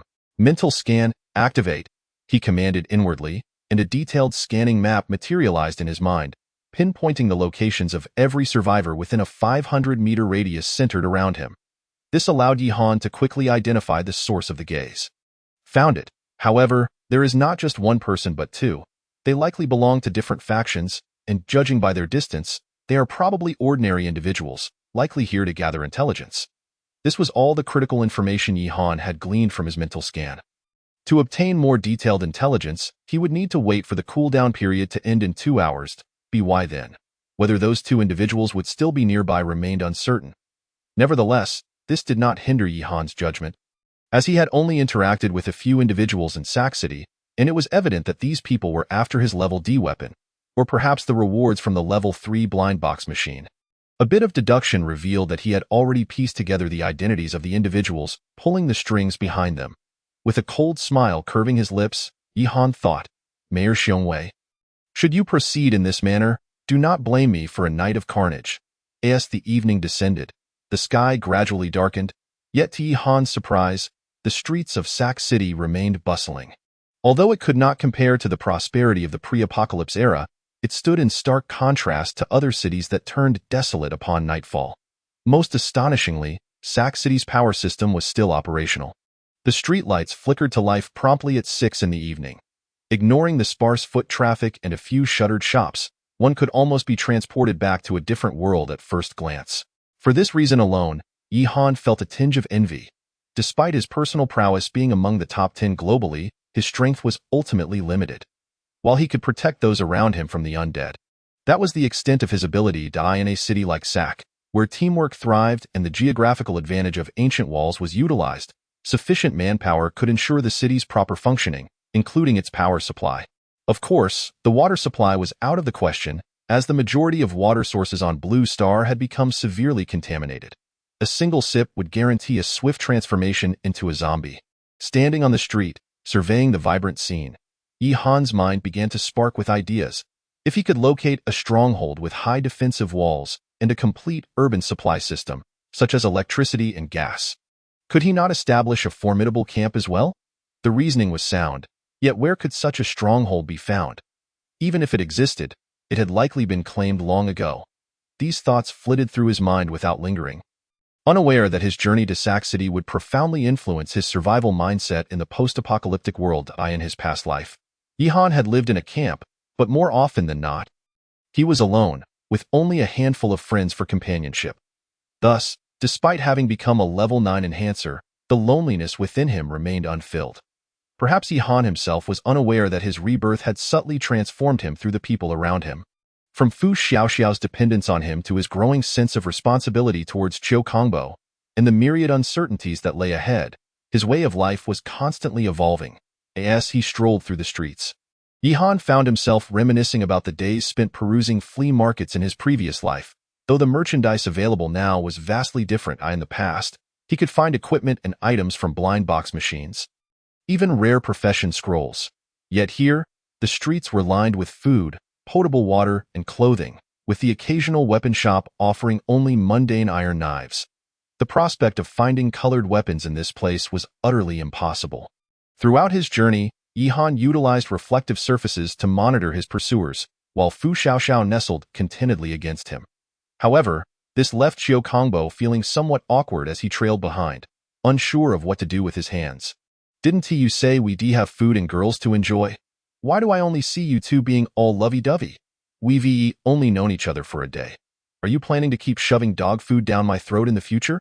He sighed. Let us move on. There's nothing more to see. I noticed a few hotels still operating nearby. Let us get some rest and figure out a way back to Long City by tomorrow.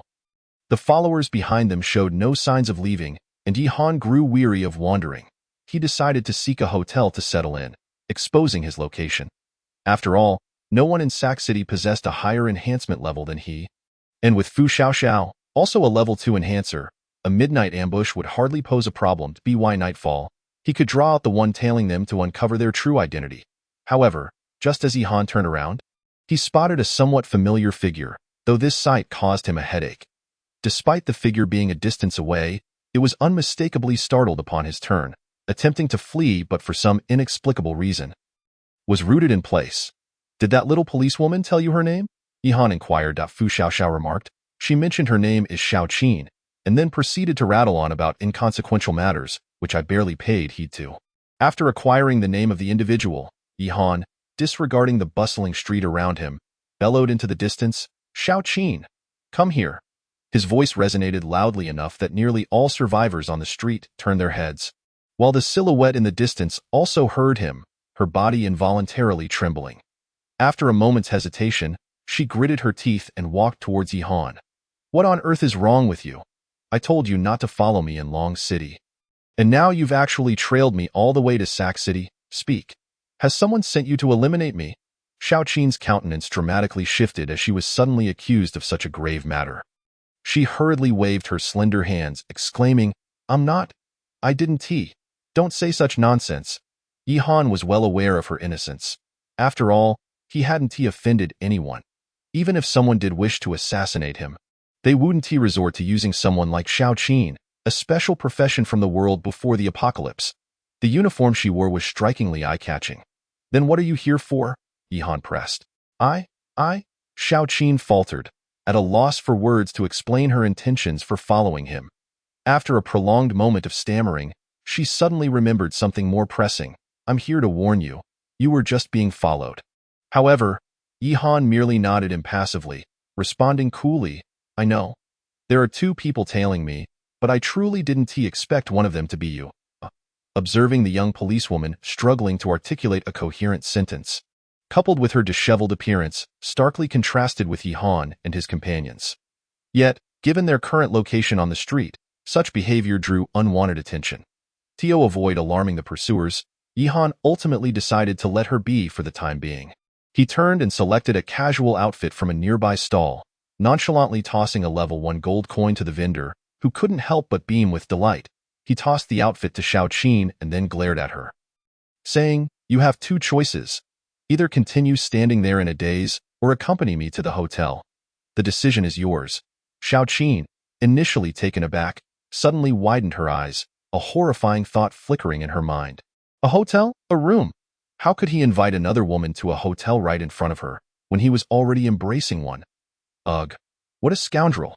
If Yi Han were aware of Xiao Qin's current thoughts, he would undoubtedly leave her there without a second glance. Fortunately, she kept her thoughts to herself, silently grumbling, which made her appear as if she were merely daydreaming, much to Yi Han's confusion. Come if you wish, he said somewhat irritably, before continuing to embrace Fu Xiaoxiao and leading Qiu Kongbo into the hotel. As for Xiao Qin, after a moment's contemplation, she finally mustered the resolve to follow in Yi Han's footsteps. For rooms, please, Yi Han requested. The hotel receptionist, clearly still adjusting to the apocalypse, visibly trembled at the request for 4 rooms, her hands shaking uncontrollably. Good day, sir. You wish for 4 rooms, correct? May I ask if you have any identification? Is identification still necessary in this world? Yi Han replied, somewhat bemused. Yes, sir. We have 2 payment methods. One can exchange food and water, or use gold coins. Which would you prefer? Gold coins. When those 2 words escaped Yi Han's lips, the receptionist's eyes sparkled with excitement. In her eyes, anyone capable of paying with gold coins was certainly no ordinary individual. The horrors of the outside world were well known. Those who ventured out to earn gold were often met with grim fates. In just 3 days, countless survivors had perished in Sac City.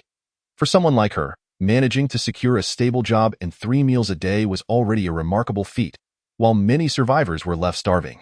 Yet, this man before her seemed entirely accustomed to the notion of gold coin transactions, without a hint of hesitation. Sir, that will be a total of 4 level 1 gold coins. Hearing the price, Yi Han furrowed his brow slightly. The rate was almost identical to that of his previous life, leading him to suspect that the pricing in apocalypse-era hotels had spread from Sac City. Nonetheless, this was merely a passing thought. He extended his hand, clasping the receptionist's palm, and swiftly transferred 4 level 1 gold coins. Having settled the payment, he didn't concern himself with whether the receptionist might abscond with the coins. Sir, your rooms are on the 6th floor. Here is your room card. Please keep it safe. This seemingly ordinary exchange left Xiao Qin utterly astonished. Upon her arrival in Sac City, she had been starving for an entire day. After finally locating a bakery, she was dismayed to learn that exchanges were only permitted with goods. She had nothing but the police uniform on her back and could not barter for food. Left with no choice, she continued to search for Yi Han and his group while enduring hunger.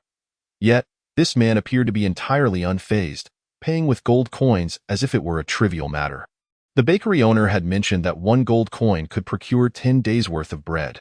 Thus, these 4 gold coins amounted to 40 days' worth of sustenance, wasted merely on a hotel room. It seemed this man was not only a scoundrel but also a remarkably wealthy one. In the cramped elevator, Xiao Qin lowered her head, summoning the courage to make a small request of Yi-Han. "Do you have any food? I've been hungry all day, and I'm feeling a bit dizzy. I think my blood sugar is dropping." Yi-Han shot her an impatient glance, replying tersely, "Yes, self-heating rice, military rations, bread, canned meat. Choose for yourself." "You have so much," she exclaimed. "Can I have a portion of self-heating rice?" "Sure, but you'll have to accompany me for the night." His words were not a jest. In the latter stages of the apocalypse, scarce resources like self-heating rice held significant value, often fetching the price of a night with an ordinary female survivor.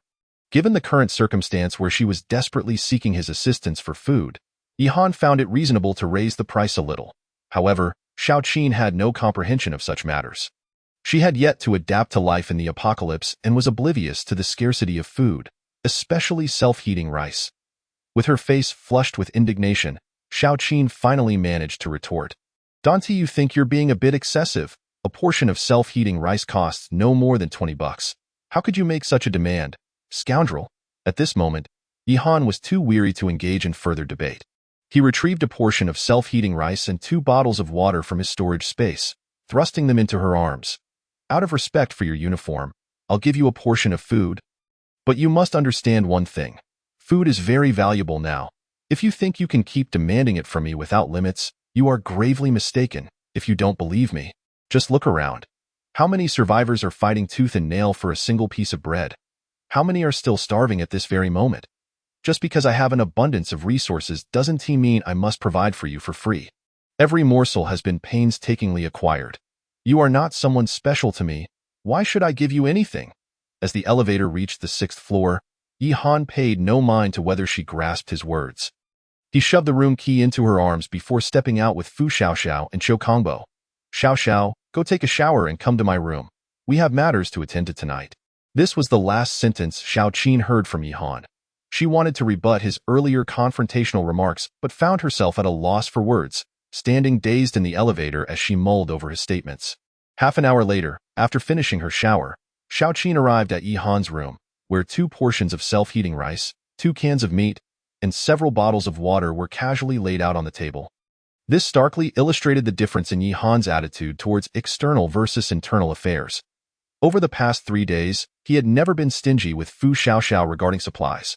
She could eat freely, and level 2 evolution potions and advanced job scrolls were practically at her disposal. Even Qiu Kongbo received his share of dinner, albeit without being invited to dine together. This made Fu Xiaoxiao grateful for her decision to stand by Yi-Han's side. Without him, she would likely find herself in a predicament akin to Xiaoqin's. "If not worse, you've arrived? Eat first.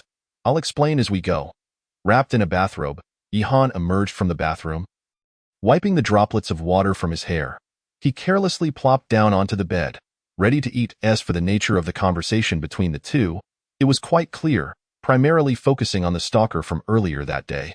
"Thus, I surmise that someone would undoubtedly come looking for me tonight.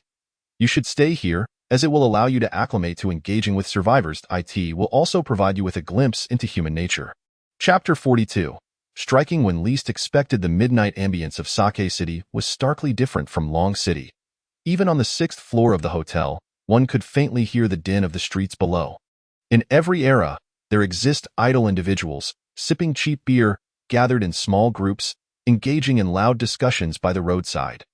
Conversely, there are those with a mindset entirely dissimilar, striving relentlessly to better themselves, resorting to any means necessary to survive in this apocalyptic world.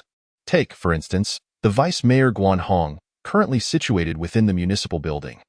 "Vice Mayor, are you certain this will not expose us? I can't shake the feeling that we are in danger," one of his confidants voiced. Skepticism evident in his tone. In response, Guan Hong cast a stern glance at him, his slightly plump cheeks rendered almost comical by his seriousness. "Are you doubting me? I can assure you that my professional level was enhanced just last night. I am now an E-level professional and my skills can be deployed on multiple individuals. How could you possibly doubt me?" "Of course not, Vice Mayor. I am your loyal supporter. How could I ever question you? I am prepared. You may utilize your skills at any moment. That's more like it." Guan Hong shot a disapproving glance, then activated his professional skilled eye in an instant. A semi-transparent sphere of energy emanated from him, enveloping both men. The next moment, they vanished from their position, as if nothing had transpired in that space. Meanwhile, on the other side of Sake City, Yi Han lay on one side of the bed, with Fu Xiaoxiao on the other. The room was eerily quiet. They had scarcely exchanged a word, yet neither had succumbed to sleep, both awaiting the arrival of something. Knock, knock, knock. A series of urgent knocks echoed, jolting Yi Han and Fu Xiaoxiao from their feigned slumber. They exchanged glances before Fu Xiaoxiao sprang up, darting towards the door. In the process, she inadvertently cut the artery on her wrist, and a torrent of blood surged forth, coalescing in the air into a massive blood hammer, which she raised high above her head, poised for action as she awaited the door to open. These actions transpired in the blink of an eye, and before Yi Han could intervene, Fu Xiaoxiao had already completed her series of movements, hammer in hand, standing beside the door. Wait, that can't be the person we're expecting. Would they knock if they were trying to ambush us? I certainly wouldn't, so the odds are that the person outside isn't who we're waiting for. Fu Xiaoxiao appeared momentarily perplexed by Yi Han's reasoning, but eventually lowered the substantial blood hammer and, at Yi Han's urging, opened the door. Xiaoqin, why are you here? Upon recognizing the visitor outside, disappointment washed over both Yi Han and Fu Xiaoxiao, with Yi Han candidly articulating his discontent. Although Xiaoqin was unaware of the circumstances, she could clearly discern the disappointment on their faces, leaving her feeling a mix of bewilderment and irritation. What is the meaning of this? You previously boasted about wanting me to spend the night. Yet upon seeing me, you wear such a sour expression. Am I not at all enticing to you? To be frank, not at all. Xiaoqin glanced at Fu Xiaoxiao, who was standing with an upright posture, then quickly shifted her gaze to her own flat chest, and in that moment, realization dawned upon her. Feeling both dumbfounded and irate, she recognized that in terms of physical attributes, she was indeed at a disadvantage compared to Fu Xiaoxiao. Fine, I won't hold it against you. I didn't come to sleep with you. I merely wish to convey that I, Xiaoqin, am not the sort to accept handouts. It's just a serving of self-heating rice. I will repay you for it. As she spoke, the pride on her face was unmistakable. Yet for Yi Han at that moment, it bore little significance. He was apprehensive that even a moment's distraction could alert the stalker. So he hastily pulled Xiaoqin into the room. After all, the individual behind the stalker could arrive at any moment, and if they happened to cross paths, the entire situation would be rendered futile. What are you doing? Don't pull me like that. If you continue, I might just report you for assaulting an officer. If frustration could be visualized, Yi Han would undoubtedly have 3 thick black lines above his head. This girl must truly be lacking in common sense. Even in an apocalypse, she dares to utter such words. Goodness, if she really wanted to complain, she should at least don a uniform. Here she was, wearing my clothes and consuming my self-heating rice while accusing me of assault. How absurd. Enough. Just stay here and remain silent, Fu Xiaoxiao, and I have important matters to attend to, and if you interfere, I might just take it out on you. With a fierce warning directed at Xiaoqin, Yi Han disregarded her reaction and returned to the bed, awaiting the arrival of other survivors.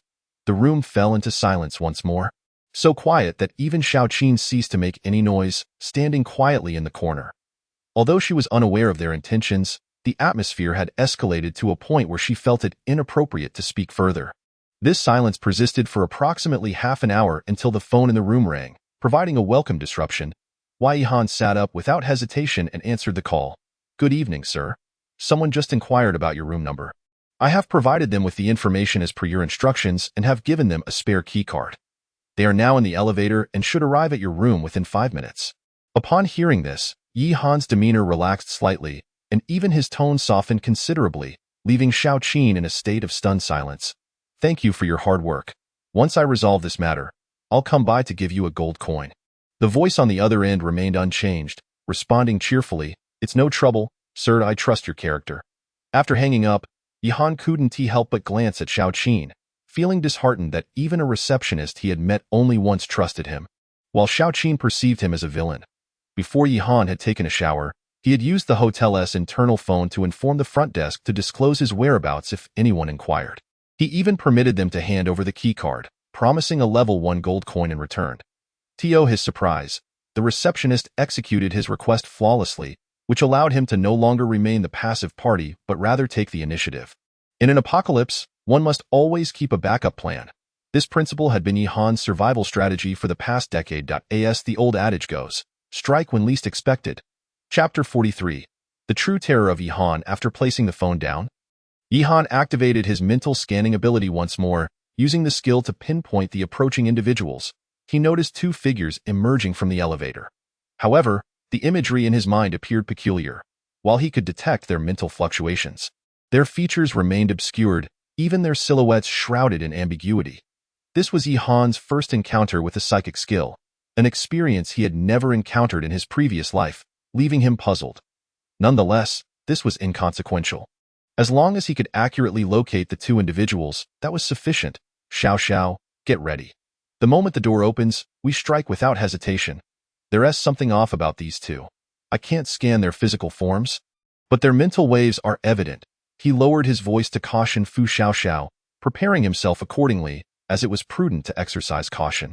Should they falter now, it would be a significant loss. Ding, with a soft sound.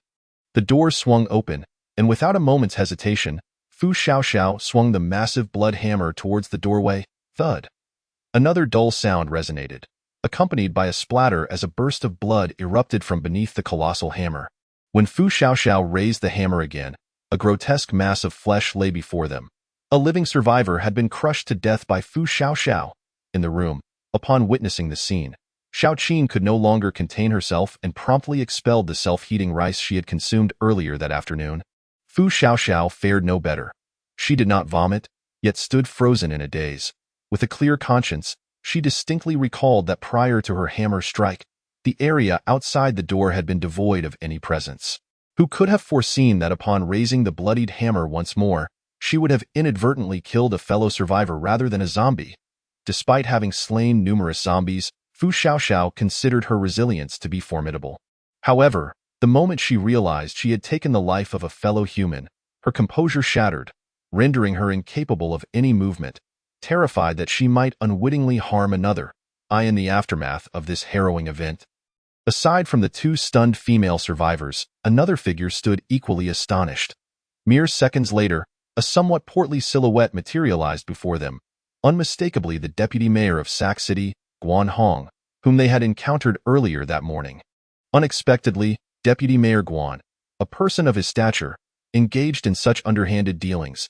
If she was not mistaken, his profession appeared to be that of a thief, capable of cloaking two individuals, suggesting he was an A-level rogue. In the apocalypse, there are few professions that can render one invisible, and rogues are the most numerous among them. The rogue's skill is straightforward, merely the ability to conceal oneself, typically favored by the unscrupulous in this dire world. Moreover, elevating a rogue's profession is quite simple.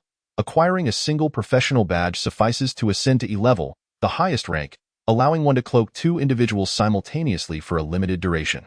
While this skill may not pose a significant threat, it is indeed unsettling, as thievery has become commonplace, particularly for female survivors who often fall victim to rogue assaults while bathing.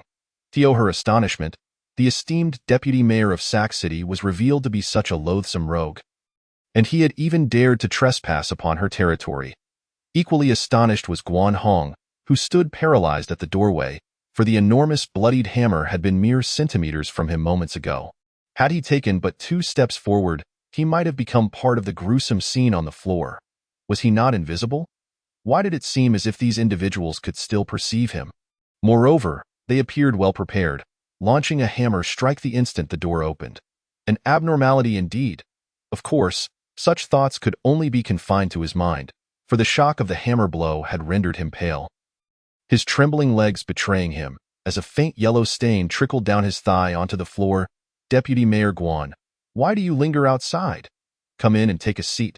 I'd like to inquire whether Mayor Xiong sent you. Why hesitate? Yi Han called out, noting the evident fear in Guan Hong's demeanor. Oh, it seems you might have wet yourself. Faced with Yi Han's merciless mockery, Guan Hong felt utterly devoid of the will to resist. All he wished was to flee this nightmarish place and escape the presence of this terrifying youth. Yet, his legs felt as if weighed down by lead, unresponsive to his commands. Young man, it's not as you think. He attempted to protest. Upon hearing this, Yi Han stepped forward, towering over Guan Hong, and calmly stated, In the dead of night, you bring people to my room, And it's not as I think. Are you here to play cards with me? Guanhong wished to continue his defense, but Yi Han did not afford him the opportunity, pressing on. Your intentions are of little consequence.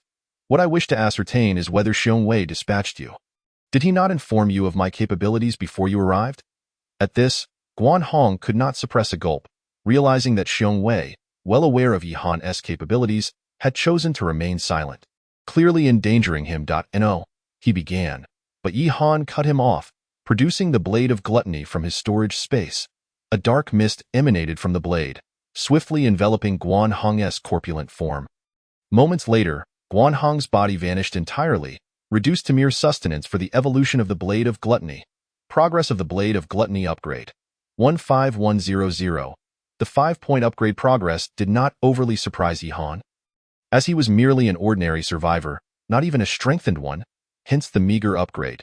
He gently closed the door and returned to his bed, reclining as if nothing had transpired, even as Fu Xiaoxiao and Xiao Qin remained in a state of shock. After settling in, he casually remarked, "Well, the matter is resolved. If you wish to sleep here, do so. If not, return to your room and rest early. Tomorrow, I shall pay a visit to Xiong Wei, regardless of whether he orchestrated this. He owes me an explanation. Should he fail to provide a satisfactory answer, I will not hesitate to eliminate all survivors in Sac City." Previously at odds, Fu Xiaoxiao and Xiao Qin now found themselves united in thought upon witnessing Yi Han's actions that night. This man was terrifying, profoundly so, capable of ruthlessly taking the lives of survivors while nonchalantly speaking of eradicating them. Neither doubted the authenticity of his words. A chill ran down their spines, and goosebumps prickled their skin, contemplating whether one day, Yi Han might treat them. Yi Han. Is your father a traffic police officer? He was transferred to Long City last year, and shortly after, he was involved in a car accident where the driver, under the influence of drugs, fled the scene, and to this day, he remains at large. Xiao Qin, Wu, how did you know? Yi Han. Your father's name is Xiao Zhengwo, isn't it? Xiao Qin, how did you find out? A few simple exchanges left Yi Han utterly bewildered. To his astonishment, he never expected to encounter the daughter of an acquaintance in this apocalyptic world. Years ago, during the time of his parents' tragic accident, the young Yi Han would awaken each night from his dreams, crying, only to find himself alone, amplifying his sorrow. This led to a period where he remained mute, confined within the walls of his home. Nearly succumbing to autism, it was only a few days later that a traffic officer appeared in his life, initially visiting to take notes as part of his duties. Yet, upon learning of the situation, he dedicated his afternoons to accompany young Yi Han, and this companionship lasted for many years. Eventually, the officer was transferred to Long City, and they seldom met thereafter, but Yi Han had already engraved this kindness in his heart, vowing to repay his benefactor once he matured. However, fate seemed to play a cruel joke, as this gentle man had met with a tragic accident. Yi Han had long forgotten how he endured those frigid days. And by the time he regained his senses, a month of university life had already passed. Little did he expect that in this reborn apocalypse, he would encounter the man's daughter, who, quite coincidentally, seemed to cling to him like a shadow, stubbornly refusing to leave his side. Moreover, it appeared that he had inadvertently saved her life at the hotel, though it was merely a consequence of his need to descend when zombies obstructed his path. Yet, this girl was a bit annoying. Alas, he decided to regard her presence as a way to repay Uncle Zhao's past kindness. With such thoughts in mind, he maintained his composure, treating her no differently than before, allowing her to wail and sob until exhaustion overtook her, bringing her silence. The only distinction this time was that Yi Han refrained from uttering any sarcastic remarks. Despite her noisiness, it was bearable. On the following morning, Yi Han, the highest ranked in strength within the room, was the first to awaken. He turned to glance at Fu Xiaoxiao, who was still lost in dreams on the floor, and then at Xiao Qin, who had fallen asleep in a chair in the corner. Could it be that this girl had slept the entire night? The sight before him evoked a sense of helplessness, yet he chose not to rouse either of them. Instead, he quietly left a note upon rising. Typically, Fu Xiaoxiao would awaken shortly after Yi Han, but this time, she remained in slumber, evidently exhausted from Xiao Qin's cries the night prior. However, it mattered little. He was merely off to attend to some trivial matters, and he was perfectly capable of managing alone. Meanwhile, chaos reigned within the mayor's office at the municipal building, as everyone was on high alert, scouring each floor for missing personnel. This turmoil stemmed from a report a staff member had relayed to the mayor half an hour prior. Mayor Xiong was fuming. Yet again, Deputy Mayor Guan was missing. What? Missing again? Mayor Xiong was incensed. He was utterly exasperated by Guan Hong's antics. Prior to the apocalypse, Guan Hong was a veritable lecher, albeit one who lacked the audacity to act on his desires. However, since the onset of the apocalypse, after fortuitously acquiring a scroll, his predilections became glaringly evident. He brazenly brought women into his office, often vanishing without a trace, leaving no one able to find him. Since that day, numerous women had reported instances of someone entering their rooms at night, yet they could never identify the intruder. Some even discovered strange substances on their intimate garments.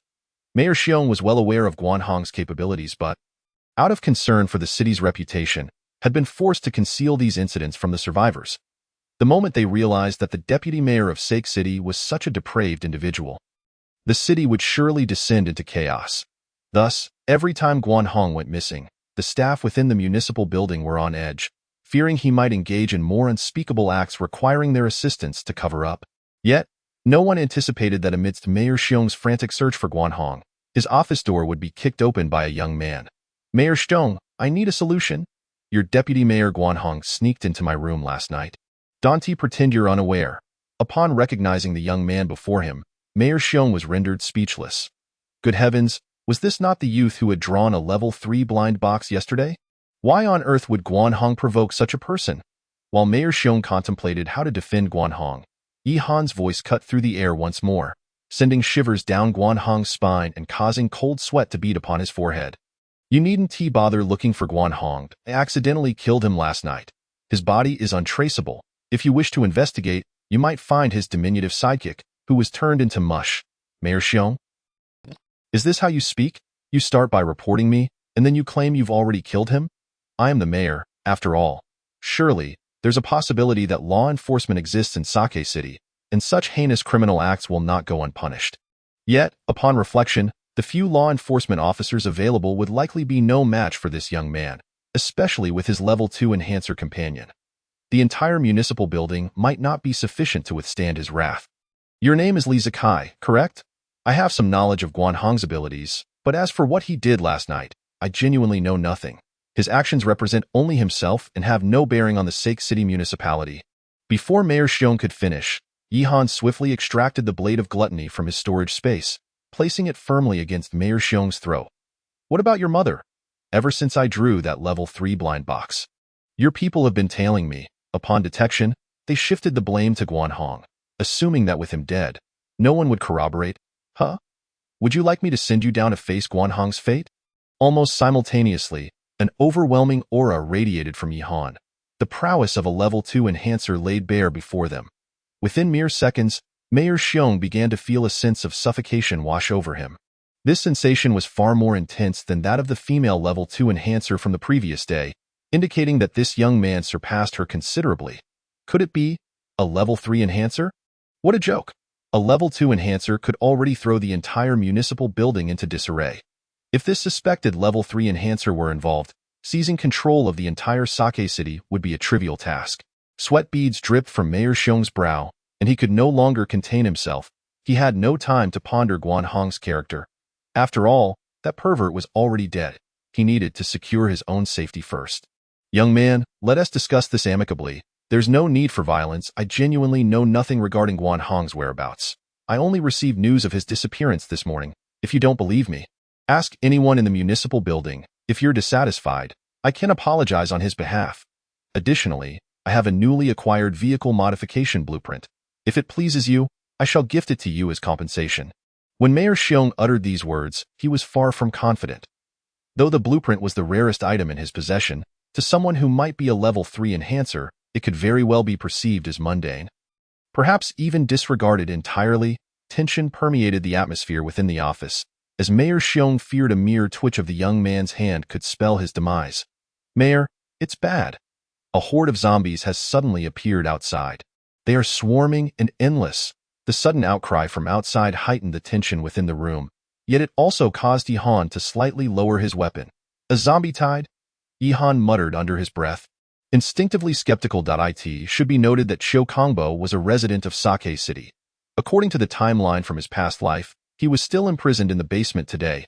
If a widespread zombie tide were to occur, given Sake City's current defensive capabilities, it wouldn't be long before the entire city was overrun. Xiao Kongbo would perish in the tide, and Yi Han would never cross paths with him. After a moment's contemplation, Yi Han resolved to investigate the situation firsthand, but before departing, he stashed the blueprint back into his storage space. Since it was compensation, he figured it would be foolish not to take it, especially since it could prove somewhat useful. Thus, Mayor Xiong finally breathed a sigh of relief, but upon reaching the city walls and witnessing the distant, dense mass of zombies, he was left utterly stunned. There must be at least 10,000 zombies out there. Standing atop the city wall, Yi Han furrowed his brow as he gazed at the horde of corpses, shaking his head with a serious expression. It is not just that, the number should not be less than 30,000, and the levels of the zombies are quite varied. Currently, the highest level of zombies I can see is level 4. Cursing erupted among those who heard Yi Han's words, as they all entered a mode of expletive-laden outrage, unable to maintain their composure. What nonsense, level 4? What the hell? Let's not even discuss level 4 zombies. A horde of 30,000 would probably annihilate everyone in Sark City if they entered. Shouldn't we run? As long as the green hills remain, one need not worry about firewood, if we stay alive. Rebuilding the city is merely a matter of time. Run? Do you think we can escape? These zombies are standing there, motionless. It is evident they are organized and disciplined. There might even be a corpse king or some similar figure directing them. I fear that even fleeing might not be an option. To be fair, this observation was indeed accurate. Among the horde, there was a commanding presence, one that Yi Han was familiar with, an acquaintance from his past. A level 4 special zombie, his former high school crush, the succubus. Chapter 46. This is not a zombie tide. It is a treasure trove of gold. Though the horde was still some distance from the city wall, Yi Han could identify that figure with absolute certainty. After all, the level 4 succubus retained her penchant for scant clothing, making her striking form stand out amidst the surrounding filthy and repulsive zombies. Moreover, the succubus appeared to revel in being noticed, standing at the forefront of the horde, occasionally toying with her long hair, her vibrant tail dancing gracefully in the air. Perhaps sensing Yi Han's gaze, or perhaps recognizing his silhouette atop the wall, the succubus, who had been playfully preening moments before, suddenly fixed her gaze directly at him in full view of all. She raised a delicate hand to her crimson lips, blowing him a kiss from afar. As a level 2 enhancer, Yi Han's vision far exceeded that of an ordinary person, and this subtle gesture did not escape his notice, sending a chill racing down his spine and causing the hairs on his body to stand on end. It was intentional. She was undoubtedly being deliberate. This creature was no mere trifling adversary. A single gesture possessed such devastating potency. This was no joking matter. Retreat, gather the team, and depart. Resolute, Yi Han turned and leapt from the wall, ignoring the frantic calls of Xiong Wei atop it, hastily fleeing the scene. What? You say the fate of Sark City is at stake? That bears no relevance to me, Yi Han. I merely passed through Sark City, intending to extract a person. Whether Sark City is engulfed by a tide of corpses is a matter for Xiong Wei to ponder. Moreover, within that horde lurked a level 4 succubus, his former girlfriend, while the highest enhancer among his companions was merely level 2. To confront an army of 30,000 zombies, alongside a level 4 succubus and countless level 3 zombies? Absolutely not. I choose to wash up and sleep. Let alone Sark City, even if Long City faced such a horde. Yi Han would unhesitatingly abandon it and seek a new refuge. Upon returning to his hotel room, Yi Han found Fu Xiaoxiao and Xiao Qin seated in opposite corners. Without exchanging pleasantries, he grasped both of their hands and led them swiftly out of the room. Once outside, he knocked on Xiao Kongbo's door, again without a word of conversation, merely nodding slightly. Xiao Kongbo understood the unspoken communication, and the four of them, 2 men and 2 women, quickly departed the hotel. Xiao Qin, take them in the police car. I will ride my bike. Let us meet at the City Hall entrance shortly and exit through the back gate of Sark City. Though the trio split into 2 groups, they could sense something amiss from Yi Han's grim demeanor. After spending time together, they recognized that while Yi Han could be ruthless, he had never exhibited such a serious expression. It was evident that something significant had transpired. something so grave that it posed a challenge even for him. Not only was Yi Han's expression unsettling, but the entire populace of Sark City was also in disarray. Just yesterday, most survivors wandered leisurely. Yet today the streets were half empty, with everyone carrying luggage, hastily fleeing towards the back gate. Panic was etched on every face. Upon arriving at the city hall, Yi Han's motorcycle was already parked there. But he found himself entangled with Xiong Wei. "Please, I beg you.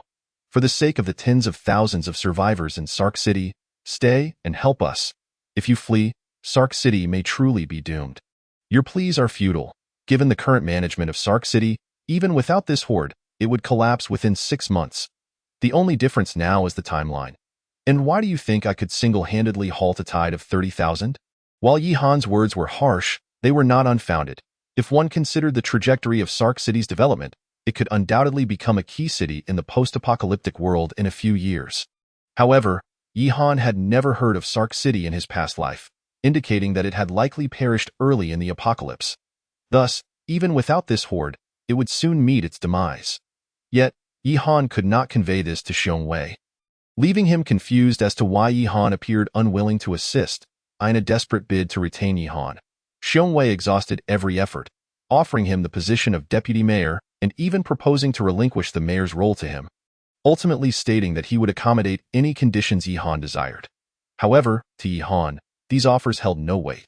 What did deputy mayor or mayor even signify without real power? They would merely tether him to Sark City. And as for any conditions, what could Sark City possibly offer? Frankly, aside from the ancient city walls left from pre-apocalypse times, everything else was worthless. Seeing Yi Han's determination to leave, Xiong Wei, after much contemplation, had no choice but to kneel before this young man nearly 20 years his junior. "Mr. Li, I kneel before you, pleading for the safety of Sark City. Your decision holds the fate of this city in your hands. Of course, fleeing is an option, but doing so means sacrificing the level 4 and 5 blind box machines in Sark City. I truly cannot bear to part with them. You know how difficult it is to find high-level blind box machines? Yet Sark City has them in abundance. If we abandon this place..." Upon hearing about the level 4 and 5 blind box machines, Yi Han involuntarily hesitated, his brow slightly arching as he began to calculate. Sark City possessed high-level blind box machines, moreover, level 4 and 5. This meant that if he took control of Sark City, he would not need to worry about high-level resources for at least the next 6 months. He could simply hunt high-level zombies, return to draw from the blind box machines with the gold coins garnered. Considering Yi Han's own gold coin drop rate, he might not even need 6 months to successfully enhance himself to level 5. By that time, he would undoubtedly become the foremost figure in the post-apocalyptic world. Disregarding even the so-called prominent families from his past life, it is worth noting that the first level 5 enhancer emerged a full 10 months after the apocalypse began. Even Fu Xiaoxiao, the level 5 enhancer in his past life, had only appeared a year after the apocalypse, making her one of the rare high-level powers. Most importantly, Sark City housed blind box machines ranging from level 1 to 5. This meant that if Yi Han wished, he could even cultivate an army of enhancers. Goodness, when viewed in this light, it seemed like an extraordinary bargain. At that moment, Yi Han's mind began to race. Contemplating the thousands of corpses outside the city gates, this is not a tide of zombies. It is a treasure trove of gold. Chapter 47. Better to be a glutton than a starving ghost. However, the dangers of confronting a horde were immense. In all the zombie tides Yi Han had participated in during his past life, none had been without severe casualties. His own demise stemmed from encountering a high-level horde, overwhelmed by countless level 9 zombies. Even now, the memory sent shivers down his spine. Thus, while he felt inclined to stay, he needed to ascertain the thoughts of his 3 companions. In summary, I initially planned to leave. But now, due to unforeseen circumstances, there are certain things in Sark City that I require. Therefore, my intention is to remain. Although the risks may be considerable, high risk also signifies high reward. I cannot guarantee much. But after this ordeal, the evolution potions for each of you will undoubtedly be plentiful, at least on par with Fu Xiaoxiao's current level. I will give you 10 minutes to deliberate. I will head up to the wall to assess the situation. Once you have made your decision, come find me. Whether you choose to stay or leave is entirely up to you. I will not hold it against anyone. Yi Han has always been a man of few words, devoid of any unnecessary chatter. He merely extracts the essential information and leaves it for others to ponder. He then instructs Xiong Wei to gather the survivors at the back city gate while he himself mounts his motorcycle, preparing to survey the situation atop the city walls. However, an intriguing detail emerges during this process. When Yihan urges the other three to contemplate their course of action, Fu Xiaoxiao steadfastly remains at his side, even promptly taking her place behind him as he sits on the motorcycle. In her heart, she finds nothing worth deliberating. The notion of danger has never concerned her, as long as she can quietly stand beside this man. That is sufficient. Naturally, Yihan anticipated Fu Xiaoxiao's actions. If even she hesitated, he would have to question the accuracy of his mental scans. It is worth noting that when he scanned Fu Xiaoxiao earlier, her loyalty was an impressive 60, and after all that has transpired, he is convinced that her loyalty has only grown since then. As for Qiu Kongbo and Xiao Qin, Yihan harbored no significant expectations. Their presence would be welcomed, and he hoped to strengthen them together. However, if they could not come, it would merely signify a lack of faith and mutual support. Yet, as the two returned to the city walls and beheld the horde of corpses, Fu Xiaoxiao was plunged into profound self-doubt. Is this truly a tide of corpses? In his past life, Yihan had experienced countless such tides and had become somewhat numb to them, but for Fu Xiaoxiao, this was an unprecedented spectacle. Tens of thousands of corpses loomed outside the city, a dark mass stretching as far as the eye could see, suffocating to behold from the walls. At that moment, the horde remained under the control of the succubus, still a kilometer away from the walls. It was unimaginable what kind of oppressive sensation would arise when confronting the tide up close. Despite being profoundly shaken by the sight, Fu Xiaoxiao's resolve remained unyielding. She had made up her mind. As long as Yihan did not order her to retreat, she would bravely forge ahead, even in the face of tens of thousands of zombies. Turning her gaze back to the scant few hundred survivors gathering below the walls, she noted the stark contrast. Hundreds against tens of thousands. And these hundreds were merely ordinary people who had not even undergone enhancements. Against such an overwhelming army of corpses, their efforts seemed akin to a drop in the ocean, barely creating a ripple. Yet, when she considered the man standing atop the walls, it felt as if the situation was not so fantastical after all, and there lingered a vague premonition of victory. Yihan, too, noticed the meager number of survivors behind him and frowned. This paltry group would undoubtedly be insufficient. Time was of the essence, and he would have to make do with these few soldiers for now. Ladies and gentlemen, I am uncertain whether Mayor Xiong has briefed you on the specifics. But since you are here, I shall not shy away from the truth. There are at least 30,000 corpses poised to attack outside the city. If you are not prepared for certain death, I advise you to flee while you still can. The moment these words escaped his lips, the throng of survivors below erupted into chaos, particularly upon hearing the phrase certain death, which stirred thoughts of retreat in nearly every heart. However, the din of discussion did not last long, as Yihan's resonant voice boomed once more from the walls.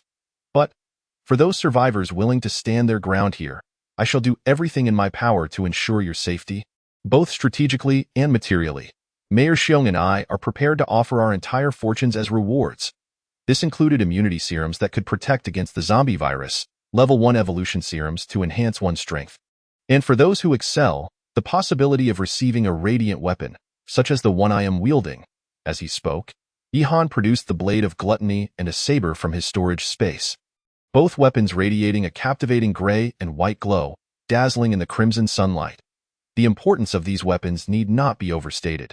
As far as I know, Mayor Xiong has yet to possess a single one. In this apocalypse, wielding a capable weapon is often more critical than one's enhancement level. Although Yihan's declarations were not perfect, they resonated clearly with the survivors below, particularly regarding the rewards. Immunity serums, evolution serums, and effective weapons. These were all coveted by the survivors, and acquiring them would significantly enhance their chances of survival in this harsh world. In essence, if they could withstand the crisis in Sake City, they would secure a future of abundance, hunting zombies for resources, and perhaps even winning the affection of a beautiful partner. The mere thought stirred excitement. Of course, resources were limited, and he could not guarantee rewards for everyone. But he assured that all participants in the defense of Sake City would receive 1 day's worth of food from Mayor Xiong. If Yihan's previous promises seemed like mere illusions, his current words ignited a genuine spark of desire among the crowd. halting even those who had begun to retreat. While it might seem laughable, one must remember that this was an apocalypse. Not everyone possessed the abundance Yi-Han did. Many were struggling to secure their next meal, with numerous individuals having gone an entire day without food, their stomachs pressing against their backs. Thus, upon hearing Yi-Han's pledge of one day's food, a significant number of survivors began to contemplate participating in the defense. As the saying goes, better to die full than to starve. However, this placed Xiong Wei in a difficult position. Although he was the mayor of Sake City, his resources were exceedingly limited. Meeting the needs of a few dozen city hall staff was already a considerable feat, and now he faced the challenge of providing for several hundred people. Even if he were to offer all his supplies, it would not suffice. Mr. Li, might your promise be a tad excessive? Distributing food to so many people, even just for one day. Before he could finish, a brilliant light flashed in Yi-Han's hand, and a multitude of food boxes inexplicably appeared before them. Fear not. I have an abundance of food here. Chapter 48. Attention. The tide of corpses approaches. Xiong Wei stood dumbfounded, astonished by the sheer volume of provisions that had seemingly materialized from thin air. Had he emptied an entire supermarket? Was this the mysterious power of a level 3 enhancer? Truly terrifying, in reality. The amount of food Yi-Han produced was not vast. His storage space only held 1 cubic meter, and distributing it all would merely satisfy a fraction of the crowd's hunger. However, his remarkable ability to conjure food from nothing captivated everyone's attention, overshadowing the actual quantity of provisions. Consequently, a mysterious legend began to circulate among the survivors of Sake City. You haven't heard? That young man leading us against the tide of corpses possesses divine powers. He can conjure food from thin air. What? A deity has descended to save Sake City? Free food distribution? Let's hurry to see. Wait. Breaking news. Zombies have angered the divine, who has come to save the world. It is said that standing alongside the divine will grant immunity to the zombie virus forever. Thus, the news spread from 1 person to 10, from 10 to 100, rapidly permeating the entirety of Sake City. The content of these rumors became increasingly outrageous, eventually equating Yi-Han with a deity. The exaggeration of such claims, exploiting human tendencies, was precisely the outcome Yi-Han sought to achieve. However, the extent of this fervor was indeed beyond his control, far exceeding his expectations. Fortunately, Mayor Xiong was nearby to clarify matters, alleviating the survivors' mindless enthusiasm for the divine. Yet, upon hearing that anyone participating in the defense would receive food, many survivors who initially considered fleeing chose to remain. As for the food issue, it was relatively straightforward to resolve. Yi-Han merely needed some time to hunt a sufficient number of level 1 zombies, and then provide a well-stocked level 1 mystery box.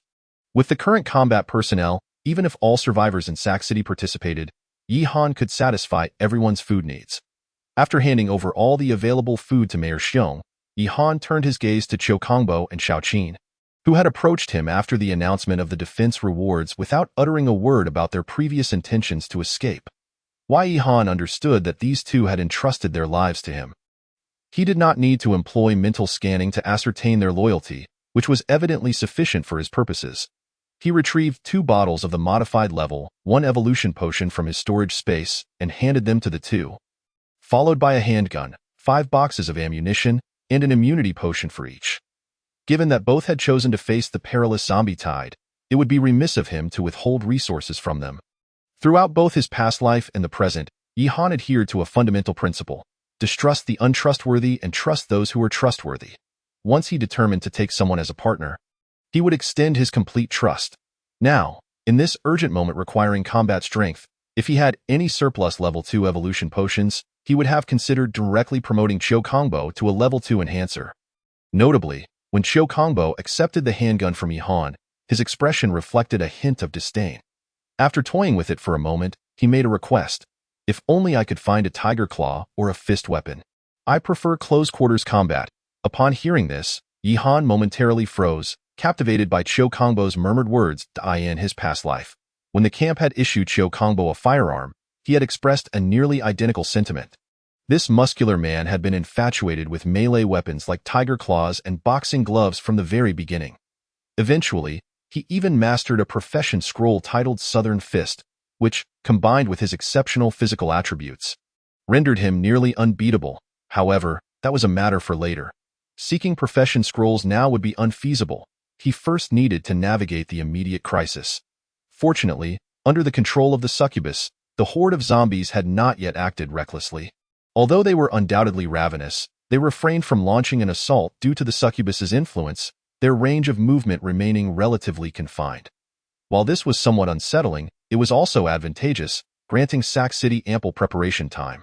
In any case, while the horde had yet to show signs of aggression, it was prudent to set the battlefield in order. Initially, regarding defensive measures, given the limited resources in Sac City, Yihan could only utilize what was at hand.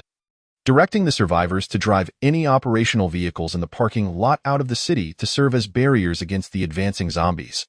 While this would not completely obstruct the undead, it would undoubtedly slow their siege. Next, they collected gasoline and liquefied gas, filling all available barrels with fuel and placing them every 50 meters outside the city, while also maneuvering the few oil tankers out to form rudimentary traps. Naturally, this was insufficient. All liquefied gas within the city had to be utilized, similarly spaced every 50 meters outside. After 5 hours of diligent work, the area outside the city walls was littered with gasoline and liquefied gas. With preliminary estimates suggesting around 300 barrels, if ignited, this should be capable of exterminating thousands of zombies. If the density was sufficiently high, it could even kill tens of thousands. During this time, Yihan also took the opportunity to hunt a wave of zombies at the rear city gate. Acquiring over 5,000 level 1 gold coins, drawing over 800 portions of food from the mystery box machine, and obtaining more than 100 immunity potions along with dozens of level 1 evolution potions. As noon approached, Yihan successfully fulfilled his promise, distributing the corresponding food to all survivors participating in the defense. After their meal, it was time to gather weapons. The firearms in Sac City were limited. With the police station housing only about 50 guns, a mere drop in the bucket for the over 1,000 survivors engaged in battle. Fortunately, Sac City was historically a tourist hub, home to numerous blacksmith shops that produced swords and knives prior to the apocalypse. While these were merely replicas of ancient weaponry of mediocre quality, after Yihan's enhancement, they became reasonably effective weapons. However, this was somewhat taxing for Yihan. His mental energy was only 49 points, and each use of qualitative enhancement consumed 1 point of mental energy, which restored slowly. After an entire afternoon, he managed to reinforce over 200 swords and knives. He had no choice but to leave the remaining weapons for now, allowing the survivors to make do until his mental energy replenished enough for further enhancements. As time ticked away, when the crimson sun finally set, the thousands of zombies outside the city unleashed a collective roar. The individual cries of a single zombie might not have been particularly loud, but the cacophony of over 30,000 zombies was enough to leave all survivors in Sac City breathless. Yihan furrowed his brow on the city wall, retrieving the glowing green rifle from his storage space, his finger resting on the trigger, palms slightly sweaty. This was his first encounter with a zombie tide in this lifetime, and it was a massive wave comprising 30,000 undead. Feeling anxious was only natural. Raising the green rifle slowly, he aimed it at the darkening sky and squeezed the trigger, the gunfire echoing in the ears of all survivors engaged in the defense. Attention, the zombie tide is here. Chapter 49. The initial assault of the zombie tide. As the streetlights of Sac City flickered to life, the horde of zombies outside the city sprang into action. This sight deepened Yihan's frown. In his previous life, he had faced countless zombie tides, but he had never encountered one as peculiar as this. The zombie army had assembled over 30,000 strong early in the morning. Yet they remained dormant throughout the day, only to launch their assault as night fell. This was undeniably strange. It was well known that zombies were 20% stronger at night, and these seemingly mindless creatures had chosen to attack during their peak strength. It would have been inconceivable in his past life. Gazing into the distance, he noted the level 4 succubus still standing in place, seemingly with no intention of assaulting Sac City. Yet, this succubus posed the greatest threat in the entire tide. The very fact that the horde had chosen to attack at night was inextricably linked to her influence. At this moment, Yihan reflected on his earlier ambition to secure a kill against the succubus. Wishing he could slap some sense into his past self, was he truly capable of taking her down solo? Even now, fortified to a level 3 enhancer, it seemed unlikely he could defeat her. Perhaps it would be best to wait for another opportunity to eliminate the succubus. After all, if allowed to grow unchecked, Such a formidable entity would eventually become untouchable. As he pondered these thoughts, he returned his focus to the horde and made a shocking discovery. They were advancing in waves. Indeed, the first wave consisted of approximately 10,000 zombies, seemingly acting as a vanguard, charging forward. Most of these were level 1 and 2 zombies, with level 3 zombies conspicuously remaining behind. Could this be part of the succubus's strategy? Although he felt some uncertainty, it was merely a fleeting thought. Yi-Han's gaze remained fixed on the advancing horde, silently calculating the distance in his mind. As the first zombie crossed the liquefied gas canister, Yi-Han raised the green rifle, aiming at the farthest canister from him. After a few seconds of waiting, when a majority of the zombies entered the explosive zone, he pulled the trigger simultaneously. Bang, boom! The D-grade bullet struck the liquefied gas canister, igniting an explosion that illuminated the open ground outside the city. As the fire consumed the nearby zombies, Yi-Han's mind registered a notification. Killed 12 level 1 zombies, earned 120 level 1 gold coins. Effective. With one successful shot, Yi-Han quickly aimed at the next liquefied gas canister, issuing commands to the other survivors armed with firearms beside him. Target the liquefied gas canisters. Detonate from far to near. Fire. As soon as the words left his mouth, the walls reverberated with a deafening barrage of gunfire, the occasional flashes from the muzzles illuminating the faces of the survivors. Except for Yi-Han, the remaining survivors were compelled to expend an entire magazine just to detonate the liquefied gas canisters. Although it seemed a waste of ammunition, there was little choice in the matter. After all, apart from a few surviving police officers, the rest of the survivors had scarcely ever handled firearms, even among the select few chosen from over 1,000. Hitting a target was no small feat, so concerns over wasted bullets were trivial. Fortunately, the results were quite satisfactory. Amidst the resounding explosions, the number of corpses at the base of the walls significantly diminished. The remaining zombies had already reached the second line of defense, the meticulously arranged line of cars set by Yi-Han. These vehicles were positioned approximately 500 meters from the walls, forming a lengthy barricade. Though not tall enough to prevent the zombies from climbing over, nonetheless, it considerably slowed their advance. The car barricade extended beyond a single row, comprising a total of 10 lines with hundreds of vehicles, including several buses, providing excellent conditions for the second round of fire.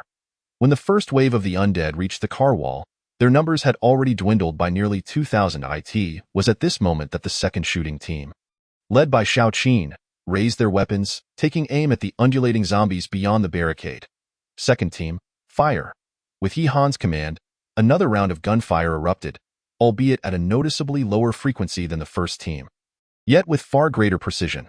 Most members of the second team possessed varying degrees of shooting experience, including Shao Qin, a former police officer, and over a dozen City Hall staff members highly recommended by Xiong Wei. Compared to the first team, they were in a league of their own. Their accuracy was remarkably high, with an average of 1 zombie dispatched for every 3 shots fired. Shao Qin, in particular, had her precision elevated to near-legendary status after receiving a level 1 evolution serum. It would not be an exaggeration to describe her as capable of hitting a target from 100 paces away. Under the second team's precise shooting, the number of zombies behind the car barricade dwindled further. Although some zombies managed to climb over, one must not forget that Yi-Han was nearby, ready to provide covering fire. As a level 2 enhancer, his physical attributes surpassed those of ordinary humans by more than threefold. Coupled with a decade of shooting experience from his previous life, his accuracy exceeded that of Shao Qin by a considerable margin. Every zombie he targeted met the fate of having its head exploded by a single bullet. Undeniably, Yi-Han's strategic setup outside the walls proved to be highly effective. However, with only about 50 firearms available, despite their utmost efforts, nearly 3,000 zombies had breached the car barricade and advanced toward the final line of defense, the barrels of gasoline. This was the last trap laid by Yi-Han. While 3,000 zombies seemed like a daunting number, their dispersion outside the walls had significantly reduced their density. If he were to detonate the barrels now, there would be no traps left for the even larger horde that would soon follow. After much deliberation, Yi-Han, the sound of gunfire echoed through the city, jolting everyone from their hesitance and thrusting them back into the stark reality. Following the direction of the shots, they beheld a strikingly beautiful woman, her expression void of emotion as she regarded them with palpable disdain. Indeed, it was disdain, as if she were observing a mere assembly of ants. her countenance even betraying a hint of mockery. "So, pitiful curs, you think you can rely on your master to single-handedly vanquish thousands of zombies? Are you jesting with me?" Every man present, without exception, elicited a genuine contempt from her. The very notion that they required their master's resources and potions as incentives to defend their city was utterly shameless. Their master was formidable, surpassing them by countless degrees, yet even he could not withstand the tide of the undead alone. Should he fall, what fate would await them? I can assure you, even if he were to perish, it would not be at the hands of the zombies. I would simply escort him away, leaving you to ponder your own survival. Therefore, curs, if you wish to live, fight. Not for me, nor for your master, but for the very city that sustains your existence. By the way, I am not as lenient as your master. Should I discover any inclinations of retreat among you, I would not hesitate to send you to your doom myself." As she spoke, Fu Xiaoxiao harnessed the powers of her blood magic, blood streaming from her wrist, coalescing rapidly in the air. In an instant, dozens of slender blood needles materialized, directed with precision towards the nearest survivor, offering them no opportunity to react in the blink of an eye. The needles hovered ominously before them, their tips brushing against the survivors' noses without penetrating further. This display of power sent chills down the spines of all present, forcing them to re-evaluate the woman before them. She appeared far more terrifying than the man they had previously regarded with fear. Chapter 51. Yi Han versus the plumber. Fu Xiaoxiao's death maneuver was indeed a formidable deterrent for the survivors atop the city wall, and in that moment, a shared realization dawned upon them. This woman was far more powerful and ruthless than the man below. Yet, there were subtle details they failed to perceive. The blood needles were tethered to her by delicate strands of blood, a testament to her mastery. She had not summoned them from thin air, but rather controlled them with finesse. However, this feat could not be sustained indefinitely. Once she achieved the desired intimidation, she retracted the blood strands, and the needles returned to her side, coalescing once more into a massive cleaver, which she grasped tightly. "I shall not repeat myself. If you wish to survive, seize your weapons and charge forth with me." With that declaration, Fu Xiaoxiao leapt from the city wall. Unlike Yi Han, who had jumped outward, she descended towards the city itself. Lacking Yi Han's near-superhuman strength, she utilized the steps along the wall to descend swiftly, albeit not without speed. Following her descent, Qiu Kongbo hurried down after her. Though he lacked direct experience in confronting zombies and was uncertain of their strength, he recognized that having pledged his allegiance to Yi Han, he must commit wholeheartedly to the battle. With Qiu Kongbo leading by example, the remaining survivors began to rally, for the true threat lay not with the zombies, but with the woman who had issued her challenge. As she had stated, there might still be a chance of survival in fighting the zombies. Fleeing now would likely lead to certain death. One after another, the survivors surged through the city gates. Even Xiao Qin, who had previously resisted direct confrontation with the undead, found herself swept along. It was apparent that Fu Xiaoxiao's blood needle had aimed directly at her, laden with personal vendetta. Had she remained on the wall, she would have faced dire consequences upon Fu Xiaoxiao's return. In a heartbeat, the gates of Sac City swung wide open, and hundreds of survivors, armed and shouting, charged out, their voices eclipsing even the growls of the zombies, creating an illusion that they outnumbered the undead.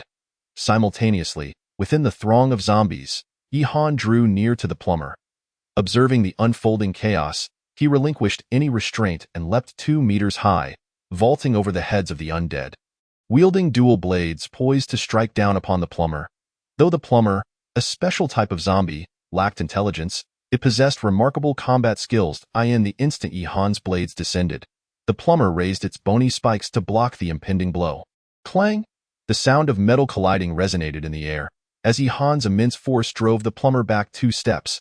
His strength, bolstered by his weapon master proficiency, reached an astonishing 57 points, surpassing that of a typical level 4 enhancer.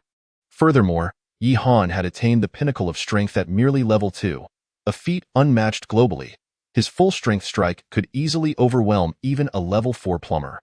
Were it not for the plumber's resilient bone spikes, it would have surely been cleaved in two. It must be acknowledged that the bone spikes were formidable. In his past life, Yi Han had only heard of their rarity and exorbitant value. An unattainable luxury for him then. Thus, encountering the plumber now, Yi Han had no intention of letting such a rare material slip away. Seizing the opportunity as the plumber staggered back, Yihan swiftly adjusted the blade's edge of his saber, aiming for the plumber's neck, intent on swiftly concluding their skirmish. However, the plumber, a level 3 special zombie, despite its inferior strength, possessed remarkable reflexes. It swiftly drew another bone spike from its shoulder, once again blocking Yihan's blade. The overwhelming force sent the plumber reeling, but Yihan pressed the advantage, thrusting his blades outward, sending the bone spike flying from above its head. Fueled by battle fervor, Yihan offered no respite. Leaping again, this time planting a foot onto the bone spike that shielded the plumber, driving it into the ground with such force that the asphalt cracked nearly 10 centimeters deep with the momentum of his kick. Yihan vaulted into the air once more, raising his dual blades high to strike at the plumber's neck again. Clang! Another metallic clash reverberated through the air, as Yihan's most powerful strike yet was thwarted by the bone spike. In a moment of desperation, the plumber withdrew its final bone spike from its shoulder, attempting to block Yihan's blades once more. Yet this time, Yihan's strength was markedly greater, and the relentless barrage of attacks left the plumber overwhelmed. With a decisive blow, Yihan sent it flying several meters away, crashing through a horde of level 1 zombies along the way, stirring clouds of dust. As the dust settled, the plumber slowly rose from the ground, its appearance now pitiable. Its exaggeratedly muscular left arm had twisted grotesquely under the force of Yihan's strike, likely fractured and rendered immobile. The bone spike it had once clutched was now embedded in its own body. Black ichor oozing down the pristine white spike, rendering the already grotesque plumber even more repulsive. Meanwhile, 10 kilometers outside Sac City, on a hillside, a woman with wide, almond-shaped eyes stared incredulously towards the city. Her gaze unwavering despite the numerous peaks obstructing her viewpoint. One of the men guarding her noticed her unease and, with a respectful demeanor, inquired, "Chairwoman Zhao, do you see something?" The sound of his voice pulled Zhao Haiyun from her shock. Her brow furrowed as questions flooded her mind. "I cannot comprehend. The level 3 special zombie possesses immense power, enough to annihilate that city, yet this man, Yihan, has single-handedly thwarted it and even inflicted severe injuries. If all goes as expected, we shall soon receive the global announcement of a special zombie's first kill." Upon hearing this, the man understood Zhao Haiyun's astonishment, his own eyes widening in disbelief. "Are you referring to that Yihan from last time?" Zhao Haiyun nodded slightly, biting her lip in contemplation. "Convey the message. We must find a way to win this man over. Even if we cannot achieve that, we must ensure he harbors no negative sentiments towards the web. We must not provoke him, for if we do, the web may very well meet its end at his hands." Chapter 52. Global Announcement. Level 3 Plumber's First Kill. Apart from Zhao Haiyun, another woman was equally astonished by Yihan's overwhelming prowess. To be precise, she no longer belonged to humanity. Just days prior, she had been the University Belle and Yihan's girlfriend. 2 kilometers away from the battlefield. The succubus observed everything that had transpired with clarity, for as a level 4 special zombie, her fundamental physical attributes were formidable. Yet, a sense of confusion lingered within her. Were it not for her awareness of the plumber's abilities and the stark intellectual deficiencies of these zombies, she might have suspected that the level 3 plumber was merely feigning incompetence. Just the day before, Yihan had not exhibited such extraordinary skills. As a level 4 zombie, she had managed to escape unscathed from the encirclement led by Yihan and Fu Xiaoxiao, even inflicting serious injury upon Fu Xiaoxiao.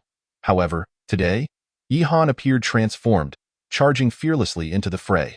Within a 5-meter radius of him, no zombie could approach without being swiftly dispatched by his twin blades. Even the strength-renowned level 3 plumber faltered under Yihan's assault, incapacitated in merely 4 strikes. Had Yihan truly enhanced his abilities to level 3 in just 2 days? With this question weighing on her mind, the succubus continued to observe Yihan's every move from a distance. Unfortunately, she discerned that Yihan remained at level 2, not having reached level 3. Was it possible he had merely been holding back 2 days ago? The succubus found this perplexing, yet it was not a significant concern. After all, her side still boasted over a dozen level 3 special zombies, coupled with an army of 20,000 zombies behind her, rendering the conquest of Sac City merely a matter of time. Regardless of how formidable Yihan became, a single individual's strength could not alter the outcome of the battle. Ultimately, victory would tilt in favor of the zombies. Once the city gates were breached, She could freely enter and absorb the survivors, with level 5 evolution almost within her grasp. Meanwhile, as Yihan felled the plumber, the survivor army within the city surged forth under Fu Xiaoxiao's leadership. Weapons of various shapes in hand, roaring as they charged into the horde of zombies. The cacophony of hundreds of voices drowned out the growls of thousands of zombies, reverberating through the air. Yet the zombies remained undeterred, their minds reduced to primal instincts. To them, the multitude of survivors merely represented food. Leading the charge, Fu Xiaoxiao engaged first, her massive bloodied blade sweeping through, toppling 2 zombies in one stroke. Without pausing for breath, she hastened towards the center of the zombie tide where Yihan fought. At that moment, Fu Xiaoxiao was consumed by a frenzy, fearful that any unexpected event might place Yihan in peril. Driven by this mindset, every zombie in her path fell victim to her bloodied blade, her rapid killing efficiency leaving all survivors present gasping in awe. Fu Xiaoxiao's method of dispatching zombies differed from Yihan's. He opted for a straightforward decapitation, efficient and clear cut. In contrast, Fu Xiaoxiao inflicted long gashes on each zombie, not only severing heads but also mutilating their bodies, dark blood splattering everywhere, soon covering her entire form as though she were donned in a suit of black armor. In essence, Yihan's approach was efficient and lethal, conserving energy with each decisive blow, while Fu Xiaoxiao's method bore a hint of vengefulness, as if she longed to cleave the zombies in twain. To the survivors, Fu Xiaoxiao's appearance resembled that of a demon, a blood-soaked harbinger from the depths of hell. Retrieving 2 bone spikes back into her storage space, Yihan noticed a commotion behind him and turned. Nearly startled by what he saw, goodness, Fu Xiaoxiao was entirely shrouded in darkness, her features obscured in the night. Were it not for the crimson bloodied blade in her hand, he might have failed to recognize her. Go help them.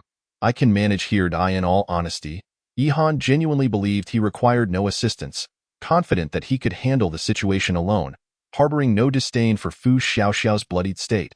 He remembered their second meeting.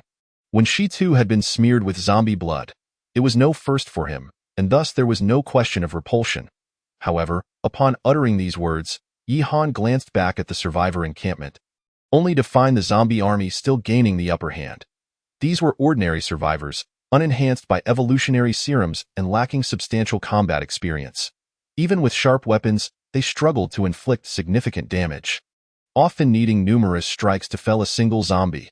Some were even worse, flailing their weapons indiscriminately, oblivious to whether they inflicted any harm, and some timid souls had even shut their eyes tight. The only exceptions were certain staff members from the municipal building. While they did not match Yihan and Fu Xiaoxiao's efficiency, they managed to kill zombies in a relatively short time. After assessing the combat capabilities of these survivors, Yihan was struck by the realization that remaining in Sac City had been a grave error. Yet, with the battle already commenced, retreating now would be unwise. Reluctantly, he retrieved a green card from his storage space, pinching it between his fingers and murmuring some obscure incantations before casting it into the air. The moment the card left his fingers, a vibrant green light erupted from it, illuminating the night like a spotlight. The brilliance was fleeting, and once it faded, a colossal, pitch-black, 3-headed beast descended from the sky, causing the ground to tremble upon landing. Howl! The 3-headed beast let out a thunderous roar, and almost instantaneously, flames erupted beneath its feet, engulfing its limbs and spreading to its entire form. What on earth is that? A dog of such height? 3 heads? What in the world is this? The real issue is whether we can contend with such a creature. As the arrival of the 3-headed beast unsettled the survivors, a semi-transparent announcement board materialized before them without warning. Global announcement. Congratulations to player Yihan for successfully slaying the special zombie. Level 3 plumber, achieving the world's first kill and receiving an additional reward of 30 level 3 gold coins. Global players have unlocked the Plumber's Codex, Chapter 53.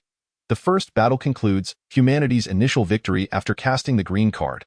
Yihan paid no further heed to its transformation, instead approaching the fallen plumber. Poised to claim his first kill, just as he raised his sword, a sudden thought crossed his mind. His devouring blade's upgrade progress seemed somewhat behind. Indeed, since consuming Wang Bing and gaining 10 points of upgrade progress, he had only devoured the ordinary Guohong, yielding a mere 5 points.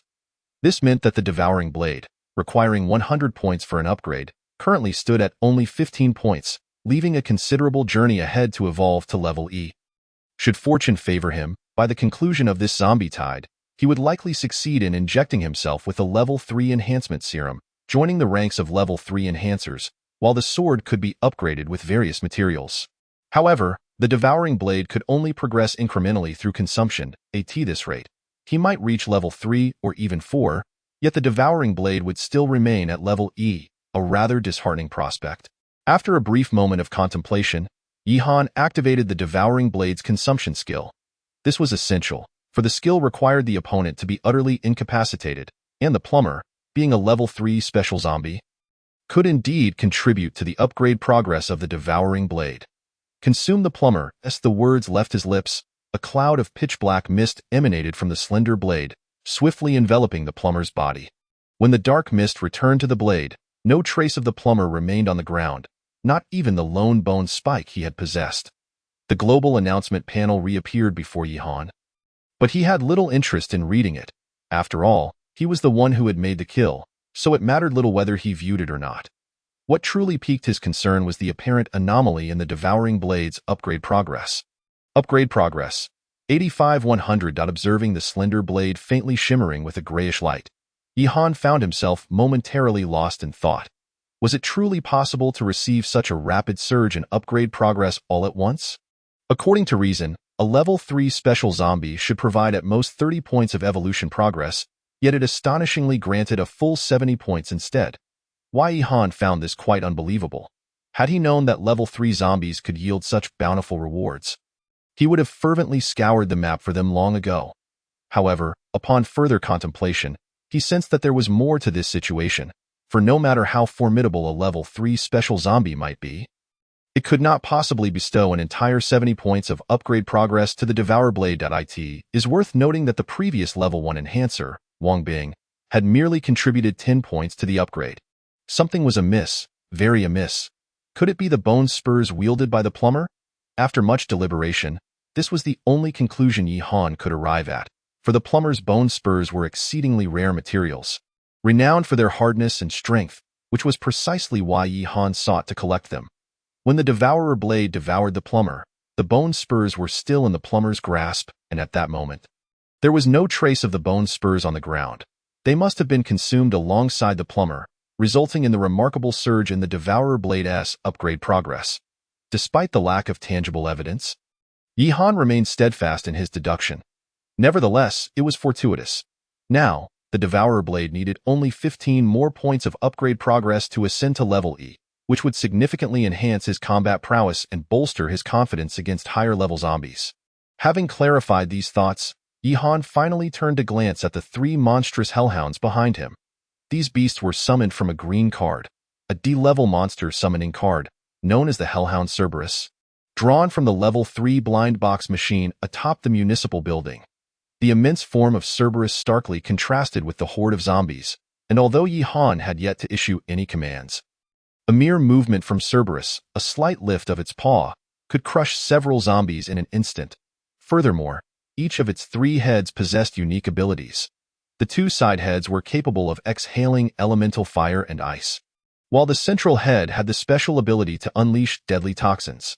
This was an exceedingly rare source of area damage, capable of obliterating a vast number of ordinary level 1 and 2 zombies in the blink of an eye, far surpassing the effectiveness of gasoline bombs.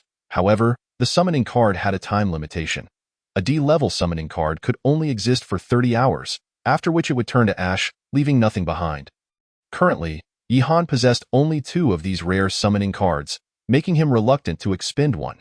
Had he not observed the rather lackluster performance of the survivor camp behind him, which could be likened to trying to prop up a wall of mud, he would have hesitated to utilize such a precious monster summoning card. Fortunately, Cerberus proved to be quite formidable. After Yi-Han commanded it to attack the zombies, each of its 3 heads unleashed their respective skills. The 3 heads simultaneously raised upwards, gathering immense elemental power within their maws, vivid flames, chilling ice, and a toxic purple mist that emanated danger. Once the skills were chanted, the next moment saw the elements unleashed simultaneously. The battlefield was illuminated by firelight as swathes of zombies were incinerated to cinders. The ice element was even more terrifying. In an instant, Countless zombies were frozen into ice sculptures, and the ground beneath them was thoroughly encased in frost. A mere stomp of Cerberus's paw would shatter these frozen figures to pieces.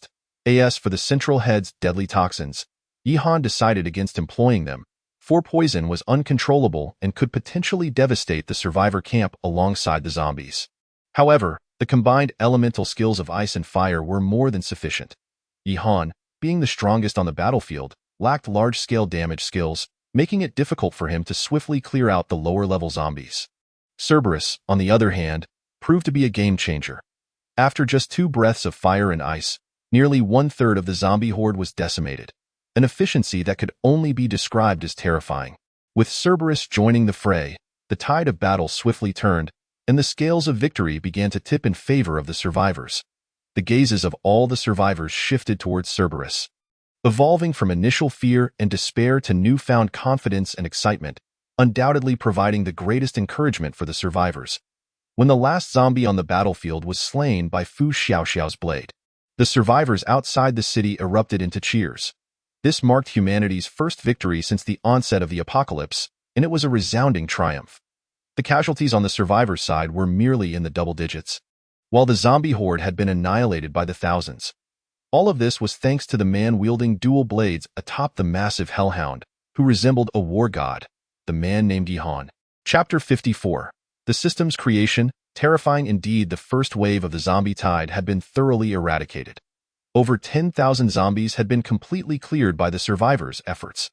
The initial reaction of everyone was one of disbelief. Unable to fathom how a mere 1,000 or so survivors could annihilate an army of over 10,000 zombies. The distinction between level 1 and level 2 zombies had become hazy, but it was clear that each individual had received some form of gold reward, with both levels represented. Naturally, the individual with the most gold was Yi-Han, as he had fought from the beginning to the end of the battle, even slaying a level 3 special zombie. If there were to be an MVP in this battle against the zombie tide, it could only be Han. It was unclear who led the charge. But soon the attention was drawn towards the man wielding dual blades atop the massive hellhound, followed by a second and a third. In an instant, nearly all the survivors, both inside and outside the city, had their eyes solely on that man, the man who had deceived them all. The name announced in the global announcement a moment ago was Yi-Han, was it not? Be confident. Remove the seams from your mind.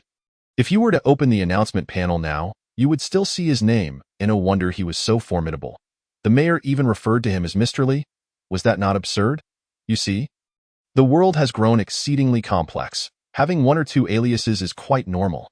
Indeed, this was the great Yi-Han, the man who had appeared in the global announcement 4 times, 3 times securing the first kill of a special zombie, single-handedly opening the apocalypse leaderboard, which was now dominated by his name. Initially, the whispers were quiet, a few individuals exchanging hushed words, but as the survivors recognized Yi-Han's true identity, their courage grew bolder, and their discussions became audible enough for Yi-Han himself to hear. Why Yi-Han had initially adopted the alias Li Zikai upon arriving in Sac City, partly due to the fear of being recognized. After all, his name was far more renowned than in his previous life. A name that had been globally announced 4 times made it difficult for anyone to forget. The recent announcement regarding the slaying of the level 3 special zombie plumber was something he could not avoid, and thus his name reappeared on the announcement board, effectively dismantling his alias. However, among all the survivors, the one whose emotional turmoil was most pronounced was Mayor Xiong, with his clothing tattered and torn from zombie attacks. He swiftly approached the massive paw of Cerberus, eyes gleaming with excitement as he looked up at Yi-Han. You truly are the great Yi-Han? Before Xiong Wei could finish his sentence, Yi-Han directed Cerberus to turn and head into the city. After all, he had lived through the apocalypse for a full decade, and at that moment, he was acutely aware of what Xiong Wei was thinking. Sac City was destined to become just a memory in his apocalyptic journey, certainly not the endpoint in this life. He possessed innate qualities that others could never hope to match, and if possible, he yearned to reach heights that he could only gaze up at in his previous life. Fu Xiaoxiao arranged personnel to clear the battlefield. The sheer number of zombie corpses poses a risk of plague if left piled outside the city. Shao Qin, tally the casualties. I will distribute the immunity serum. If time is of the essence, prioritize administering the 20 doses here to those in greatest need. There is no need to worry about the zombies outside. With Cerberus guarding the entrance, they will not dare to act rashly. After making a simple arrangement for the aftermath of the battlefield, Yi-Han leaped from the back of Cerberus onto the city wall, disappearing into the streets of the city after a few turns. Although he was confident that, given his current prestige, none of the survivors present would dare to defy his commands, he still decided to include Fu Xiaoxiao and Xiao Qin for good measure. After all, having familiar faces around made things much more manageable. As for the distant horde of zombies, there was no need for concern at the moment. As long as the succubus wasn't foolish enough to send zombies to their deaths, she would refrain from attacking while Cerberus was still present. Thus, for at least the next 30 hours, the city of Sac would remain safe, granting him ample time to prepare for the forthcoming battles. First on his list were essential supplies. After surviving the zombie tide, Yi-Han had amassed over 33,000 level 1 gold coins, more than 8,000 level 2 gold coins, and an additional 300 level 3 gold coins. Such a staggering amount of gold would have left even the previous incarnation of Yi-Han gasping in disbelief, based on the standards of a camp housing 1,000 inhabitants in his past life. This wealth was nearly equivalent to the entire camp's earnings from a week of zombie hunting, and that was under exceptionally favorable circumstances. Yet, Yi-Han had merely endured a single zombie tide, specifically, one of only 1,000 zombies, and had already acquired this immense fortune. To be honest, upon discovering the quantity of gold at his disposal, he found himself momentarily at a loss for how to spend it. However, considering that the apocalypse had only recently begun, many trading guilds were yet to be established. Even if he wished to trade his gold for other items, there were no venues for such transactions. For the time being, his only option was to draw from a blind box machine. Therefore, without further deliberation, Yi-Han sought out a relatively secluded level 1 blind box machine. He pressed the button for a 5-draw sequence. With a clear conscience, although his greatest wish in his previous life had been to draw from blind box machines without limits, when the day finally arrived, he found himself overwhelmed, even wishing for someone else to take his place. Each activation of this blind box machine required the expenditure of 5 level 1 gold coins, and the rewards contained only 5 items: a single loaf of bread, a can of meat, drinking water, an immunity potion, and a level 1 evolution potion. Despite opting for a 5-draw, he would still need to draw over 1,300 times to exhaust his stock of level 1 gold coins. Goodness. Over 1,300 times, and that was for a 5-draw. This likely surpassed the total number of times the previous Yi-Han had activated a blind box machine. The rewards were repetitive to the point of nausea, and yet he still had over 10,000 level 1 coins remaining.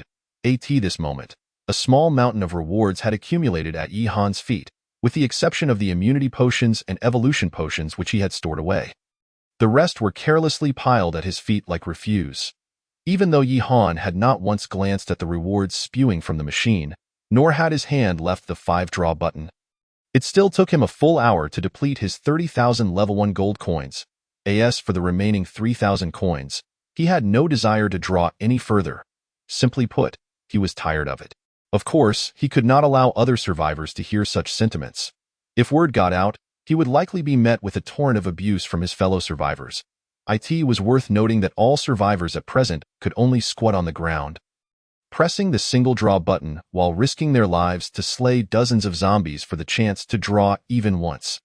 Even the enormous mysterious organizations could not afford to spend 30,000 level 1 coins in one go, not even the sprawling web, with its members scattered across the globe. All of this was due to the system's novice rewards, the SSS grade passive skill, Super Doubling, which afforded him an unparalleled advantage. With just one individual, he could sustain all the supplies needed for the city's survivors. The system's offerings were indeed terrifying. On the 4th night of the apocalypse, near a level 1 blind box machine in Sac City, Qiu Kongbo personally drove an 11-meter-long trailer, waiting for Yi-Han to load supplies into the back while Yi-Han waved his hand, and a small portion of the mountain of supplies vanished in a flash of white light. After stepping onto the trailer, the white light flickered again, and more supplies materialized out of thin air. This simple operation continued for an indeterminate length of time, leaving Yi-Han feeling numb. He even contemplated quitting, but he could not afford to do so.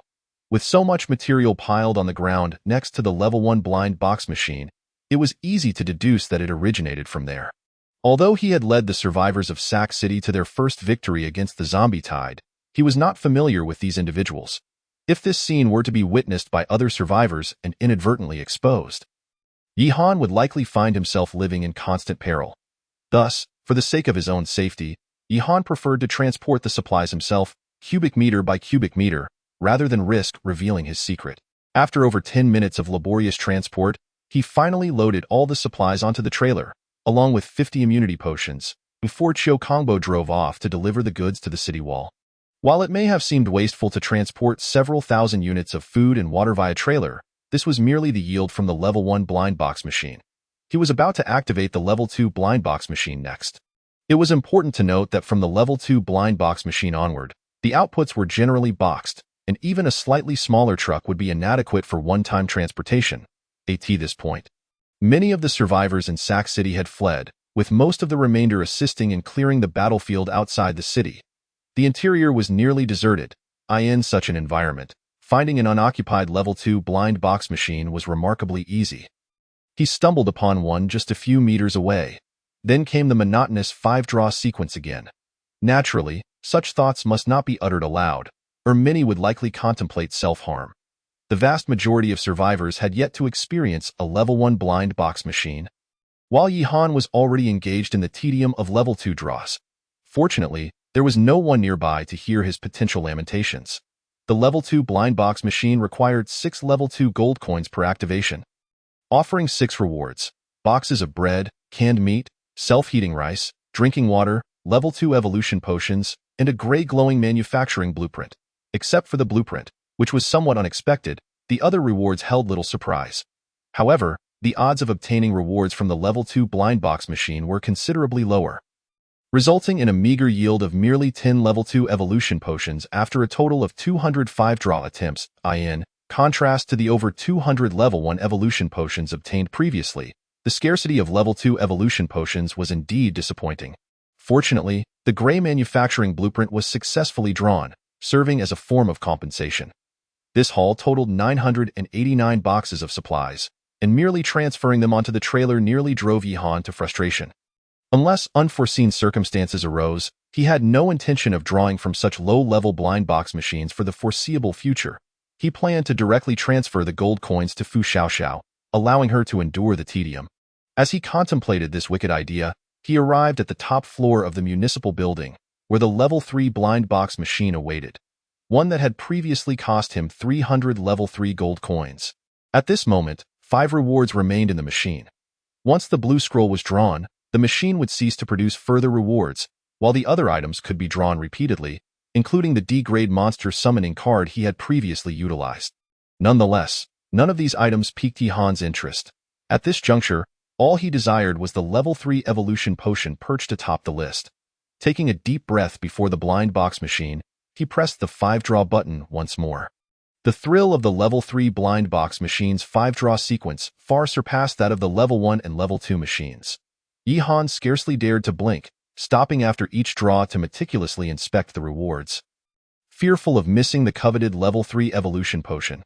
Yet, as fate would have it, it seemed to mock him, as he repeatedly failed to draw the Level 3 evolution potion, even pulling 3 D-grade monster summoning cards in succession. While the elusive potion remained stubbornly out of reach, Yi-Han was infuriated. He was even tempted to draw his twin blades and smash the blind box machine to smithereens. Yet, reason prevailed over his inner turmoil. After all, the blind box machine was indestructible. Not even a Level 9 enhancer, renowned for their destructive prowess in his past life, could leave a mark on a Level 1 blind box machine. Once he regained his composure, Yi-Han steeled himself and pressed the button for 5 consecutive draws once more. The 6th 5-draw yielded nothing. The 7th, still nothing. The 8th, no result. The 9th, yet again, proved fruitless. At this juncture, Yi-Han was on the verge of giving up. He even contemplated charging into the horde of 20,000 zombies atop Cerberus, wreaking havoc to accumulate enough Level 3 gold coins before trying again. With only one final opportunity for 5 consecutive draws remaining, he pondered briefly but ultimately resolved to proceed with the last attempt. Although hope seemed faint, what if, however, before pressing the button for the 5 draws, Yi-Han clasped his hands together in prayer, murmuring softly, "I would trade my brother Chiu Kangbo's lifelong singlehood for a chance to draw a Level 3 evolution potion." Chiu Kangbo? Yet, This seemingly casual prayer appeared to resonate with the heavens, as the indicator light on the reward began to flicker, bouncing from military rations to bullets, then to cards, and finally to drinking water. Astonishingly, it landed on the level 3 evolution potion. That moment, the frown that had plagued Yi-Han all night finally transformed into a radiant smile, his lips stretching almost to his ears. Although it felt somewhat unfair to Chokongbo, it mattered little. All that mattered was attaining level 3 enhancement. Chokongbo, are you polite? Why not pray for your own lifelong singlehood? As the level 3 evolution potion was ejected from the blind box machine, Yi-Han swiftly reached out and grasped it from the air, hastily modifying the potion. After a brief wait, he plunged the syringe into his arm, watching as the green liquid flowed into his body. Half an hour later, the global enhancement rankings underwent a significant transformation. The title of the world's top enhancer, once belonging to Zhao Haiyun, was now replaced by Yi-Han. This was accompanied by his ascension to first place in spirit, stamina, agility, and the physique ranking, previously seized by Fu Xiaoxiao, totaling 4 leaderboards now dominated by Yi-Han's name. Coupled with the strength ranking, which he already claimed, he had monopolized 6 leaderboards in total. This meant that after injecting the level 3 evolution potion, Yi-Han had unequivocally ascended to the position of the world's number 1. He was truly acknowledged as the global champion by the rankings. Chapter 56. What does it matter to Li Zikai that you seek, Mr. Yi? Each time he injected an evolution potion, all fatigue vanished, leaving him with an invigorating sense of enhancement.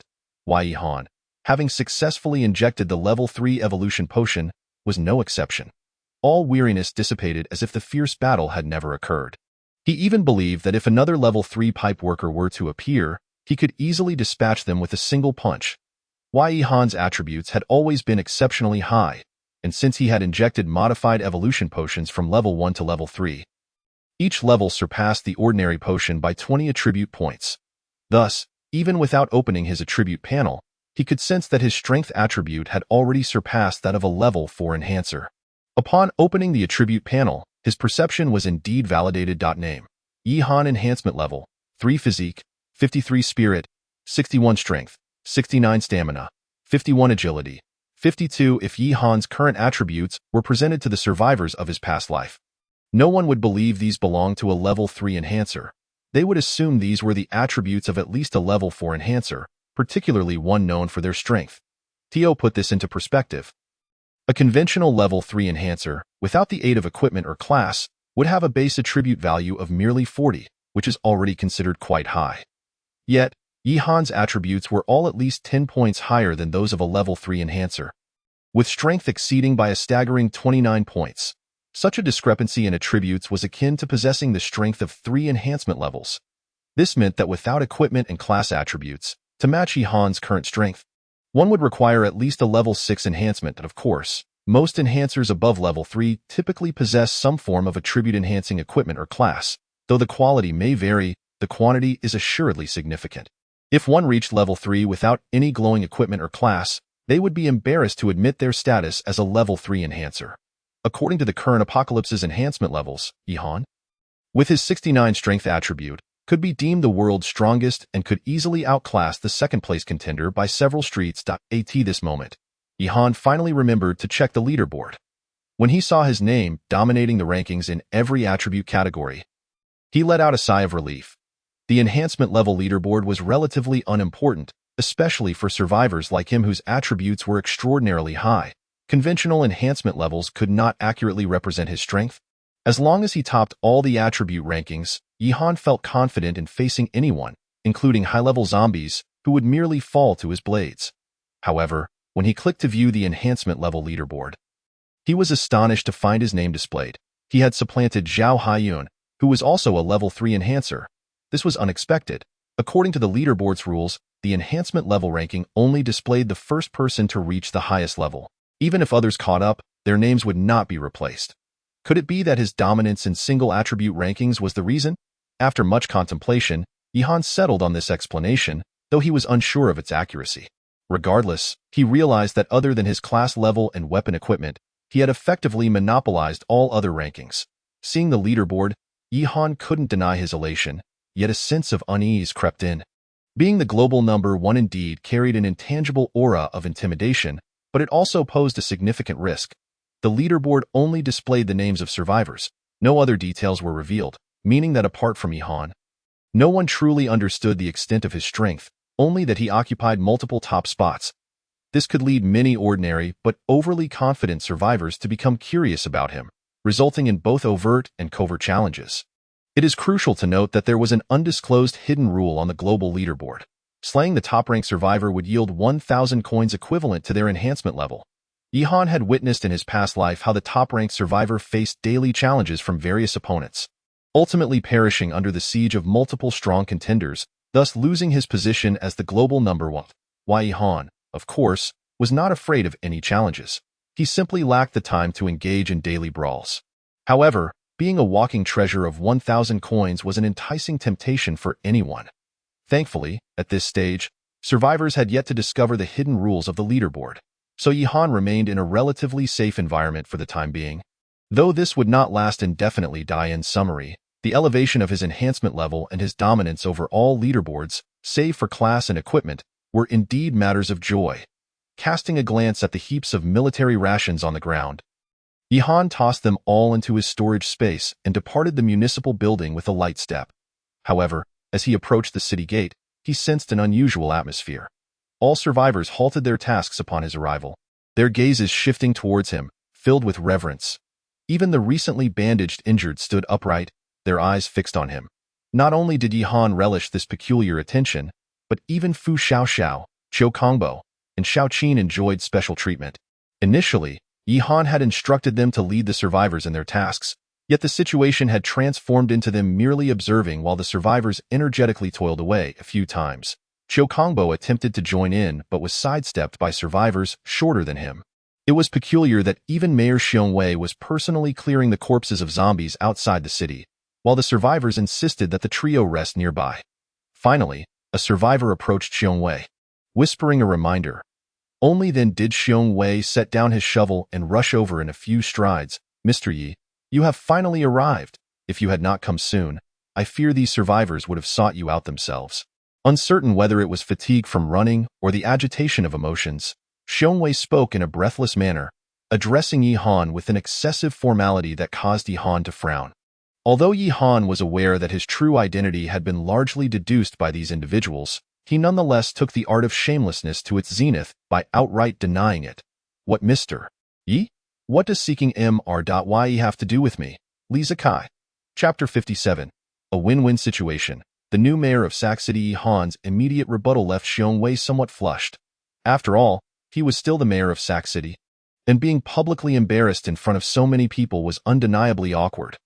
However, Xiong Wei quickly reconciled this with himself, and with a smile, he concurred, indeed, Mr. Li speaks very wisely. Xiong Wei was no fool. He could easily see that Yihan preferred to keep his identity concealed, opting for the alias of Li Zikai. The earlier hint had been sufficiently clear. If he pressed further, it would be quite inappropriate. Mr. Li, the situation is such that ever since the battle concluded, I have been contemplating a matter.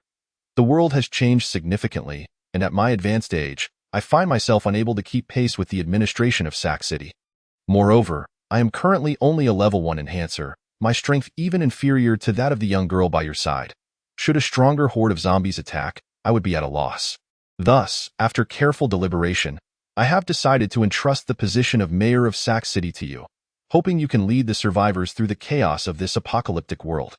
Had this been Yihan from a day prior, he would have dismissed Xiong Wei's ramblings without a second thought, and would certainly have shunned such a burdensome responsibility, especially in a city like Sac, which boasted both geographical advantages and a multitude of survivors. The threat from zombies was not the only concern. Rival factions would also have their eyes set on such a valuable prize. However, Yihan's mindset had subtly shifted. Sac City was rich in resources. Compared to the prolonged search for high-level blind box machines in Long City, it was significantly smaller in area, and the locations of level 4 and 5 blind box machines had already been determined. It also featured ancient walls and a well-established supply system. In simpler terms, if Yihan wished to take control of Sac City, he merely needed to ensure an adequate supply of resources. For in the apocalypse, nothing is more vital than sustenance. Only with full bellies could one muster the strength to fend off the undead. Yet, a serious concern loomed.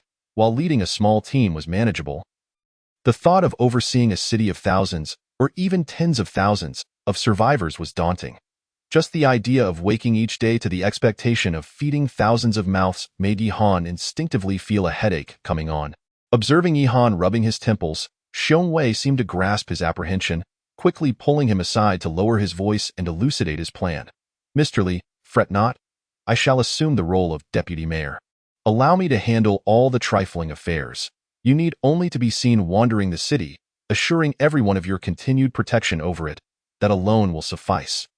Furthermore, should you have any surplus resources, feel free to distribute them as welfare from time to time. This will greatly enhance the survivor's sense of belonging to Sac City. For reasons unknown, Yihan felt as though Xiong Wei was attempting to manipulate him, showcasing his own formidable strength to the survivors while leaving the actual governance to Xiong Wei himself. Yet, upon reflection, there was little harm in such an arrangement. After all, he could not remain in Sac City for long unless he discovered a level 5 or higher blind box machine in the vicinity. Once he reached level 5, it was likely he would seek out regions with even greater resources. Of course, in the short term, he would linger in Sac City for a while. Despite his enhancement levels rising, the zombie's evolutionary pace was still somewhat lagging. Up until now, apart from the succubus, Yihan had not encountered any other level 4 zombies, not even a standard zombie.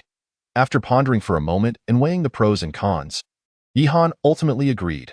Very well, but I have one condition.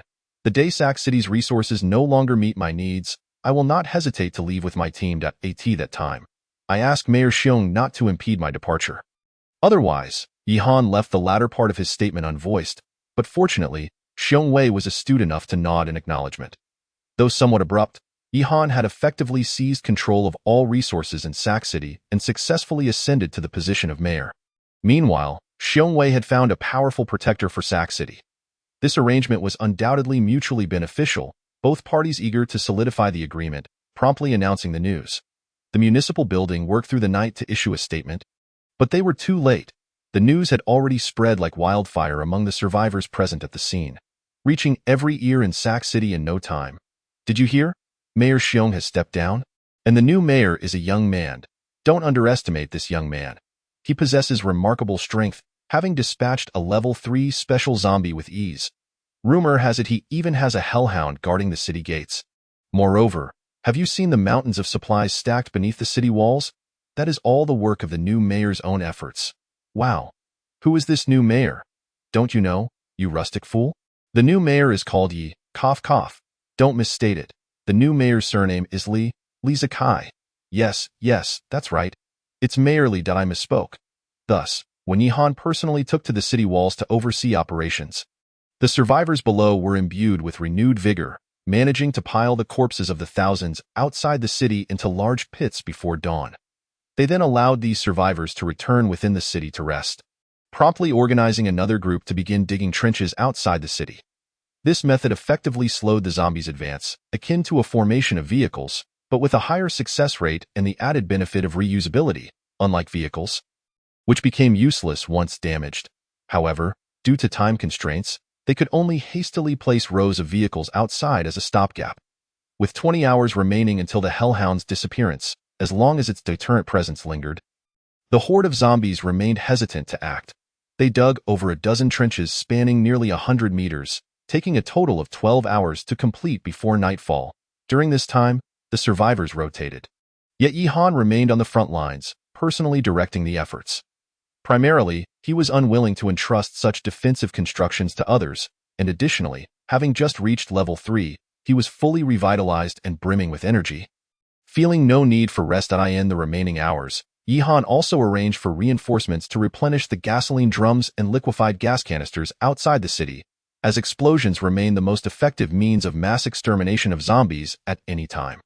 Having completed all this, the clock struck past 3 in the morning, and the massive form of the Hellhound gradually faded into transparency, vanishing before the watchful eyes of the crowd. This scene was also captured by the succubus in the distance, a sly smile playing upon her alluring lips as she gazed at Yihan atop the city walls, her eyes sparkling with mischief. Han, I am coming. Chapter 58. Do not be unappreciative atop the city walls. Yihan, armed with a military telescope, surveyed the distant horde of corpses, taking note of the various actions of the level 4 succubus. Yet, this time, the sensation was entirely different from the previous encounter at the International Hotel. Not only did he feel no flutter of emotion at the prospect of a distant kiss from the succubus, but even in her presence, Yi-Han remained unaffected. With the experience of their last confrontation, he felt more confident than ever in his ability to vanquish the succubus within Sac City, determined to extinguish the Level 9 enhancer from his past life before she could fully rise. Yet, upon reflection, this indeed bore the essence of a fateful cycle. In his previous life, the succubus had flown alongside Li Zikai, and now, in this life, he donned the very guise of Li Zikai while confronting her. Mayor Li. Just as Yi-Han pondered effective strategies to deal with the succubus, a survivor rushed toward him from outside the city, accompanied by an unfamiliar face. I know the zombie tide is on the move. I can see it.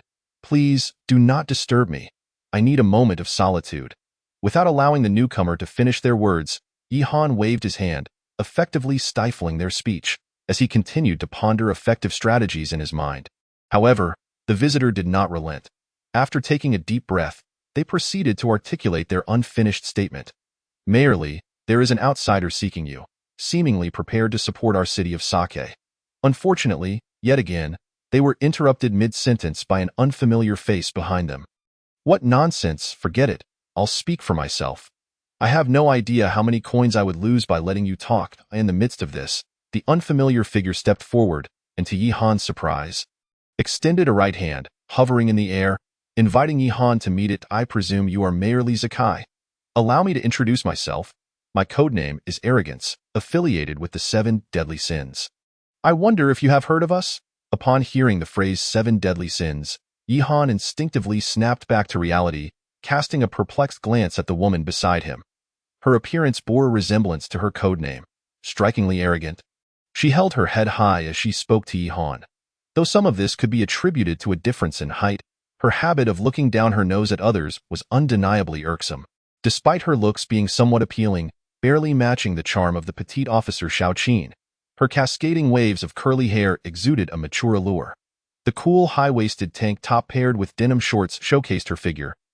Albeit the 10-centimeter patent leather high-heeled boots she wore seemed somewhat out of place. It is crucial to note that this is a post-apocalyptic world, where every day one must devise means to extract resources from the undead.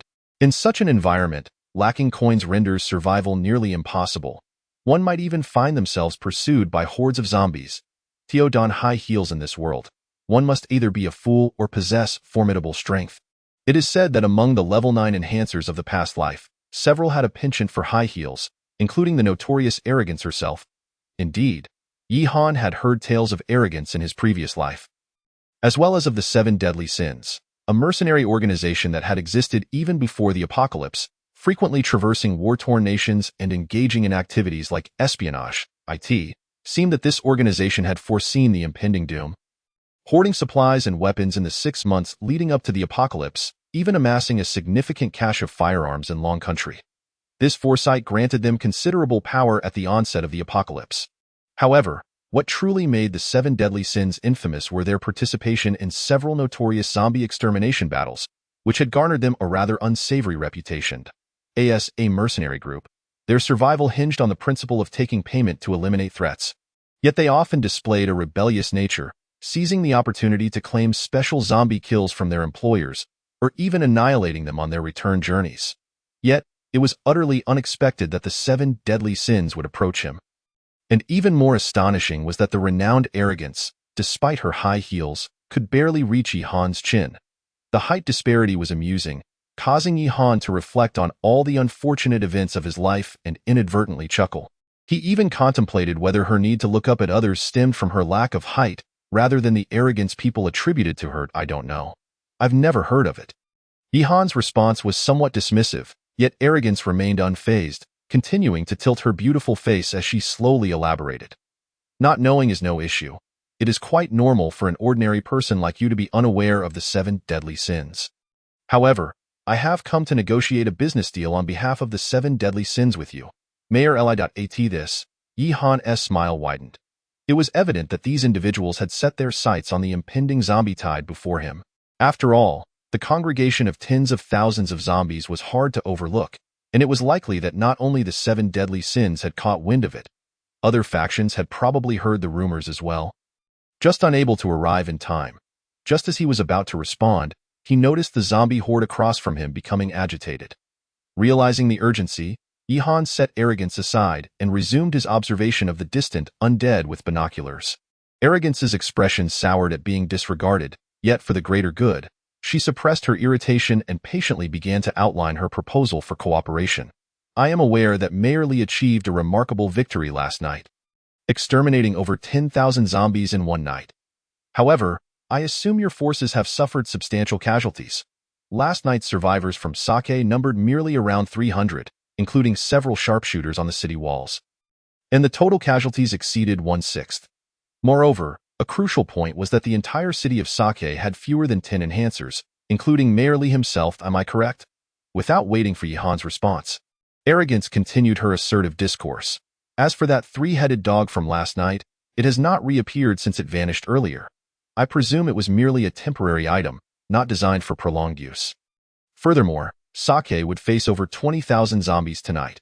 Given the current circumstances, it seemed implausible that Sake would survive the night without incurring grievous losses. Thus, on behalf of the 7 deadly sins, I formally propose a collaboration to Mayor Li. And I hope you will not dismiss this opportunity lightly. Chapter 59. What did you just say? Collaboration? The moment those words left her lips, every person present was taken aback. What audacity! Who was this person to speak to Mayor Li in such a manner? Little sister, I fear it is you who is failing to recognize the gravity of the situation. If only you knew that this Mayor Li was none other than Yihan, the one who dominated the Apocalypse leaderboard. I wonder how you would react.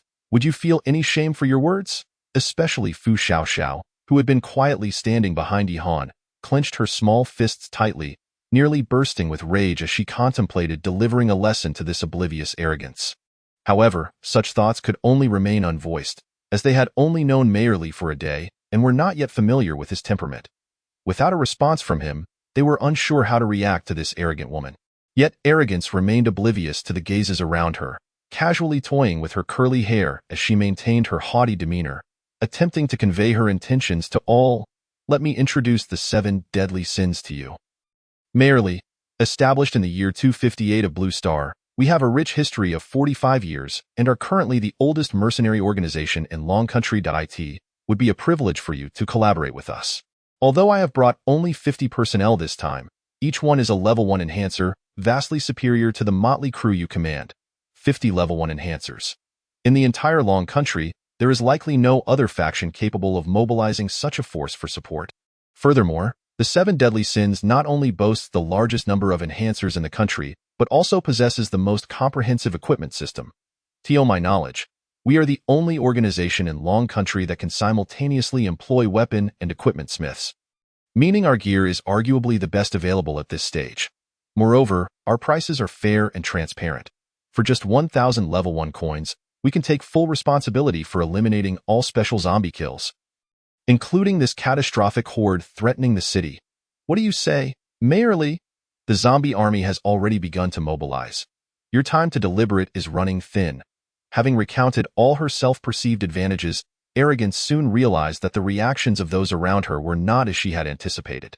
They seemed to regard her with indifference, as if she were insignificant. Doubt crept into her mind. Did they not comprehend the strength of 50 level 1 enhancers? Surely, that must be it. Otherwise, they would not disregard her so easily. They must have never encountered such a sight before. However, what Arrogance did not expect was how swiftly her assumptions would be shattered. Just as she was about to step in front of Yihan to continue her speech, a low, deep voice resonated from behind her, nearly startling her out of her wits. Mayor Li, the melee team has been assembled. We have a total of 200 elite survivors from last night's battle.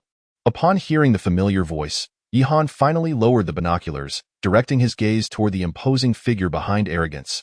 Thank you, Qiu Kongbo. After this, you and your team will accompany me outside the city to confront them. Also, have Xiao Qin bring up the fire support team to prepare for ranged attacks. Understood, Mayor Li. The brevity of their exchange nearly sent Arrogance tumbling off the city wall in shock. The one who had just spoken was a level 2 enhancer.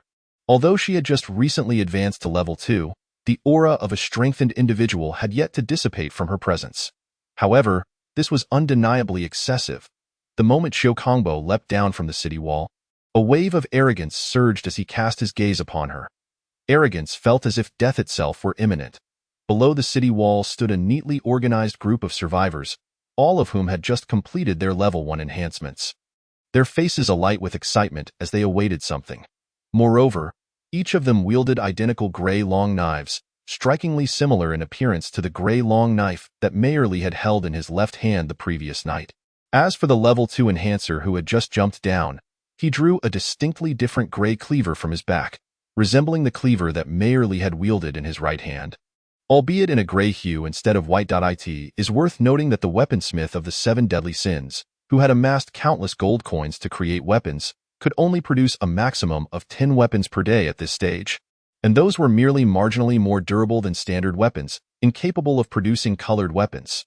Yet, in a single night, Sake City had acquired nearly 200 identical gray long knives.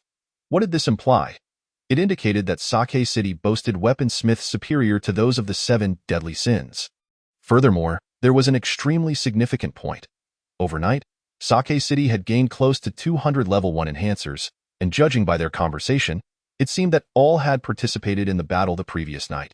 This meant that these individuals had been ordinary people just a night ago, and now, they had all transformed into level 1 enhancers. Arrogance found herself at a loss for words to adequately express her current feelings. Just as she prepared to retreat quietly under the cover of darkness, a woman with twin ponytails, effortlessly holding a rifle in one hand, bounced up behind her. Mayor Li, the firepower team is assembled and ready for remote strike at any moment. Yihan nodded, then snapped his fingers, casually uttering 2 words. Open fire. Immediately, a series of gunshots erupted rhythmically behind Arrogance, markedly different from the chaotic barrage of the previous night. This time, the shooting was remarkably orderly and astonishingly precise. Upon observing the survivors who were intently aiming, she realized they were all level 1 enhancers, and the ponytailed woman, although Yihan's words were already relatively tactful, anyone present with a modicum of sense could discern the underlying message. Either come to assist or leave at once. Moreover, Ao Ran detected the subtle undertones of threat in Yihan's voice. If she were to accompany him to the camp, her safety might be assured. But if she chose to remain here as a mere spectator, she might very well meet her demise in Sac City. Whether her death came at the hands of zombies or fellow survivors had become irrelevant. In any case, if she were to perish here, given the current prowess of the 7 deadly sins, she would be fortunate if someone came to collect her remains, particularly as she observed the woman standing behind Yihan. Clutching a massive blood-red cleaver and glaring at her with a murderous intent, Ao Ran realized that she had no room for choice. Reflecting on her situation, she felt utterly pitiful. She had initially intended to exploit the pretext of support to profit from Sac City, perhaps even seize it for herself. Yet now, she found herself coerced into becoming a free laborer for Mayor Li, with no compensation to speak of, and the constant anxiety of whether she might be pierced by that blood-red cleaver. With this thought, the once proud Ao Ran let out a sigh, regret welling up within her. If she had the chance to start anew, she would never set foot in Sac City. If any members of the 7 deadly sins were nearby, they would undoubtedly stare in disbelief at the scene before them. The once lofty and imperious Ao Ran, with her delicate features now drooping, was trailing obediently behind another man, her face a picture of despair. Was the sun rising in the west? No. Rather, it was the threat to Ao Ran's life that left her with no choice but to submit to the role of a free tool. The group hastened to the city gate, and after a brief exchange between Yihan and Xiao Kongbo, Yihan opened the gate first, leading Fu Xiaoxiao and Ao Ran to charge out ahead. As for the mobilization meeting within the city, that task was left to the tall, robust Xiao Kongbo, who possessed a level 2 enhancement. Ladies and gentlemen, do you recall the battle from last night? The mayor led by example, never once faltering in the face of thousands of zombies. And I am not afraid to tell you that since the morning of the day before yesterday until now, the mayor has not closed his eyes for even a moment. Had Yihan heard this statement, he would have immediately given Xiao Kongbo a sharp rebuke. While it was true he hadn't rested, he had undergone an injection of a level 3 evolution potion, restoring him to peak condition, thus eliminating the need for rest. Nevertheless, it must be acknowledged that Xiao Kongbo's remarks significantly elevated the mayor's standing. Now, regarding the recently injected level 1 evolution potions, I trust you all recognize their value. Yet the mayor generously distributed these potions to everyone. I assure you, it will be infinitely more challenging to obtain an evolution potion personally handed out by the mayor in the future. As the saying goes, heroes are forged in chaotic times. If it weren't for the zombie tide, you wouldn't have access to these potions, but your involvement entitles you to these rewards. I am not one for eloquence, nor do I indulge in platitudes about fighting for Sac City or the mayor.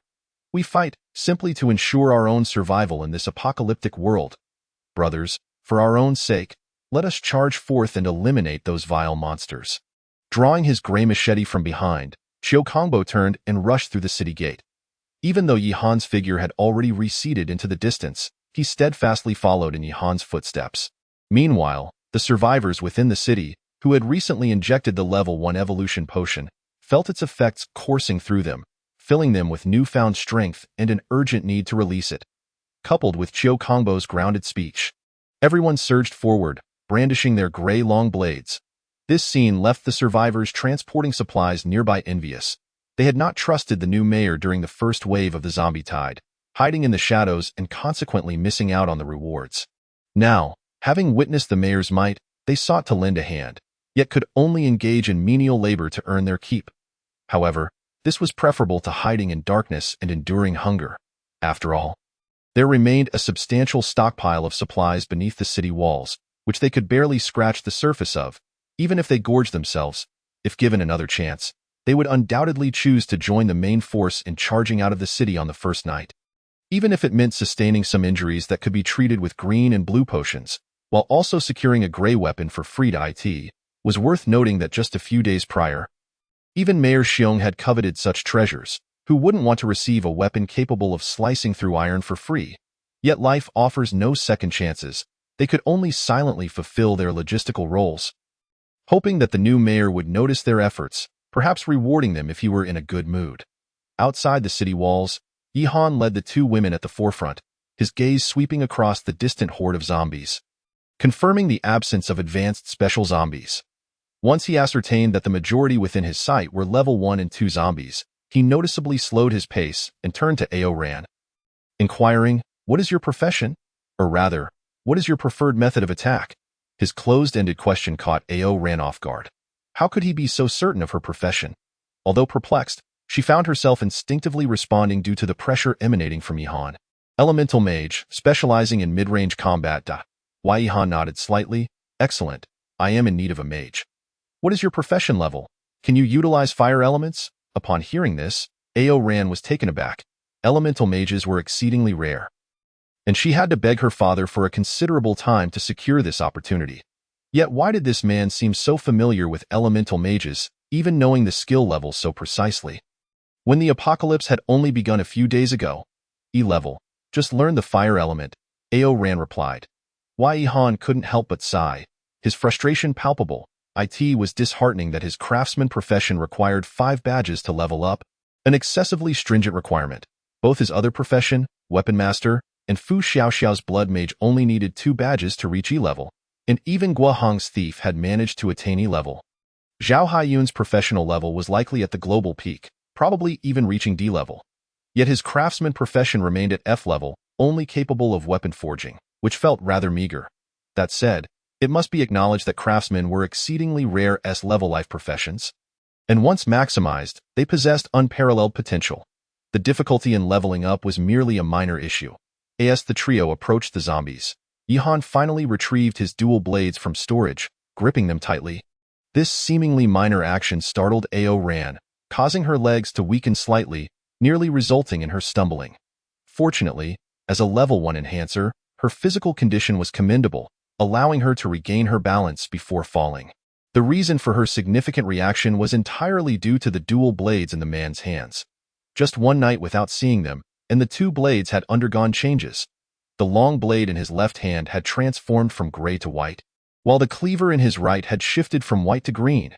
They appeared identical to the previous night, and Ao Ran could not fathom that these were high-level weapons produced by a blind box machine. They could only be his own creations. Heavens, what terrifying and perverse ability was this, able to produce 200 identical F-level long blades in just one day, not to mention crafting 1 E-level and 1 D-level weapon. How could anyone live in such a world? Daddy, this man is so twisted. I want to go home, she whimpered. Chapter 62. So it turns out to be the world's number one, Yi-Han. Arrogance felt a profound sense of grievance within, an overwhelming sense of injustice. Although she could not yet consider herself a core member of the 7 deadly sins, her father undoubtedly held a position within the upper echelons. It was precisely due to this connection that she enjoyed a certain level of influence within the 7 deadly sins, commanding both respect and authority. Yet now, she found herself compelled to serve as a free tool in the remote city of Sak, unable to resist her circumstances. After all, the woman beside her wielded a bloodied cleaver that exuded an ominous aura. Even from several meters away, the pungent scent of blood was palpable, accompanied by an overwhelming pressure. Any hint of defiance could result in that blade descending upon her, turning her into a lifeless corpse in the blink of an eye. Thus, despite her immense reluctance, when she heard Mayor Lie's command regarding the fire element, she had no choice but to quietly activate her skills. With a swift motion, Arrogance drew a wand from her leg, murmuring an obscure incantation under her breath, so softly that even Yi-Han beside her could scarcely discern the words. After all, she was a blossoming young woman, and reciting such embarrassing spells in front of others was incredibly mortifying. The shame overwhelming. Fortunately, the incantation did not require loud articulation. As long as the pronunciation was accurate, the volume was of no consequence, merely a necessary casting process. Soon, a small flame erupted from the tip of the wand. At Mayor Lie's command, Arrogance waved her wand gently towards the front. In an instant, a 6-pointed star appeared in the sky behind her, gradually becoming radiant under the wand's movement. Subsequently, fireballs began to emerge from this ethereal design. These fireballs flew with astonishing speed, reaching the horde of corpses in the blink of an eye, seemingly possessing a consciousness of their own as they accurately targeted the areas densely populated with zombies. Upon striking a zombie, they would explode dramatically. In an instant, the battlefield was alight with flames, as countless fireballs soared from the 6-pointed star, detonating with ferocity and swiftly clearing the front lines of the undead. Although the spell lasted only 10 seconds, it effortlessly eradicated hundreds of zombies, an impressive efficiency by any measure. However, when confronted with the second-tier zombies, it proved somewhat ineffective, merely toppling them and inflicting minor injuries. Failing to kill a single second-tier zombie within that brief time frame. Observing this scene, Fu Xiaoxiao's cold demeanor was tinged with a slight disdain. Without hesitation, she quickened her pace, brandishing her bloodied cleaver as she plunged into the horde of zombies. Fu Xiaoxiao was acutely aware of her role. Her duty in battle was solely to clear a path for her master, ensuring that he would not be ensnared by these lesser zombies while the more formidable special zombies became the true targets. Thus, she did not dare to linger even for a moment, skillfully severing the heads of every zombie that obstructed her path. While her efficiency could not rival the widespread fire elemental spell, it was still remarkably impressive, with Fu Xiaoxiao clearing the way ahead and Arrogance providing cover with her fire element. The trio swiftly penetrated the horde and encountered their first third-tier special zombie, the lumberjack. Though a special type of zombie, the lumberjack was quite common in the apocalyptic world, towering over 2 meters in height, clad in work attire, adorned with a yellow hard hat, and wielding an enormous vintage chainsaw. As a first-tier enhancer, Arrogance certainly noticed this towering zombie, yet she could only watch helplessly. After all, when that cluster of fireballs struck, the lumberjack had shown no reaction at all, charging forward unabated, clearly beyond her capacity to handle. Meanwhile, Fu Xiaoxiao, a second-tier enhancer, was eager to take action but instead focused on swiftly eliminating the nearby lower-tier zombies, showing no intent to engage with the lumberjack. Cognizant of the zombies' tier, she understood that third-tier resources were paramount for her master at this stage. She merely needed to follow behind and collect the scraps left behind. Tio Yi-Han, the third-tier special zombie, was merely a mobile heap of third-tier gold coins. Just the previous night, before he had injected the third-tier evolution serum, he could dispatch a plumber within 5 strikes. Now a third-tier enhancer with upgraded weaponry and significantly enhanced attributes, he recognized that the lumberjack was weaker than the plumber. With a slight motion of his right hand gripping the machete, Yi-Han casually swung what appeared to be a nonchalant strike, precisely targeting the lumberjack's neck. In the next moment, the lumberjack's head was sent flying from its shoulders, disappearing into the inky darkness of the night. Global announcement. Congratulations to player Yihan for successfully slaying the special zombie, 3rd tier lumberjack, achieving the global first kill and receiving an additional reward of 33rd tier gold coins. The global player base has unlocked the lumberjack's entry in the compendium. A translucent announcement board popped up once more, igniting excitement among the survivors in Sac City. The mayor had annihilated another 3rd tier special zombie with apparent ease, creating a sense of joy and relief. At this rate, it seemed the tide of the undead would be decisively quelled before dawn, restoring safety to Sac City. A uniform cheer erupted from the crowd. Even Xiao Kongbo, after dispatching a zombie, glanced toward Yihan with an expression of elation. However, Arrogance, standing closest to Yihan, remained frozen in shock, her wide, glistening eyes filled with disbelief.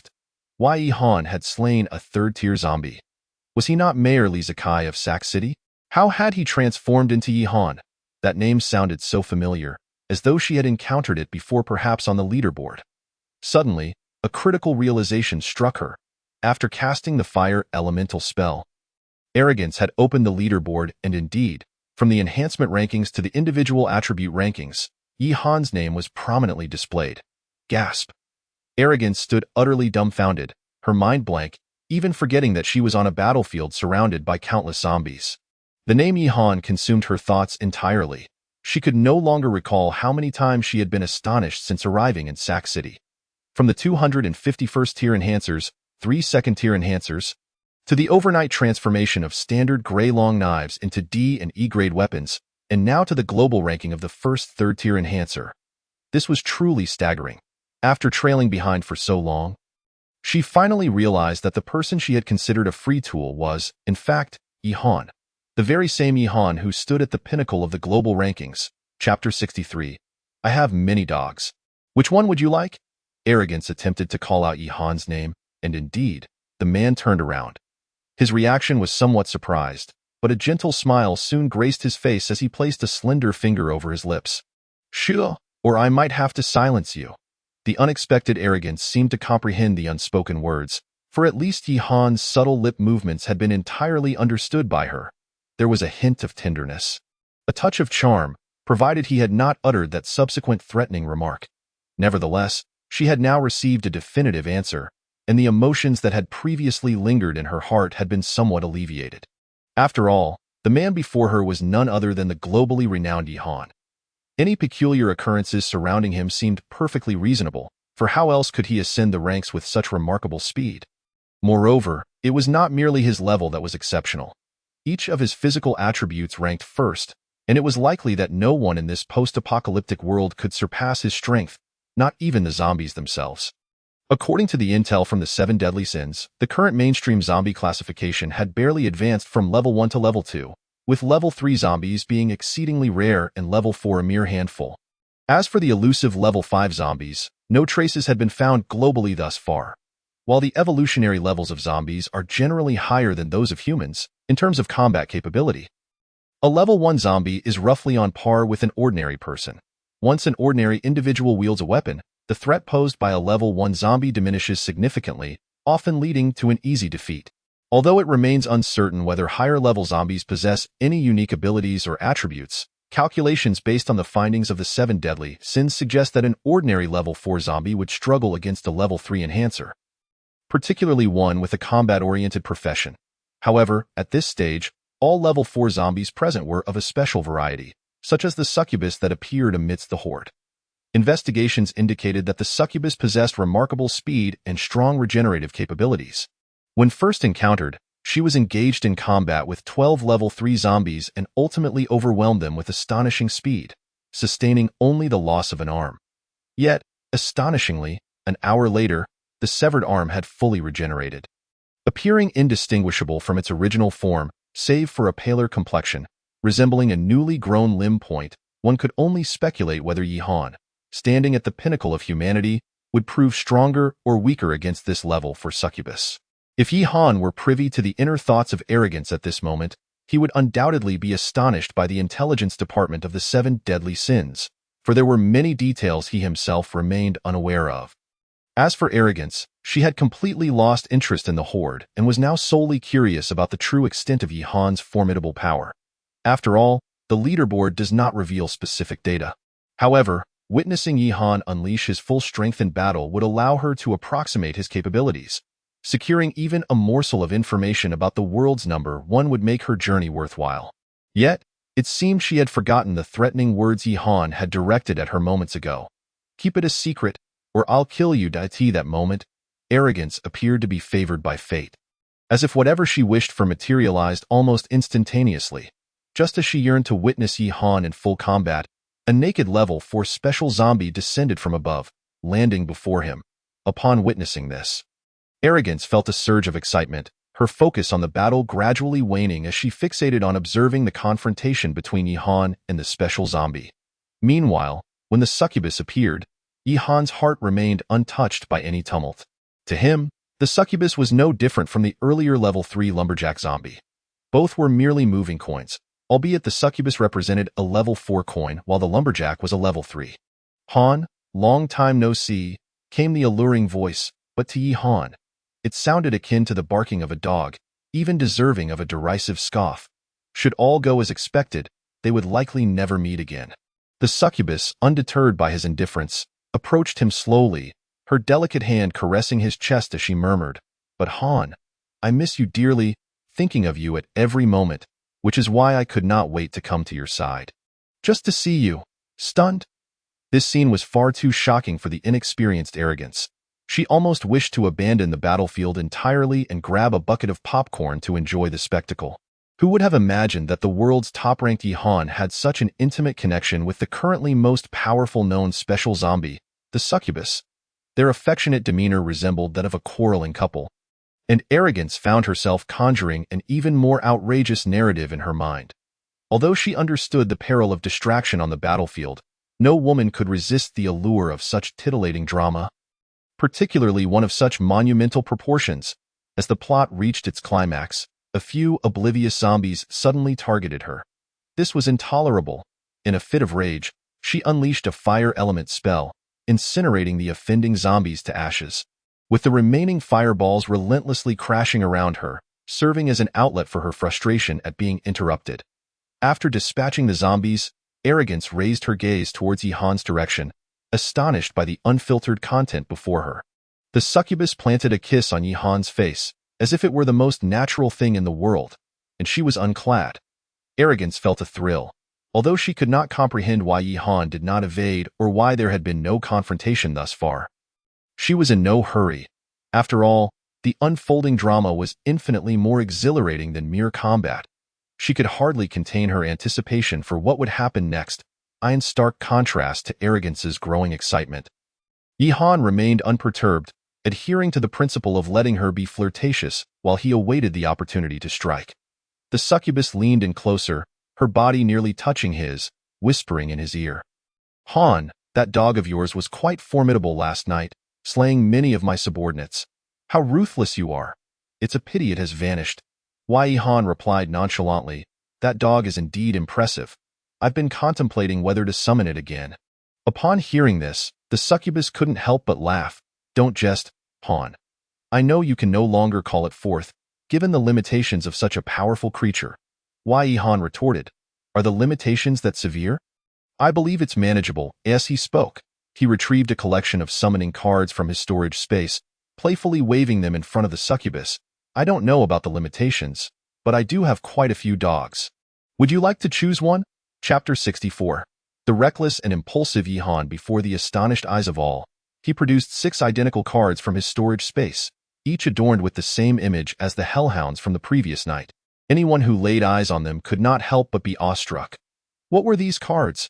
They were merciless killing machines. With a mere snap, they could obliterate swathes of zombies. How exhilarating! It was well known that the hellhound possessed 3 heads, and it had only utilized 2 to eradicate thousands of zombies in a remarkably short time. If he were to summon 2 or 3 more tonight, what could these zombies possibly fear? They were as good as finished. While the survivors were left in shock, the succubus was engulfed by incredulity. After all, the reason the zombie horde had launched its final assault was largely predicated on the belief that, following the disappearance of the hellhound, the survivors would lack such an abominable capability. The rationale behind this certainty was evident. The strength of the Hellhound did not belong to the current stage of evolution, and with greater power came greater limitations. Had Yi-Han been able to continuously summon such formidable Hellhounds, the entire post-apocalyptic world would have belonged to him. Similarly, he would not have waited until the last moment to summon it. After considering various factors, the succubus deduced that this was Yi-Han's trump card, the sole capability the survivors had for large-scale attacks. However, she could never have anticipated that Yi-Han had an entire cache of these trump cards at his disposal. Moreover, she was utterly perplexed by the fact that after being kissed by her, Yi-Han could still act. To recall the last encounter in the hotel, a mere gentle touch upon Yi-Han's face had rendered him incapacitated for a considerable duration. This time, however, she lingered deliberately on his face with her red lips for several seconds, aiming to restrain him longer and thus buy some precious time for the horde of zombies. Yet, to her surprise, Yi-Han exhibited no reaction. He effortlessly raised the hand clutching the card to his eyes.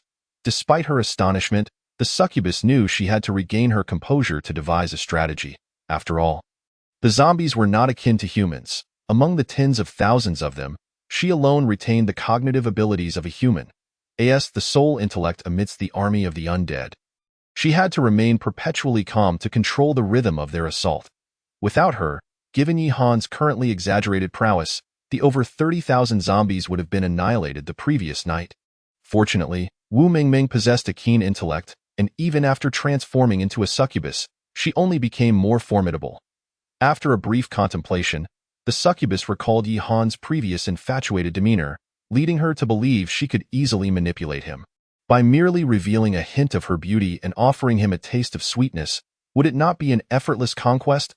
Han, your little pet is rather terrifying. It's unwise to waste it here. Still dazed, Yi-Han regarded the succubus with indifference and replied, if I had a limited number of summoning cards and insisted on summoning hellhounds, that would indeed be wasteful. However, I possess an abundance of cards. This is merely the tip of the iceberg in my storage space. His words, a mix of truth and deception, left the succubus more perplexed than ever. In that moment, she felt a profound unfamiliarity with Yi-Han. As if a stranger donned his guise, familiar in appearance yet entirely different in essence. How about this? Let's wager if you refrain from using your summoning cards and manage to defeat me, I shall withdraw all zombies from Sac City. However, should you lose, I will spare your life, but all survivors in Sac City will belong to me. Furthermore, I can guarantee my presence by your side every night. Though the sounds of battle were inescapable, many survivors were fixated on Yi-Han, and the moment the succubus spoke, chaos erupted among their ranks. Mayor Li, please don't agree. We hold a significant advantage. There's no need to accept such terms. Indeed, I suggest summoning the hound and incinerating all those little zombies. That vixen is bewitching Mayor Li. We should eliminate her first. Someone's suggestion struck like a thunderclap, awakening the crowd to the reality of their situation. Yes, if we eliminate that naked vixen, we need not worry about the mayor being enchanted. After all, the dead cannot speak. With that thought, numerous survivors, positioned near Yi-Han, brandished their gray long knives and charged toward the fourth-level succubus standing opposite him. However, before they could approach, flames rained down from above, obstructing their path, accompanied by the voice of a resolute girl from behind. Don't be foolish. That is a fourth-level special zombie. You first-level enhancers would be utterly useless against it, merely becoming a burden to Mayor Yi. What we must do now is trust him. He won't be easily distracted. Although the speaker's arrogant proclamation was undeniably factual, she primarily wished to witness a one-on-one confrontation between Yi-Han and the succubus. After all, gathering intelligence was her foremost priority, and Yi-Han would only unleash his true potential in a direct confrontation, making it imperative that no one interfere. She was certainly not adopting a spectator's mentality. No, absolutely not. Countless fireballs descended, obliterating the surrounding zombies, leaving only Yi-Han and the succubus encircled by flames, staring at each other. After a long silence, he made a shocking decision that astonished everyone present. Yi-Han's white light flickered slightly as he returned all the cards to his storage space, now gripping two blades, one white, one green. Fine, I accept your challenge. Last time, I was at a disadvantage and was thoroughly trounced by you. This time, I wish to reclaim some dignity. Every survivor who heard this was left wide-eyed, incredulously staring at the usually composed mayor. The mayor, has lost it. They realized he was still too young, easily swayed by emotion, seeking to reclaim his honor merely because he had lost to that naked vixen. But now, he faced a tide of tens of thousands of zombies, with the strongest survivor being detained by a 4th-level special zombie. Did that leave any hope for the rest? And if the mayor were to be defeated, would they truly become mere fodder for the undead? Anxiety gripped the hearts of the crowd at Yihan's declaration, while only the succubus standing opposite him revealed a barely perceptible smile at the corners of her crimson lips. Han, you remain as impulsive and reckless as ever. Chapter 65.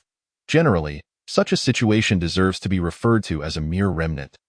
If these survivors were to observe more closely, they would undoubtedly notice an inconspicuous yet significant detail. Who among them was closest to Yihan?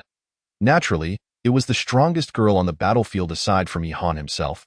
A girl named Fu Xiaoxiao, whose body was splattered with the blood of zombies. Since Yihan and his group entered Sac City, Fu Xiaoxiao had remained glued to his side, even during the previous night's battle, never straying far from him. Currently, she was engaged in combat approximately 10 meters away, dispatching small zombies with her blade. During Yihan's exchange with the succubus, Fu Xiaoxiao merely glanced back once before plunging into the throng of zombies once more, wielding her bloodied blade with fervor. This was the detail. She exhibited not a shred of concern for Yihan. Indeed, Fu Xiaoxiao harbored unwavering faith in him. Had this been before, when Yihan had not yet injected the level 3 evolution serum, she might have stood alongside him to confront the 4th-level succubus. However, Yihan was now a level 3 enhancer, recognized as the strongest globally. It was known that even at level 2, Yihan could hold his own against the succubus, exchanging blows without being easily defeated. After injecting the level 3 evolution serum, Yihan's overall strength had surged dramatically. If he could not contend with the succubus now, what significance would being the strongest in the world hold? It would be better to end it all swiftly, sparing unnecessary suffering. Perhaps Fu Xiaoxiao's only concern was that the succubus might take advantage of her master, but it seemed unlikely at this moment. As for why he agreed to the succubus's terms, Fu Xiaoxiao was uncertain. She simply felt her master had his own plans, and all she needed to do was follow his lead. With this thought, Fu Xiaoxiao instinctively glanced back, noticing her master's eyes remained as tranquil as still water, and she knew victory in this battle was assured. Positioned at the heart of the battlefield, Yihan and the succubus fell into silence. And after what felt like an eternity, the succubus began to sway her alluring figure closer to Yihan. Han, perhaps you won't believe this, but the thought of being by your side every day, becoming a pair of star-crossed lovers in this chaotic apocalypse, excites me beyond measure, more so than anything else. Despite having only interacted with the succubus twice, Yihan's belief that Wu Mingming was the chosen succubus remained unshaken, particularly in terms of their compatibility, which was nearly perfect. In such dire times, she still dared to utter such audacious words. She was indeed one of a kind. Yet, for someone like Yihan, who had survived a decade in the apocalypse, such antics were hardly surprising. The last time he had been restrained by the succubus was largely due to her unique abilities. Now, having become a level 3 enhancer, he stood on equal footing with her, rendering her special skills ineffective against him. This was why Yihan could still move freely after her kiss. I have a question that has long piqued my curiosity. As a special zombie, you're not part of the survivor faction, so do you possess the attribute points of the survivors? The sudden inquiry caught the succubus off guard, causing her to momentarily pause as she rapidly processed whether this was a new strategy devised by Yihan. After a thorough contemplation, she deemed it unlikely and decided to clarify his doubt. Indeed, I possess 5 attribute points, just like you survivors. Can you see the survivors' leaderboard? Without granting the succubus a moment's respite, Yihan posed yet another question. This was not a mere tactic to bide time. Rather, he was genuinely intrigued by these 2 points, as the most extraordinary existence among zombies, and with no one having claimed a first kill in the past decade. He found himself devoid of any relevant information about the succubus. After a brief contemplation, the succubus replied in an exceedingly arrogant tone, "Of course, you cannot see it, my Han, and if I could, I would be selecting my prey from the leaderboard one by one. Such a thing would serve as a compass for me." The succubus did not believe Yihan could stir much upheaval, given the vast disparity in their strengths during their last encounter. And only a few days had passed, and no matter how much Yihan grew, it was implausible that he could pose a threat to her. Moreover, she had absorbed dozens of level 3 zombies, significantly enhancing her power. Though she could not yet evolve to level 5, once she absorbed the survivors in Sake City, reaching level 5 would merely be a matter of time. Having received her answer, Yi-Han hesitated no longer, tightening his grip on the twin blades, while silently activating the inherent skill of the Blade of Gluttony. Gluttony. As the word resonated, the left blade, which had initially radiated a white light, gradually transformed into a crimson glow, soon enveloping the entire blade. The green luminescence on the right blade also intensified, its dazzling brilliance obscuring Yi-Han's figure until only the swirling red and green orbs remained. I must inquire how you dare to appear before me alone. Alas, you cannot see the leaderboard, he remarked. What a pity, though you know why I asked about your attributes. I primarily wish to ascertain the extent of your power to discern whether you could withstand my full force strike. The succubus, about to utter a response, was suddenly overwhelmed by an immense pressure emanating from Yi-Han, particularly from the twin blades he wielded, which even she, a level 4 special zombie, dared not gaze upon directly. Realizing the gravity of the situation, she contemplated fleeing, but several blood-red tendrils suddenly ensnared her delicate legs. This was a unique ability of Fu Xiaoxiao, the blood demon, capable of transforming blood into razor-sharp blades and exceedingly flexible whips. Although the blood whips could not entirely restrain the succubus's movements, they could delay her for a few crucial seconds. At this moment, Yi-Han unleashed all his strength, propelling himself towards the succubus with a speed nearly imperceptible to the naked eye. By the way, my current power stands at 79, the highest strength attribute in the world. With this strike, I assure you, you shall not survive. Raising his twin blades above his shoulders, the muscles in his arms swelled dramatically, the veins bulging like twine, as he aimed for the succubus's head and struck down with all his might. Thud. In the instant Yi-Han's blade swung, Fu Xiaoxiao could not retract the blood whips in time and was struck directly by Yi-Han's blow. The damage reverberating back to her core. She felt an excruciating pain in her organs, her throat tinged with sweetness as blood surged forth from her lips, with the swift descent of his blades. Yi-Han flicked the blood from his weapons and turned to face the succubus. No longer could she be deemed a succubus. Her once alluring form was reduced to a mere half. In general, such a state would only be referred to as a severed limb. Chapter 66. The vanished remnants of the succubus. The body that once thrilled countless men now lay in tatters. Apart from a pair of long, fair legs, her upper body was nearly obliterated. The twin blades had cleaved from her left shoulder to her right waist, slicing her form into two pristine halves. The cut is smooth as a mirror, attesting to the sharpness of Yi-Han's blades. Under the influence of gravity, the succubus's upper body, amidst her incredulous gaze, slowly slid down until it crashed heavily onto the ground. Yet she could not entirely succumb, catching sight of her own remaining half standing still. Even at the severed edge of her body, one could still glimpse her heart faintly beating within. The level 4 special zombie. The architect of this zombie tide, the succubus, had finally met her demise at the hands of humanity's strongest survivor. With the succubus's command severed, the horde of zombies, now leaderless, descended into chaos, with the higher-level zombies disregarding any traps as they charged forward recklessly. Yi-Han quickly discerned the anomaly within the horde and, seizing the moment when numerous zombies were still rushing towards the explosion zone, swiftly retrieved a green rifle from his storage space and pulled the trigger in an instant. Bang! The gunfire reverberated across the battlefield outside the city. A green glowing bullet erupted from the muzzle, striking a gasoline barrel and igniting an explosion. Boom! Flames erupted, engulfing dozens of zombies in a fiery inferno. Thick smoke rising from the epicenter of the blast. The explosion acted as a signal, awakening the distant firepower atop the city walls, unleashing a torrent of bullets that accurately struck every gasoline barrel in sight. Boom! Boom! Boom! The cacophony of explosions echoed in succession, accompanied by a vast sea of flames that illuminated the previously dark battlefield outside the city. While gasoline explosions could not inflict significant harm upon level 3 zombies, the majority of the horde consisted of level 1 and level 2 zombies, mere minions that could not escape the flames, swiftly consumed by the fiery tongues. The spectacle of hundreds of gasoline barrels exploding was indeed magnificent and yielded excellent results.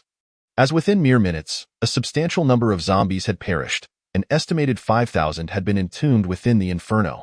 However, the remaining level 3 zombies were still numerous, presenting a considerable headache. Among the survivors, apart from Yihan, the strongest enhancement belonged solely to Fu Xiaoxiao and her companions, who were merely at level 2, totaling 3 individuals utterly incapable of contending with the overwhelming number of level 3 zombies. As for the level 1 enhancers, who had only recently injected the evolution serum, they would be fortunate merely to survive the skirmishes with the zombies, let alone expect them to confront level 3 zombies directly. That was utterly implausible. As the level 3 zombie horde drew ever closer, the weight of this responsibility naturally fell upon Yihan's shoulders. Fortunately, he possessed numerous valuable assets, particularly a handful of monster summoning cards. Yihan stowed the rifle back into his storage space, then retrieved 2 identical cards, holding them between his fingers as he softly chanted an obscure incantation before tossing the cards into the AI art. In the next instant, 2 nearly 5-meter tall, pitch-black hound-like creatures with 3 heads materialized before the onlookers, flanking Yihan and letting out ear-splitting roars. Having summoned Cerberus yesterday with only 2 summoning cards, he had been somewhat reluctant to use them. However, today, Yihan possessed a total of 6 summoning cards, and these items would not vanish from the gacha machine. As long as he could provide a sufficient quantity of level 3 zombies, he could even assemble a squad of Cerberus. Though the bodies of the Cerberus faced away from the survivor camp, an inexplicable pressure emanated from them when the survivors instinctively glanced in their direction, causing many to swallow nervously. Especially those who had injected the level 1 evolution serum felt the oppressive aura even more acutely. Beads of sweat forming on their brows, a sensation they had not experienced the previous night. Fortunately, they understood that Cerberus was a creature summoned by Yihan, standing on the side of the survivors. Otherwise, just these 2 massive hounds could have compelled them to surrender on the spot. With the duty of dealing with the newly arrived level 3 zombies entrusted to Cerberus, Yihan no longer had to worry, as it was impossible for any zombie below level 4 to withstand such formidable attacks. After a brief respite, Yihan suddenly recalled something, a fleeting memory flashing through his mind, only to vanish just as quickly, leaving him unable to recollect it despite his efforts. Yet, he ultimately managed to remember, particularly after witnessing Fu Xiaoxiao's pained expression. There had been no global announcement regarding the first kill of the level 4 succubus. Indeed, typically, when any special zombie is slain for the first time, a global announcement is made, an obligatory notice that cannot be ignored. Yet this time, there was nothing, no rewards, no announcements, not even a single coin as a reward. What was happening? With no time to ponder further, Yihan directed Cerberus into the horde of zombies, where fire and ice clashed, rendering even the level 3 zombies mere trifles in Cerberus's eyes. Upon completing this task and turning back, he discovered that the severed corpse of the succubus had utterly vanished. Yes, it had completely disappeared, leaving no trace behind, not even a remnant of the segmented limbs. Everything had vanished without a trace. Yihan was left in shock. How could a being whose half was cleaved away simply evaporate into thin air? The succubus's resilience had been previously validated. During the incident at the International Hotel, Fu Xiaoxiao's blood spear had penetrated her, yet she had almost instantaneously healed. But no one expected that a being with half its body severed could remain alive, even managing to slip away right under Yihan's nose. It seemed there had been no mention in the past life of any special skill that allowed the succubus to teleport, had there? However, this remains uncertain, primarily because no one in the past has ever achieved the first kill of a succubus. And there is no relevant information about succubi in the illustrated compendium. Thus, the possibility of a special ability such as teleportation cannot be entirely ruled out. It is regrettable that the first kill of a level 4 special zombie slipped away like this. Even Yihan, who possesses a decade's worth of experience in the apocalypse, would feel considerable emotional turmoil. After all, that is no less than 400 level 4 gold coins. With a stroke of good fortune, he might have even drawn a level 4 evolution potion. But now, sigh. Just as Yihan lamented his own carelessness, a massive mutated mole burst forth from the earth in the mountains and forests, dozens of kilometers away from the city walls of Sac City. The mole had scarcely emerged from the ground when the disturbed soil remarkably restored itself to its original state. Behind it, the nearly lifeless level 4 succubus, whom Yihan had been searching for, was being carried along. Chapter 67. a battle to fame if the first encounter with Yi-Han at the International Hotel had left the succubus somewhat astonished. The second meeting across the wall outside Sac City had sparked a hint of playful intrigue. Yet now, only a single thought resided within her, an instinctive and profound fear. The succubus was acutely aware of her own physical attributes. Not to mention ordinary level 3 enhancers, even a level 4 special zombie of the same caliber, renowned for its strength, would find it impossible to inflict such damage upon her body. Moreover, it had taken but a single strike. Had she not instinctively dodged at the moment Yi-Han's dual blades descended, narrowly avoiding a fatal blow to her heart, she might well have perished right there on the battlefield outside Sac City. Utilizing the mole's abilities to escape the jaws of death, the succubus was in the process of recuperating. Although her injuries were severe, causing an excruciatingly slow recovery, it was still preferable to the alternative of death. As long as she was alive, other matters paled in significance. Meanwhile, the grim-faced Yi-Han had scoured the battlefield for a considerable time without catching a glimpse of the succubus, which caused even his usually composed demeanor to waver. After all, the first kill of the succubus had been on his mind for quite some time. He had meticulously crafted a trap to ensnare her, seizing the opportunity presented by injecting a level 3 evolution potion. Just as he was on the verge of acquiring those level 4 gold coins, the succubus had vanished right before his eyes. Who could remain calm under such circumstances? It was already commendable that he had not succumbed to a complete rampage on the battlefield. Unleashing indiscriminate attacks, frustrated by the loss of his target, Yi-Han unleashed his fury upon the horde of zombies. Armed with dual blades, he paid no heed to Cerberus, who continued to unleash its fiery breath, and plunged headlong into the throngs of corpses. Although the subsequent zombies joining the fray were predominantly level 2 and 3, they were little more than fodder before Yi-Han's might, as he effortlessly carved a path through the densely packed undead. Within a 5-meter radius of Yi-Han, not a single living zombie remained. Only countless corpses lay strewn at his feet. After ascending to the rank of a level 3 enhancer, Yi-Han was uncertain of the full extent of his battle prowess. While he had delivered a powerful strike against the succubus, it was merely a single blow, hardly revealing the depths of his capability. Yet, amid the horde, Yi-Han found it equally challenging to exhibit his full potential. Before him, every zombie could be dispatched with a single stroke, yielding 10 gold coins per kill. Thus, even with the multitude of level 3 zombies before him, they could only serve as a warm-up, with the sole consideration being whether his stamina could endure for an extended period. However, this scene nearly left the proud succubus in a state of shock. From the moment Yi-Han swung his blade toward her, she was rendered speechless, her mouth agape as she fixated on his direction, sinking into profound self-doubt. Was this man truly human? Though she was unaware of the origins of that level 4 special zombie. The information from the 7 deadly sins indicated that this creature was undoubtedly the strongest zombie at this stage, and there was no question about it. Even when besieged by 12 level 3 zombies, it could annihilate them all at the cost of merely an arm, which healed back to normal within an hour point. One could only imagine the monstrous combat and recovery capabilities of this level 4 special zombie. Yet, this man, Yi-Han, had cleaved her in two with but a single strike. Such terrifying combat strength would likely render all members of the 7 deadly sins unable to contend with him. The only uncertainty lay in whether the higher-ups of the 7 deadly sins could unite their efforts for a chance at victory.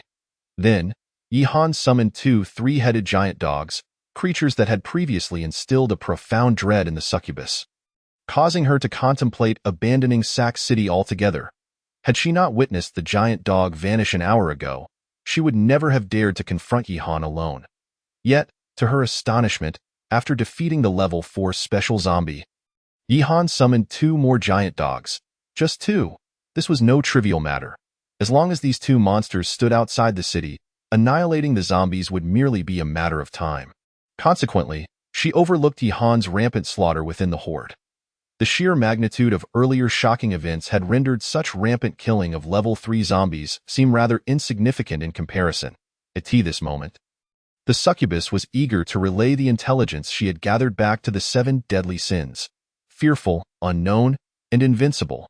These 3 words had become synonymous with Yi-Han's name in her mind, prompting her to warn all members of the 7 deadly sins to avoid provoking him. Otherwise, the consequences would be dire, far worse than what had befallen the succubus earlier. in the vicinity of Sac City. Besides the 7 deadly sins, numerous equally formidable and enigmatic organizations lay hidden, including the Web. However, upon witnessing the tide of zombies in Sac City, the higher-ups of these organizations reached an unspoken consensus with the succubus. Even Zhao Haiyun issued a perplexing death order. Under no circumstances should they provoke Yi Han and those around him, for he was presently invincible, with no creature capable of threatening him. Be it among the survivors or the zombies, As Yi Han struck down the last 3 level 2 zombies on the battlefield. Information regarding the battle was relayed to their respective organizations through various means. Notably, all these organizations were ones Yi Han had heard of in his past life, renowned throughout the apocalypse. Yet, in this life, Yi Han had preempted these organizations, establishing his own name in the early days of the apocalypse. Furthermore, he had brought significant attention to Sac City during this tumultuous time. Even the official authorities of the Dragon Kingdom took notice of the battle against the tide of zombies in this small city. Far from Sac City, in the East Sea, aboard a massive warship named Xuanwu, several high-ranking military officials of the Dragon Kingdom were convening an urgent meeting. Director Xia, what is your opinion on this young man? Humph, what else can I think? It's not like I'm looking through my nostrils. You stubborn old man, can you set aside your granddaughter's affairs for a moment? Should we consider recruiting this young talent? Set it aside. If your granddaughter were harassed by this scoundrel's son, would you be able to set it aside? Bah, that rascal is nearly 40, divorced twice, yet has the audacity to ask me to marry my granddaughter to him. The fact that I haven't shot him is sheer mercy. All right, you've already broken both of his legs. Look, even Secretary Chun isn't taking it to heart, my son. Enough about that. The strength this young man has displayed surpasses that of all individual combatants in the Candle Dragon Corps. In terms of solo combat, no one stands a chance against him, isn't that obvious? Do we need you to point it out? But no matter how strong he is, he's merely a street punk. Who knows when he might meet his end at the hands of zombies? Director Xia, we can't say that I believe it's necessary to make contact and see if we can invite him to serve the nation under the Candle Dragon Corps. Stop. If you like this little brat, you can take him under your wing. I can't even be bothered to look at him. Minister Zhou, I propose we first send Xiao Wang and the others to make contact. If he truly is a valuable asset, exceptional recruitment could be considered. But what if? No way, there are that many what-ifs. This little brat is not capable of what-ifs. That's what old Xia, say. All right, Secretary Chen, you handle the arrangements with Xiao Wang and the others. After all, there's no rush for a day or two. Just make contact for now. Understood. Chapter 68. The Survivor Summit after 2 days and nights. Under Yi Han's leadership, Sac City successfully eliminated over 30,000 zombies just before dawn. As the undeniable leader of this defensive battle against the tide of zombies, Yi Han finally breathed a sigh of relief. Despite his current strength being sufficient to ensure his invincibility in the apocalypse, the looming threat of the zombie tide still kept a nerve taut within him. After all, in his past life, he had succumbed to the tide of zombies, falling victim to the onslaught of countless level 9 zombies. Therefore, even though the current zombies were predominantly level 1 and 2, Yi Han dared not exhibit a hint of carelessness, fearing that a single misstep could lead to his demise. That would be an immense loss. Fortunately, the successful administration of the level 3 evolution serum led to a triumphant victory over the horde of zombies, allowing the group of survivors to emerge unscathed. Following the battle, nearly all participants lay sprawled on the ground, indifferent to the presence of zombie blood beneath them, with many even resting atop piles of dismembered limbs. They had long since forgotten the meaning of fear, having nearly conquered their terror of the undead. All they desired now was to lie down and indulge in a deep, restorative sleep, as the mayor of Sac City. Yi Han expressed his profound understanding of their exhaustion, having endured 2 days of relentless tension and combat, not to mention facing a zombie tide for the first time. The fact that there were no casualties among their ranks was nothing short of miraculous. All combatants, return to the city, take a proper shower and get some rest. After you awaken, report to Shao Qin. From this moment on, you are the main combatants of Sac City, tasked with safeguarding its safety in all aspects. Detailed arrangements will be made by Mayor Xiong, and just to mention, these duties come with a salary. The survivors within the city would be led by Fu Xiaoxiao and Qiu Kongbo, responsible for clearing all zombie corpses outside the city. Those who excelled in their efforts would be rewarded accordingly. As Yi Han's words reached a conclusion, a thunderous cheer erupted from both the survivors inside and outside the city. The battle had ended. They were all alive. They had become the main combatants of Sac City, and there was a salary to be earned. This was akin to securing a civil service position before the apocalypse. Even those who had not directly participated in the combat, but had worked in logistical support within the city, bore expressions of joy that rivaled those of the main combatants. They had already learned that anyone involved in clearing the zombie corpses would receive an immunity serum, alleviating concerns of being bitten upon venturing outside the city. Moreover, outstanding performers would receive additional rewards. As for the nature of these rewards, it hardly mattered. The newly appointed Mayor Li was far more generous than Mayor Xiong, casually bestowing level 1 evolution serums, something that would have been unimaginable just 2 days prior in Sac City.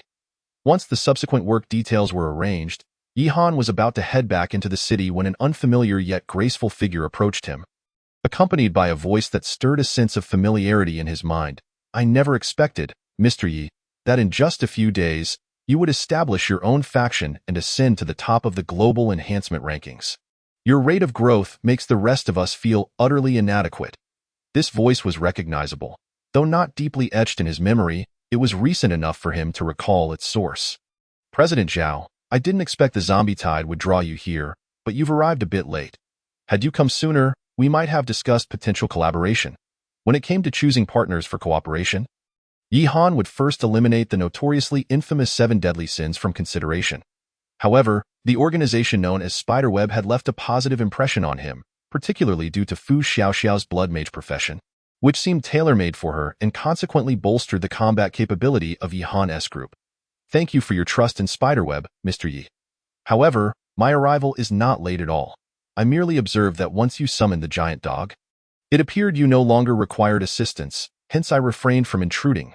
Wei Yihan was momentarily taken aback by this response. This woman was intriguing. To be frank, had Zhao Haiyun appeared before he administered the level 3 serum, he might have offered her a generous reward. Conversely, had she come after, his impression of Spiderweb would have plummeted. Yet, she chose to approach him alone after the battle's conclusion, merely exchanging pleasantries as friends would. This was indeed a significant point in her favor. If any future projects required collaboration, she would undoubtedly be his first choice. That explains why I felt as if someone were watching me, as if I had forgotten to close the bathroom door. "It turns out to be you, President Zhao." His light-hearted remark caused Zhao Haiyun's cheeks to flush slightly, though the large hood of her black robe concealed her face from prying eyes. "Mr. Yi, you certainly have a way with humor. However, rather than peeking at you while you bathe, it would be far more straightforward to stand in your bathroom and observe openly. That would surely provide a clearer view." Coughing unexpectedly, Yihan was caught off guard by her boldness, a mouthful of saliva lodging in his throat. Zhao Haiyun smiled knowingly at this, slowly removing her hood to reveal a delicate visage before Yihan. Unlike the ordinary survivors, her face bore a subtle touch of makeup, her ruby lips curling into a gentle smile, revealing a glimpse of her pearly teeth. The warmth of her smile reached her eyes, while her gaze flickered shyly, daringly assessing Yihan from head to toe. "All right, I shall cease my jesting with you. Mr. Yi, I genuinely wish to discuss potential collaboration, and in addition, I have an invitation to a Survivor Summit. I wonder if you would do me the honor of attending?" As she spoke, an exquisite invitation materialized in her hand, which she gracefully presented to Yihan. "A Survivor Summit? What is that?" Yihan mused, a wave of confusion washing over him as he examined the invitation. After all, he had been reborn with memories intact and generally was not unaware of such events. Yet, this particular Survivor Summit lay beyond the reach of his knowledge. Zhao Haiyun, as if possessing foresight, began to elucidate as she handed over the invitation. "The Survivor Summit is a large-scale conference initiated by our Spiderweb organization, primarily attended by leaders of various factions that, of course, the invited factions possess formidable strength. While they may not rival your own, many boast advanced enhancers. At the summit, we will discuss the challenges faced by our respective factions and engage in trade, exchanging surplus resources. In essence, this marks humanity's first large-scale gathering since the apocalypse began. Moreover, the official organization of Long Country, the Candle Dragon Corps, will also be participating." Her words were straightforward, yet Yihan grasped their significance. Such summits had indeed occurred in his previous life. It was simply that he had lacked the qualification to attend. How on earth can one spend such a fortune? Undeniably, Yihan, upon his rebirth, has significantly altered numerous lives and circumstances, thereby changing the trajectory of the entire apocalypse. For instance, the formidable level 6 special zombie, the Chanter, which dominated Long City for an entire year in his previous life, was preemptively vanquished by Yi-Han shortly after its transformation. Similarly, the Succubus, who ascended to level 9 in her past existence, nearly met her demise at Yi-Han's hands this time, only to escape with her life due to Yi-Han's incomplete understanding of her abilities. However, the extent of Yi-Han's influence is limited. Despite his rebirth, he cannot single-handedly alter the overall development of the apocalypse. Hence, a nationwide survivor summit that even the Dragon Kingdom's officials are concerned about will undoubtedly remain unaffected by Yi-Han's return. It is evident that such high-level survivor meetings existed in his previous life, but Yi-Han had not reached that echelon, leaving him unaware of their occurrence. Nevertheless, receiving an invitation this time can be seen, in a sense, as an acknowledgement from the upper echelons, significantly enhancing his status compared to his past life. After accepting the invitation, Zhao Haiyun made no further delay. She is a shrewd woman, aware that Yi-Han is most sensitive during battlefield cleanup. To avoid any unnecessary misunderstandings, it was wise for her to depart promptly as she left. Zhao Haiyun cast a glance at the arrogant figure, her expression tinged with a hint of mockery, though it was subtle enough that the arrogant one momentarily vacillated between believing her perception was flawed or not. Fortunately, their exchange of glances was brief. Zhao Haiyun, her hooded figure gradually receding, left the arrogant one in a daze as she vanished from sight. Both women belonged to organizations that predated the apocalypse, making it impossible for them to be strangers. Even if they had not seen each other's faces, they were likely familiar with each other's profiles. However, Zhao Haiyun held a higher status within the web than the arrogant one did in the 7 deadly sins, enabling her to possess a more comprehensive understanding of certain matters. This disparity is why she could instantly recognize the arrogant one, while the latter failed to discern her identity. Fortunately, while the arrogant one may not be particularly clever, she is not foolish either, so she refrained from pursuing Yi-Han with excessive curiosity and quietly departed from Sac City after a brief respite, as for the other factions lurking near Sac City. Hoping to pick up the pieces after the tide of zombies receded, they quickly abandoned their intentions upon witnessing the overwhelming triumph of the survivors on the battlefield. After all, the man at the heart of the conflict possesses the capability to cleave high-level special zombies in two. And those two colossal three-headed hounds are not to be trifled with. Venturing into the chaos now would likely result in a fate far worse than that of the zombies. Moreover, the presence of 250 level 1 enhancers, a sight that leaves all survivors in awe, is sufficient to intimidate most petty characters. Being coveted is not entirely a negative thing. At least these surrounding factions are providing free publicity for Sac City, which has skyrocketed its reputation overnight. In the near future, Sac City will undoubtedly become one of the premier powers. However, such matters hold little relevance for Yi-Han. To him, Sac City is merely a temporary residence with advanced resources. Once all the high-level resources have been extracted from the city, it will lose its value, and Yi-Han will abandon it in search of even greater resources. Such is the cruel nature of the apocalypse. A victor is often built upon the bones of the fallen. To reach the pinnacle, numerous sacrifices are inevitable. Furthermore, Yi-Han is merely seeking advanced supplies and has not directly caused any casualties among the survivors or exploited them in any manner. Compared to most leaders of other factions, he has already demonstrated considerable integrity. Moreover, the survivors of Sac City have undergone a shift in mindset. Since Yi-Han showcased his full capabilities, effortlessly winning over numerous survivors, coupled with the immense quantities of supplies requiring trailers for transport, he has become the sole sustainer of the city. Just these factors alone would leave countless others feeling ashamed. Thus, for the survivors of Sac City, Yi-Han stands as their unparalleled leader. Whatever task he assigns, no matter how daunting, they will undertake it without hesitation. After all, the rewards promised by the mayor are simply too enticing to refuse. Initially, it was arranged for Fu Xiaoxiao and Qiu Kongbo to lead the cleanup efforts. But now it has transformed into a spontaneous initiative by the survivors within the city. Yi-Han is more than pleased to witness such a scene, as it lightens his burden considerably. Outside the city, the work is proceeding smoothly under the eager participation of the survivors, allowing Yi-Han more time to assess his spoils. Leaving the two Cerberus to stand guard outside, Yi-Han opened his backpack on the way back to the city and was greeted by a slight headache upon seeing the number of gold coins. Name: Yi-Han Gold Coins. level 1 gold 83, 640, level 2 gold 30, 680, level 3 gold 4320 enhancement level, 3 physique, 53 spirit, 61 strength, 79 stamina, 51 agility, 53 occupation, craftsman F, weapon master E equipment, white jade E, growth type, saber D, growth type, blade of gluttony E, growth type, rifle D, bulletproof vest E, etc. skills, super doubling, lifelong learning. Setting aside his outrageous physical attributes, the sheer volume of over 80,000 level 1 gold coins and more than 30,000 level 2 gold coins raises an immediate concern. When will he ever draw from this vast reserve? Previously, over 30,000 level 1 gold coins and more than 8,000 level 2 gold coins took him half the night to draw. Now, with a staggering total of 110,000 gold coins, it seems he will require an entire day to sort through them. Yi Han could never have imagined that what was once the most anticipated aspect of his previous life, the blind box draw, has now morphed into a source of considerable distress. If only he were drawing level 4 or level 3 gold coins. It would be far more manageable, especially since his current needs revolve around securing level 3 and level 4 resources.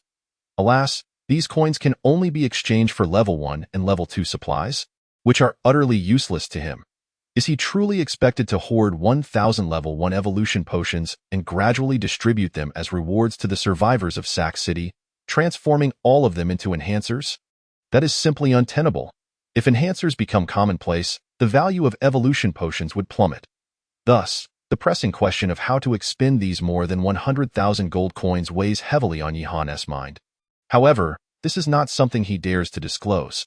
Should word get out, he would likely drown in the scorn of survivors worldwide. It is crucial to remember that only a week has passed since the onset of the apocalypse, and over 90% of survivors are still struggling for survival, risking everything for a morsel of food. Yet here Yi Han stands, with over 100,000 level 1 and level 2 gold coins, and he is fretting over them. Listen to that. Is he even speaking human language? Chapter 70. SSS level active skill, decimal gold coins. Upon returning to Sac City this time, Yi Han did not rush to find the blind box machine but instead meticulously counted the mountain of supplies piled beneath the city walls. This action illustrates his growing weariness with the blind box machine. He even contemplated distributing some of his gold coins to Fu Xiaoxiao and Qiu Kongbo, allowing them to draw from the level 1 and level 2 blind box machines on his behalf. However, ultimately, he abandoned that thought. After all, that is a staggering 110,000 gold coins. If this information were to leak, it could incite chaos throughout the apocalypse. Originally, Yi Han intended to draw from the machine himself if resources ran short, thereby providing himself with a reasonable justification, as if he were merely replenishing Sac City with essential supplies. However, upon careful counting, he discovered that Sac City's supplies could sustain all survivors for an entire week. With such an abundance of necessary resources, the survivors have already begun to view Yi Han as their savior, their gazes filled with reverence. Upon reflection, it is entirely reasonable for the survivors to exhibit such fervent reactions. After all, during Mayor Xiong's administration, they had never witnessed such a bounty of food and drinking water. Since the onset of the apocalypse, food has grown scarcer by the day, with countless survivors perishing from hunger each day, making it hardly surprising. Yet, under Yi Han's leadership as mayor of Sac City, an abundance of food seemingly appeared overnight, available for free distribution as long as one contributed labor. It is worth noting that many survivors within Sac City have fled from surrounding cities, and they have never heard of any city distributing food in such a manner, nor has any location hoarded such ample provisions as Sac City. Many survivors even express that if there is a paradise in the apocalypse, it must surely be Sac City. There is no need to worry about starvation, no fear of zombie attacks, a complete electricity and gas system, and even hotels operating normally. Such a flawless city could hardly be considered less than a paradise. Could it? However, while the survivors found joy, Mayor Yi Han remained troubled over the scarcity of gold coins. The timing was particularly awkward, as the majority of survivors worldwide were merely struggling to survive, and no faction was willing to exchange high-level resources. Engaging with the blind box machine would consume a great deal of time, yielding only low-level supplies, which were of no use to Yi Han. After ruminating for an extended period without arriving at a solution, Yi Han reluctantly decided to set aside his worries and devote himself wholeheartedly to the recovery efforts in Sac City.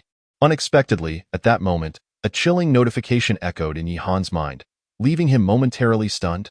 Ding! Detection reveals that the host has accumulated over 100,000 single-level gold coins, automatically triggering the SSS-grade active skill, Decimal Gold Coins. The gold coins held by the host can be exchanged for higher-level coins at a rate of 10.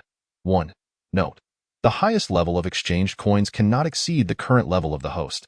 Since acquiring the system, Yihan had never been disappointed by any rewards it offered. From the initial novice gift pack to subsequent super doubles, mental scans, the adage of learning throughout life, and now the decimal gold coins. Each reward could potentially create a top-tier enhancer in the future apocalypse. For instance, the super double skill, which was extraordinarily powerful, boasted a 10-fold drop rate for gold coins, with a 100 chance of obtaining them. Yihan had amassed such a staggering amount of gold coins largely thanks to this skill. Now, he was granted a skill that allowed him to exchange for higher-level gold coins. According to the skill's detailed description, 10 coins could be exchanged for 1 coin of a higher level. This meant that 10 level 1 coins could be converted into 1 level 2 coin, and 10 level 2 coins could be transformed into 1 level 3 coin. Based on the gold coins Yihan currently possessed, he could exchange over 80,000 level 1 coins for 8,000 level 2 coins, and with an additional 30,000 level 2 coins, he could obtain 800 level 3 coins. At that point, he could wholesale level 3 evolution potions in bulk. While this assertion may seem exaggerated, as long as Yihan was willing, his gold coins could undoubtedly satisfy the demand for level 3 evolution potions among those around him. This meant he could effortlessly assemble a team of level 3 enhancers, a formidable force capable of sweeping through all factions and zombies in the current apocalypse. The mere thought of this made Yihan eager to experiment with the newfound joy of his skill. He exchanged the existing 80,000 level 1 coins for 8,000 level 2 coins, and then converted the 38,000 level 2 coins into 3,800 level 3 coins. Within a mere minute, Yihan possessed 120 level 3 coins, alongside 3,640 level 1 coins and 680 level 2 coins remaining. Such a terrifying quantity of gold coins left Yihan himself gasping in astonishment. "You all go ahead and have fun. I have something to attend to." With these words directed at Fu Xiaoxiao and the others behind him, Yihan swiftly vanished from sight, entirely unfazed by their bewildered expressions, his mind solely fixated on the blind box machine. He quickly sought out Mayor Xiong on the city walls, acquiring the locations of all level 3 blind box machines in Sac City and its vicinity. Thus began a delightful extraction process. The level 3 blind box machine on the top floor of the municipal building had been nearly exhausted by Yihan, and with several monster summoning cards still in hand, he deemed it unnecessary to continue. He then sought out another level 3 blind box machine. However, this machine was situated in a rather peculiar location, inside the boys' restroom of Sac City Experimental Primary School. Fortunately, Yihan had trained himself to actively ignore any unpleasant odors. And besides, this was a brand new level 3 blind box machine. What did it matter if it was a bit odorous? Moreover, the school restroom was impeccably clean, with not a single drop of water on the floor after such a long period of disuse. What was there to complain about? This machine required 8 level 3 coins, implying there were 8 different rewards available. Aside from the ever-present rations, a box of drinking water, and a vial of green potion, the remaining 5 rewards gleamed with such allure that they caused Yihan's eyes to sparkle. Compared to the previous lackluster blind box machine on the top floor of the municipal building, this one truly contained genuine level 3 supplies. Glimmering green boxing gloves, radiant crafting blueprints, gleaming orange leather blueprints, 2 stacked professional medals, and a roll of glowing red parchment. My goodness, 2 professional scrolls from one machine. Yihan couldn't help but swallow hard, completely forgetting his disdain for the blind box machine from the previous day. Chapter 71. Your leader seems to have lost his mind at the same time that Yihan was engrossed in the level 3 blind box machine. Events were unfolding outside Sac City. Yihan's sudden departure left Fu Xiaoxiao and Xiu Kongbo momentarily bewildered, exchanging glances in an awkward silence. After all, they had only known each other for 2 days, and without having exchanged even a word. This abrupt moment of solitude left them both at a loss. The awkward atmosphere lingered for quite some time until Fu Xiaoxiao, unable to endure it any longer, casually remarked, "I'll go check on the cleanup efforts outside the city." Though it was merely a passing comment, she nonetheless made her way toward the exit, feeling somewhat bored in the current situation. The atmosphere was undeniably uncomfortable, and it was better to find something to occupy her time. Coincidentally, Qiu Kongbo, equally bored, hesitated for a moment before deciding to follow in Fu Xiaoxiao's footsteps. I'll accompany you. It's better to have each other's backs in case something happens. While this sentiment was true, Qiu Kongbo seemed unaware of the considerable difference in their capabilities. Despite both being level 2 enhancers, Fu Xiaoxiao possessed an A-grade blood sorcerer class, which, although currently at E level, was still significantly stronger than Qiu Kongbo. However, in Qiu Kongbo's perception, Fu Xiaoxiao was one of Yi Han's companions, and as a man, he felt it was his duty to protect her in Yi Han's absence. After all, this was the apocalypse. One could never know when a zombie might emerge and threaten their lives. Yet, upon leaving the city, the two encountered no zombies at all. Instead, Qiu Kongbo spotted a very familiar face. Initially uncertain, it wasn't until the other person called out Qiu that he recognized his former friend standing before him. Yang Kunfen, what are you doing here? Didn't you go out to work last year? They had known each other for 3 years, both being boxers at the same gym. Yang Kunfen, standing over 190 centimeters tall, quickly gained some notoriety in underground boxing due to his natural advantages and refined martial skills. Unfortunately, his ambition proved to be his downfall, as he was expelled from the gym after being found using banned substances. Not only was he disgraced in the boxing community, but no gym would hire him again, leaving him no choice but to seek work elsewhere. After leaving Sac City, he had seemingly vanished without a trace. To Qiu Kongbo's surprise, Yang Kunfen had not perished, and he had encountered him outside the city. The two friends, reunited after a long separation, quickly fell back into their former camaraderie, engaging in playful antics. However, just as Qiu Kongbo's fist made contact with Yang Kunfen's chest, the latter furrowed his brow, a pained expression crossing his face. It was noteworthy that Qiu Kongbo's punch had been completely unforced. Even as a level 2 enhancer, a gentle punch should not elicit such a reaction from a normal person. Brother Fan, are you feeling weak? Cough. I haven't exercised much since going out. I've been sitting in the office all day and have become quite out of shape. You really need to get back into your martial arts, especially with the world in such chaos. Haha, brother, you might be underestimating me. I've got a boss outside who treats me well. Want to meet him? We could develop together in this apocalypse. Though they exchanged pleasantries, Qiu Kongbo sensed something was off in Yang Kunfen's demeanor in the past. While Yang Kunfen was no saint, he was certainly not a bad person. Even when caught using banned substances, he had admitted it without hesitation. Now, however, he spoke with shifty eyes, as if he were reluctant to meet Qiu Kongbo's gaze. Despite their years of friendship, Yang Kunfen's behavior made Qiu Kongbo wary. Although he verbally agreed to join him, he mentally prepared himself for the worst. With their respective secrets, the two departed from the battlefield and ventured into the nearby woods, a scene observed by Fu Xiaoxiao, who immediately followed them without a moment's hesitation. Come, brother, let me introduce you to my boss, Brother Jia, whom I met in Long City. The light in the forest was somewhat dim. However, this posed no challenge for a level 2 enhancer. Utilizing the faint illumination, Qiu Kongbo discerned the surrounding clues. Although Yang Kunfen introduced the situation with apparent confidence, the dozen or so men seated before Qiu Kongbo were glaring at him with a palpable aura of menace. Particularly the bald man at the forefront, whose shiny head and cigar bore a mocking smile. The bald man exhaled a ring of smoke and coldly addressed Yang Kunfen, saying, "All right, you are no longer needed here. Stand aside." His gaze then shifted to Qiu Kongbo, scrutinizing him for a prolonged moment, as if confirming something. After a brief pause, the bald man spoke with a hint of disdain. "I want that green knife belonging to your mayor. Name your price." Qiu Kongbo? What nonsense is this? Have I been isolated in the confinement room for so long that I've become disconnected from reality, or have these people lost their minds? Is it customary to be so direct in such matters? Do they not even intend to conceal their sordid intentions? Without a hint of hesitation, Qiu Kongbo outright rejected the bald man's absurd demand. Even casting a glare at Yang Kunfen, "Is this the so-called boss you speak of? This pathetic excuse for a leader?" His words incited fury among all present, including the bald man. The men who had been seated sprang to their feet almost in unison, stretching their limbs as if preparing for a confrontation. The bald man did not attempt to hide his identity as an enhancer. His aura was fully unleashed, emanating the unmistakable pressure of a level 1 enhancer. Simultaneously, several other level 1 enhancers revealed themselves within the crowd, albeit in pitifully small numbers. Including the bald man, there were only 5 in total. This revelation left Qiu Kongbo utterly bewildered. He had initially believed these individuals to possess significant power.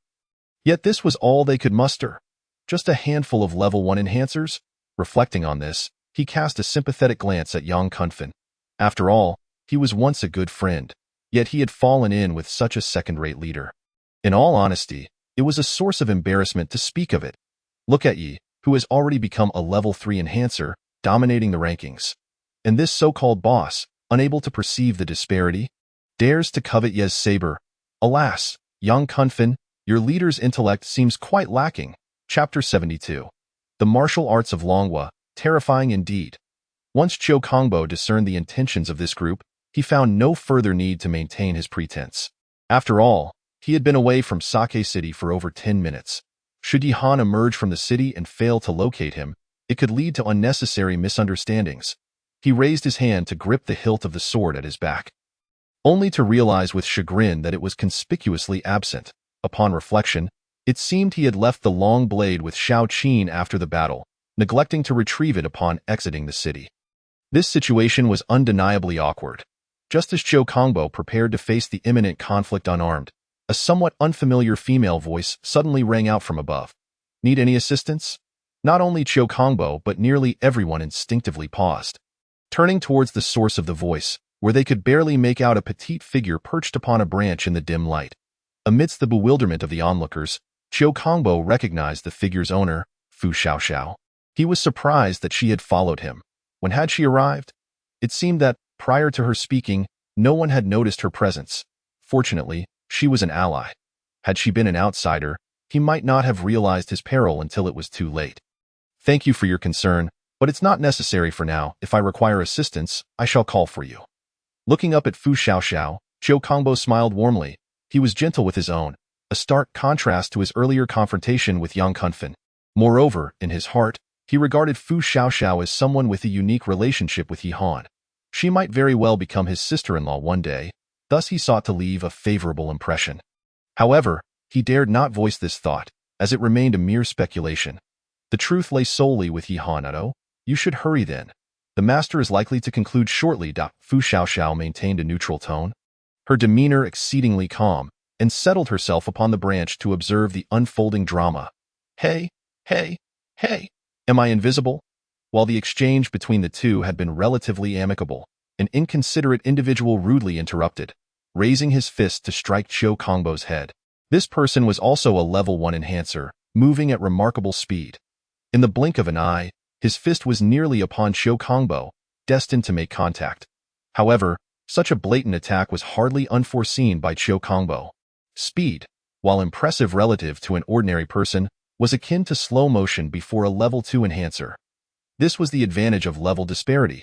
Qiu Kongbo deftly sidestepped, stepping half a pace forward with his right leg, positioning himself behind the assailant, and then unleashed a powerful thrust from his waist, driving his shoulder into the man's chest. The impact resonated with a dull thud. Qiu Kongbo remained steadfast in his position, while the attacker was sent tumbling several meters away, finally colliding with what transpired just moments ago occurred in the blink of an eye. The group of underlings only witnessed Brother Jie swiftly charging towards Qiu Kongbo, and in the next instant, he inexplicably flew backward, landing on the ground with his eyes rolled back, blood spewing forth. Observing his state, which suggested he was barely clinging to life, it was evident he was beyond saving. The underlings collectively swallowed hard, then turned their gazes towards Qiu Kongbo, who maintained his earlier stance, exuding a menacing aura as he fixed his gaze upon them. The martial prowess from the Dragon Kingdom was indeed terrifying. Chapter 73. The crushing weight of enhanced levels. The bald man lay dead, his chest caved in, blood oozing from his mouth, his eyes rolled back in a ghastly manner, and his pallor ghostly white. His demise was remarkably brutal. The underlings surrounded him tightly, yet were utterly helpless, forced to watch as he drew his last breath. Once the bald man lay still, the group's attention shifted to another young man with a crew cut. Dragon Brother, is Brother Jie finished? One of the underlings cautiously probed, but the crew-cut youth, referred to as Dragon Brother, remained lost in thought without providing a timely response. The tragic end of Brother Jie meant that as the second in command, He would naturally ascend to the position of leader, a development that should have been cause for celebration.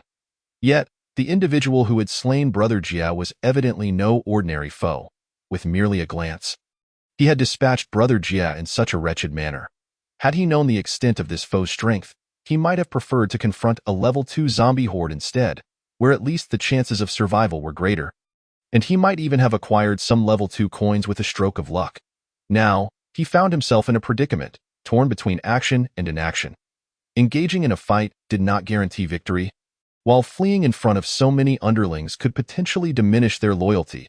At that moment, Dragon Brother caught sight of Yang Kunfen in the corner and suddenly conceived a feasible idea.